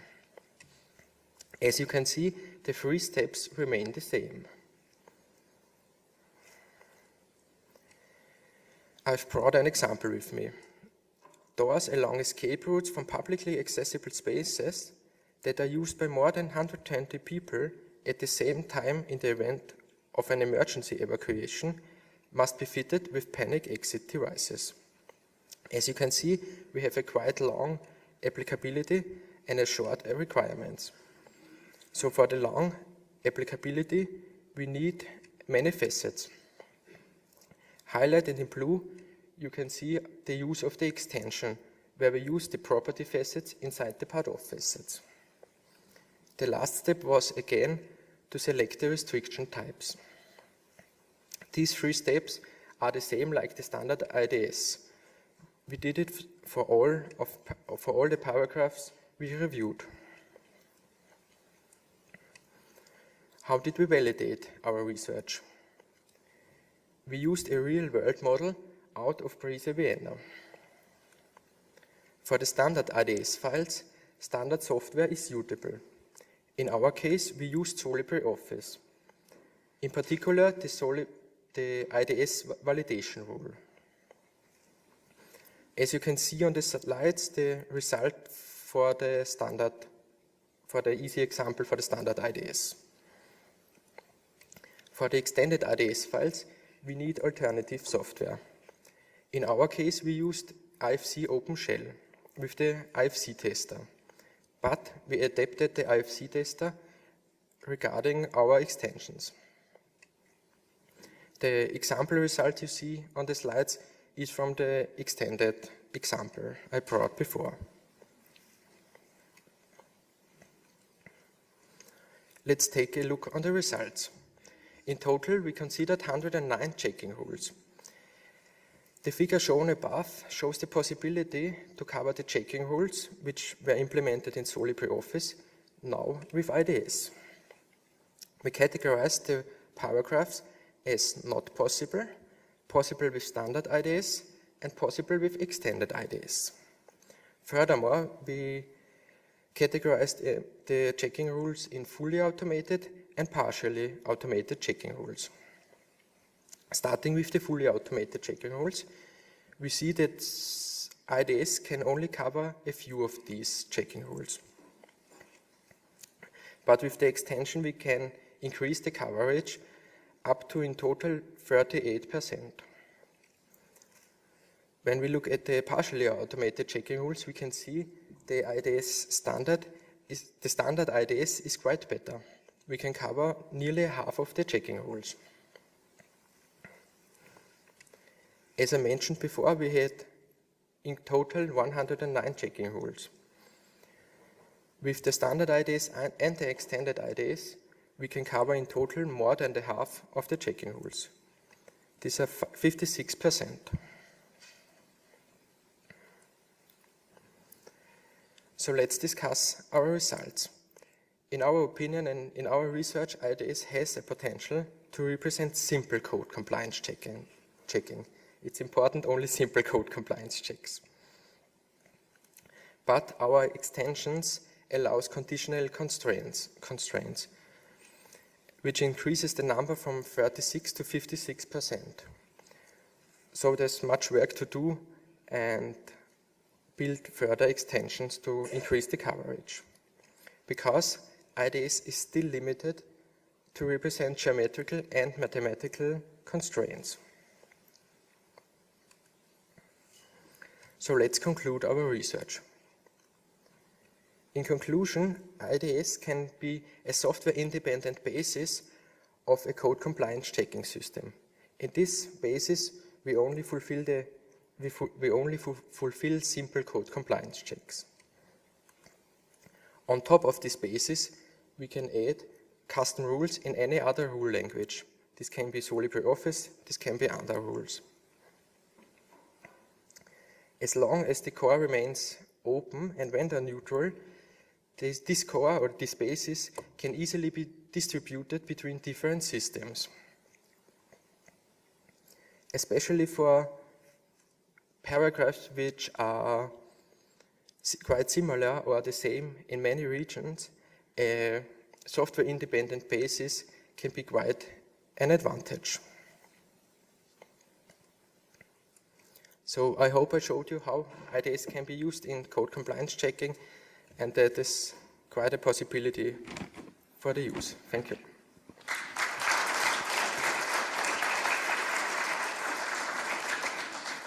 Thank you, Patrick. Are there any questions from the audience? Please. Thank you for the presentation. This example that you made regarding the door clearance of at least 80 centimeters. Yes. Then I'm wondering if, what are you actually checking? Are you checking the actual door clearance of the 80 centimeters or the property that the architect has written that it should be at least 80 centimeters? In this case, it's the property from the architect, because it's so in the information requirements from the City of Vienna. There is the doorway clearance width is a property that has to be filled by the architect. Okay, but do you see it in the long run as this kind of like qualitative enough for the check, or should it be like more of the geometric check so that we know of this kind of requirement, and then by the model of geometry we're checking that if this clearance is really achieved? Of course, it should be a geometrical test in the end result, yes. But now we have to work, when we work with IDS, we have to work with properties. Yeah, why I'm asking it is only because of this, that every scale has the two sides, that one thing would be is it possible to check, and the other thing would be there is some architect writing these attributes into it, and if we would say like, hey, we want to automate the building permit, please write 1,000 attributes, they would say, sorry, can I still get the paper permit? Yes, of course, this is a problem in this case, yes. Please. Konstantin? Oh. Yeah. One question. Thank you. Yeah, I have a question about the rules that were not possible to check. Did you analyze them? Is there a certain type of rule, or is there something to say about what types of rules are difficult to check? It's especially the geometrical rules that are not possible, maybe some distance that has to be calculated, which isn't possible with IDS. Okay. But we didn't count them by error. Yes. Okay. Thank you.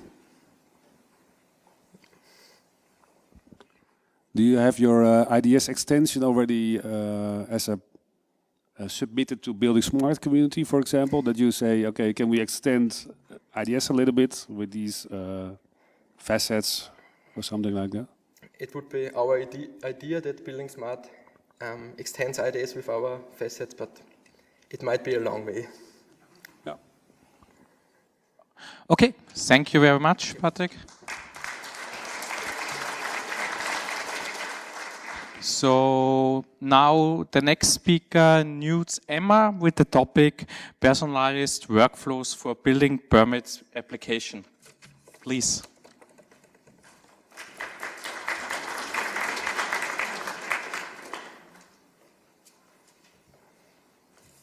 Hi everyone, I'm Emma. I'm a PhD student, currently pursuing a PhD in computer science, although I'm an architectural engineer by training. So together with my colleagues from both the Department of Information Technology and my former colleagues of the Department of Architecture and Urban Planning, we worked on personalized workflows for building permit applications. Now, why did we do this? We really thought that much ongoing research is focused on easing the building permit application process, specifically for building permit officers and architects, people who come into contact with this very complex procedure often, but the applicants itself are often forgotten. Especially in Flanders, it's not an easy process, it's very complicated, and applicants who only maybe apply once or twice in their life for a building permit application often don't understand what's happening. So I'll give you an example of how the legislation in Flanders is going.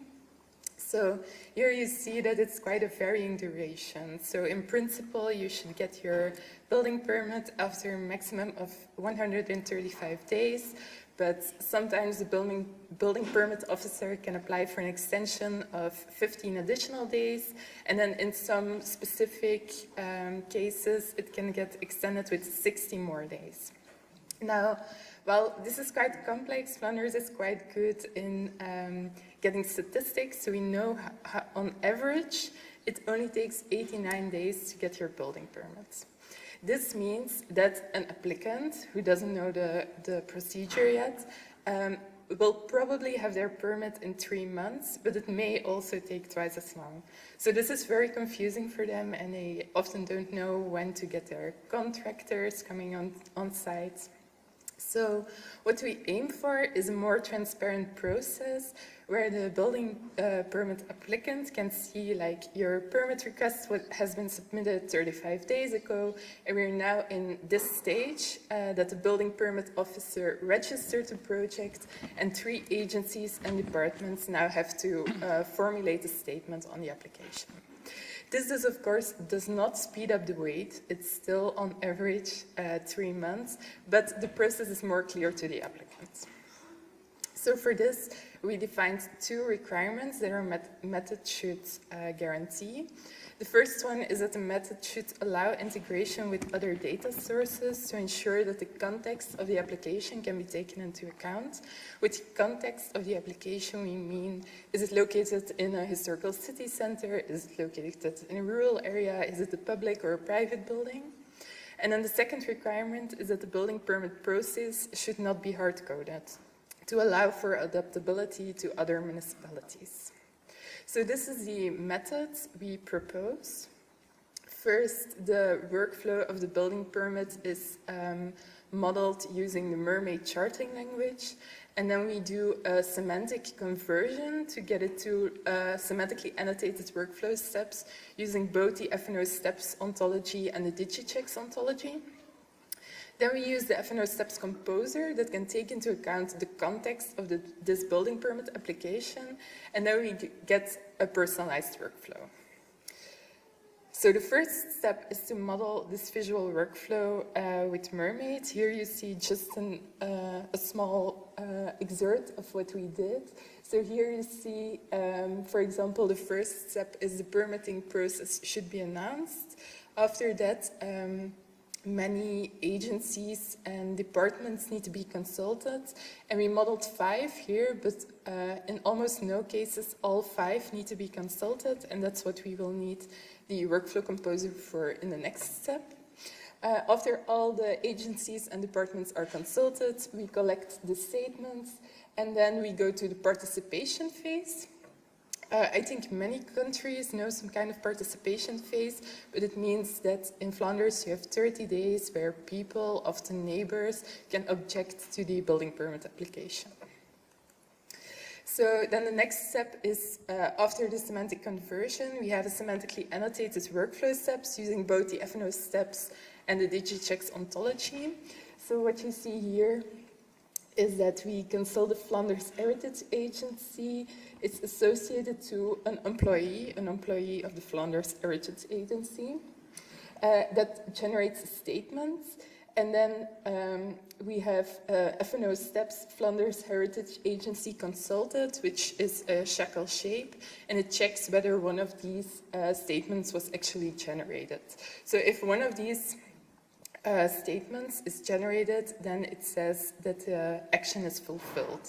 Now, how can we check this? It can be a manual thing that someone checks, depending on the municipality, or it can be that, for example, an employee of the Flanders Heritage Agency uploads a file to a certain drive or to a certain file folder, and then it can get inferred that this statement exists.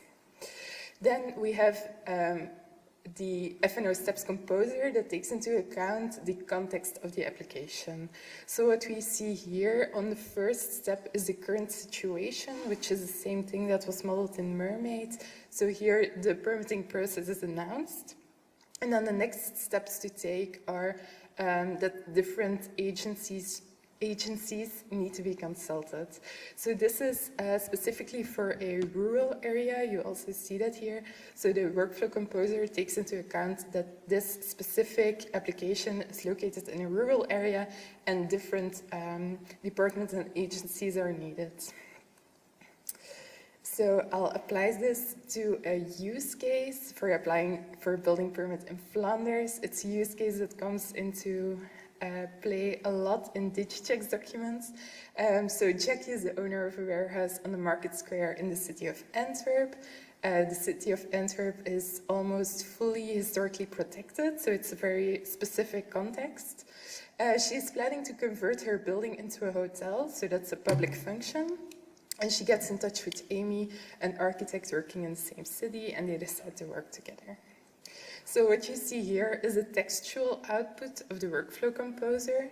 So here the permitting process is announced, and then the workflow composer automatically infers which agencies or departments need to be consulted. And for example, here it's the Flanders Heritage Agency because it's a historic city center, and then the Department of Mobility and Public Works and the Astrid Security Committee because it's a public function.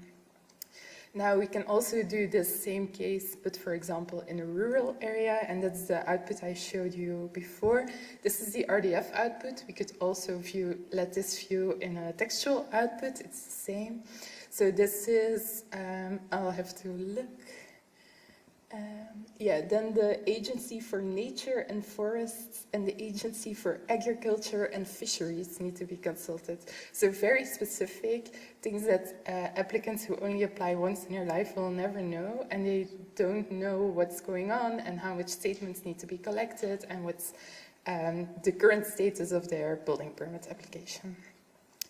Now, without going into too much detail, I just want to briefly show that this can also take into account, for example, the participation phase, which expires after 30 days. So that's not dependent on a statement that gets uploaded to a drive or something. It's just after 30 days, if no objections were found, then it expires. And that's done by such notation 3 rules.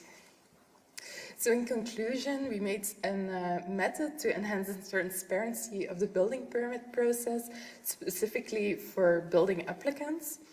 We provide applicants with a clearer understanding of their progress, and we formulated 2 requirements. The method should allow integration with other data sources, which we achieve by using linked data, and the building permit process should not be hard-coded, which is the case because we use the Mermaid charting language.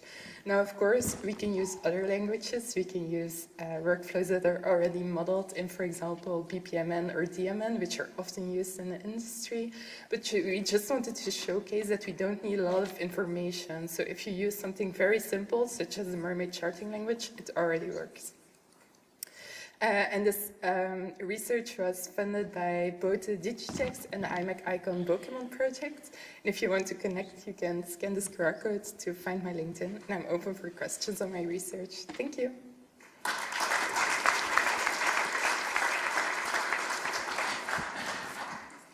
Thank you very much. Are there any questions for the audience? Yes?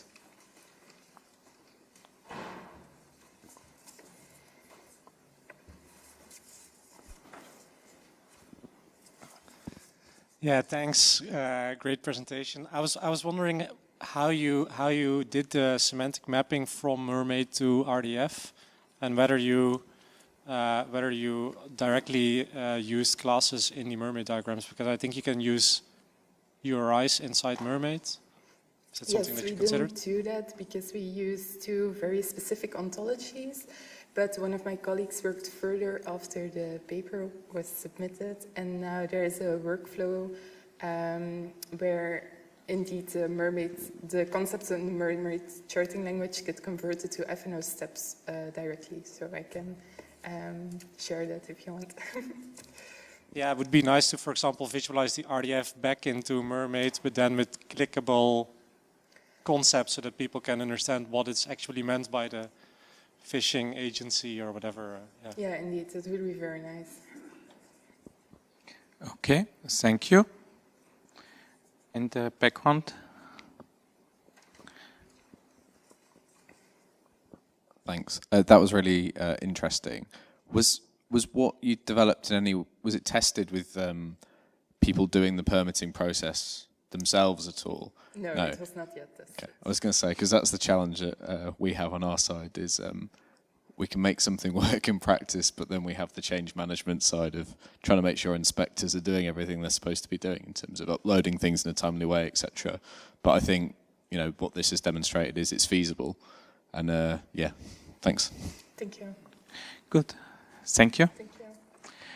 And now we start the next topic. The topic is proposing a standardized approach for efficient broadband expansion with BIM. And the speaker is Nebs Daniel.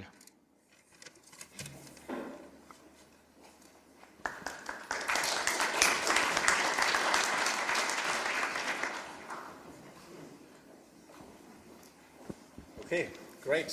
Thank you very much. Now I'm going to tell you something about the paper proposing a standardized approach for efficient broadband expansion with BIM. It's part of the research project BIM Broadband and founded by the Federal Ministry of Transport. I would like to start first with a quick motivation. Maybe all of you know that broadband expansion is very essential for our economy, for our social lives, also for our talking and behavior, social connecting, everything, especially during the Corona crisis. But for now, there are several limitations for the proposals, for example, for the authority and the applicant. So in the first stages, the workflow itself is very fragmented. As you can see here, for example, there are many media breaks between the applicant and the authority, in this case the municipality, and the regulatory of the technical checks of different rule sets are performed manually in the most cases. So this is very time consuming and makes it very affordable. For our motivation of this paper is just to overcome the limitations between this whole workflow process. So as you can see here on this picture, we have several analog steps for the broadband expansion or the broadband expansion itself. So to make it just short, I will not go into any detail of these points.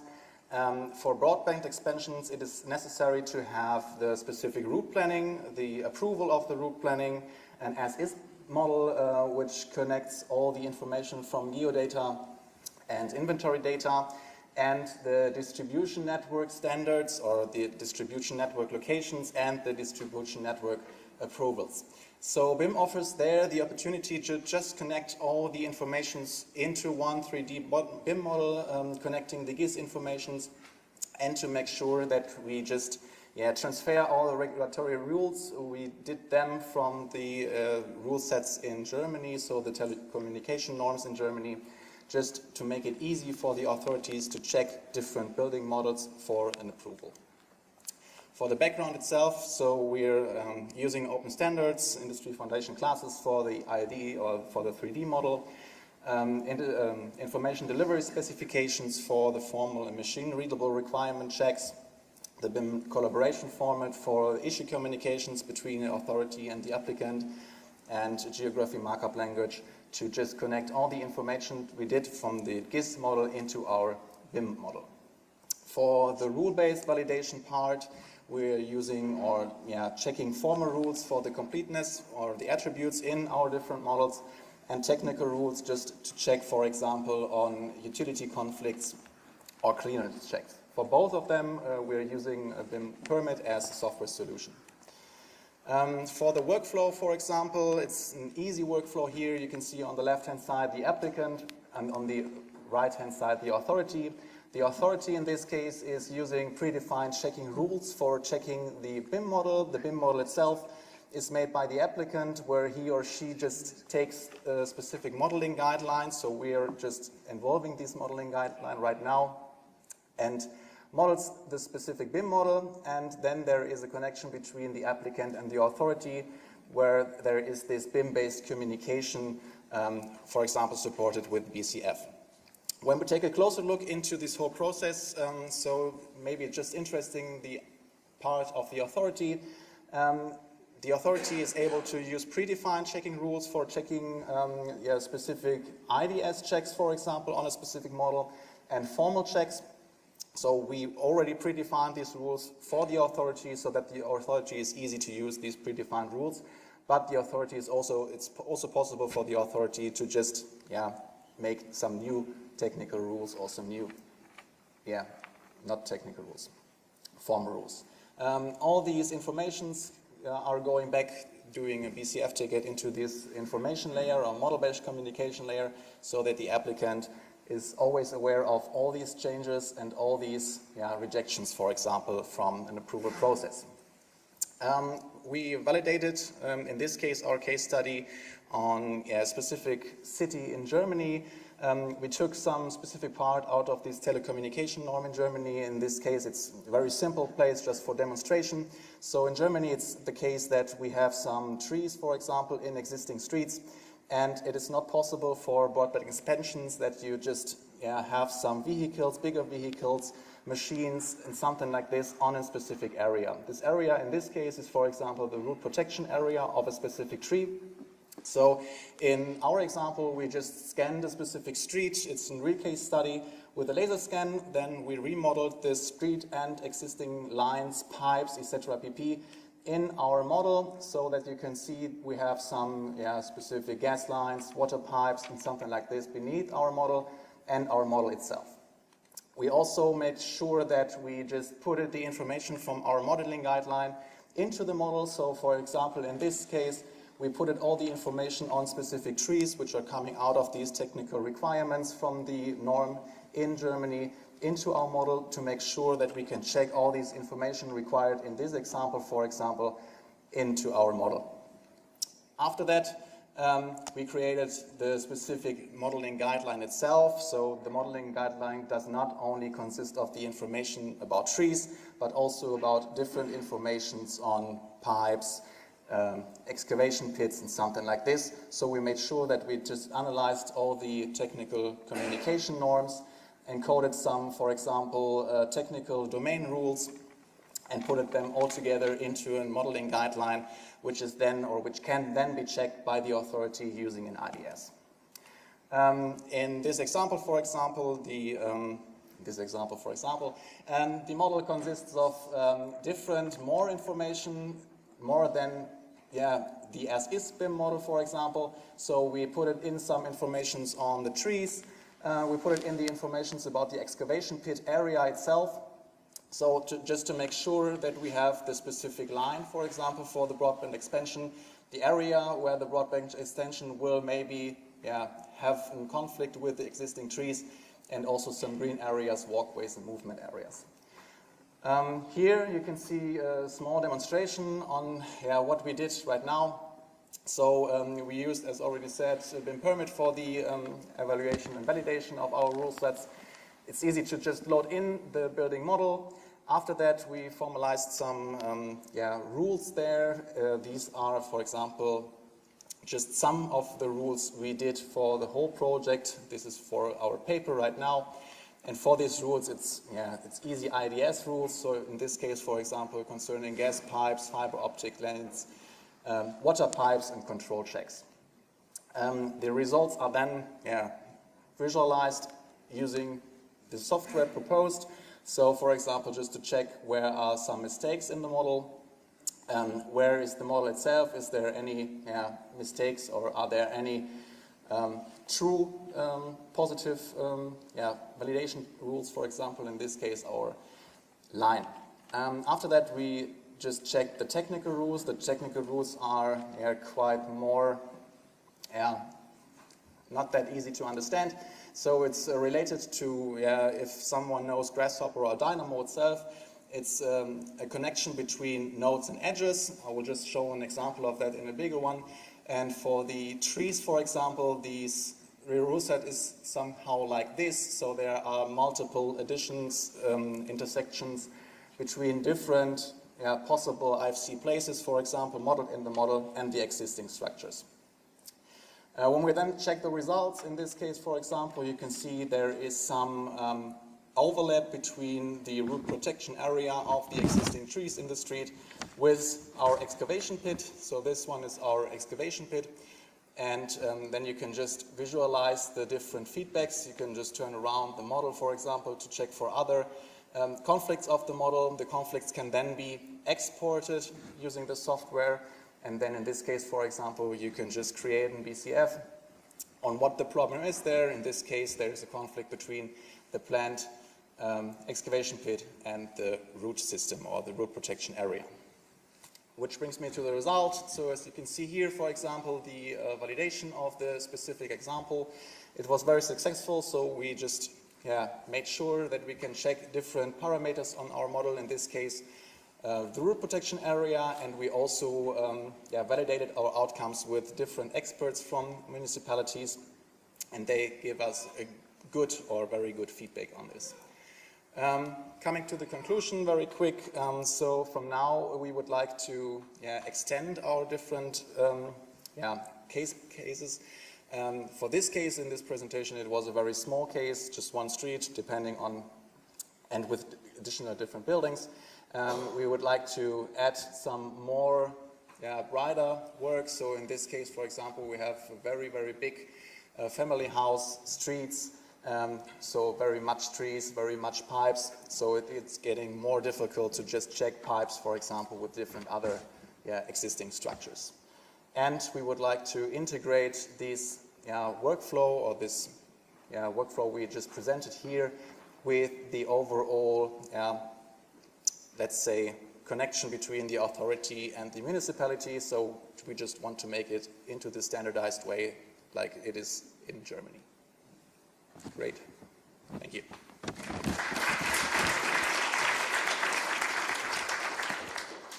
Thank you very much. Are there any questions from the audience? Please.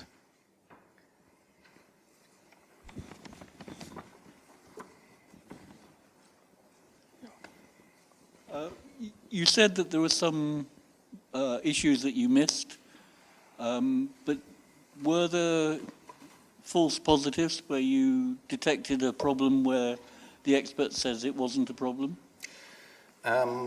Yes, so for the expert validation itself, we talked with architects, for example, in municipalities.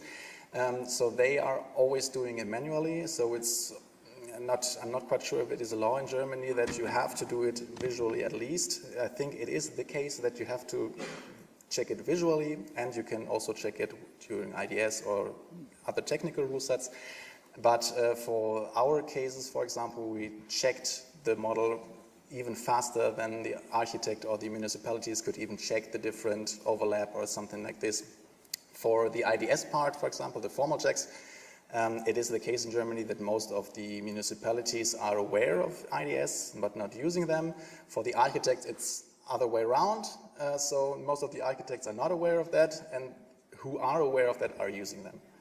So yeah, for the formal checks, for example, it's quite good from both sides. For the technical checks, it's even more time-consuming for experts or municipalities to check it visually for overlapping or something like this, because even if you have a big model, not only consisting of trees, for example, to check, but also pipelines, existing pipelines, even in Germany, the structures are not modeled or as is in the street as modeled.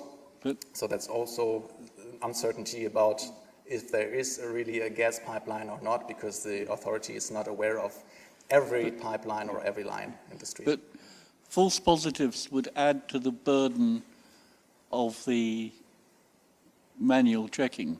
So I'm really asking about, were you detecting issues that were later dismissed? So you mean that we are checking for attributes which are not into the model? Well, for the routing. For the routing. Were you detecting issues that weren't really issues? Yeah. We detected issues which were really issues, and these were because there were some pipes in the street which are not listed somewhere in the documents of the municipality, for example, because also telecommunication lines are not always given to the municipality, but are at the telecom or something like this in Germany. Okay, thank you. So we are now in the 50 minutes gone, and I want to say thank you for this very interesting presentation.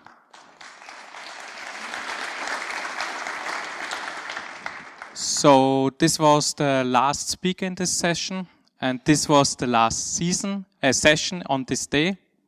So we come to an end, and I want to say thank you all for this really great first day of the conference.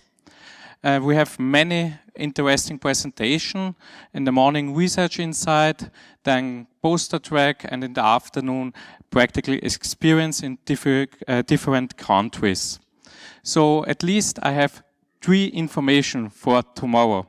First, the people who comes to the dinner tomorrow in the evening, the location description is on the website because it's not here on the Technical University, it is in the Rathaus, Vienna. Second information is, please forget not to vote for the poster. We have a poster award and please vote. You have the QR code downstairs where the catering is and please vote. And the third information for tonight, I recommended the Christmas market directly downstairs here. Maybe we can see us later on. And now, I don't want to make some things longer than needed.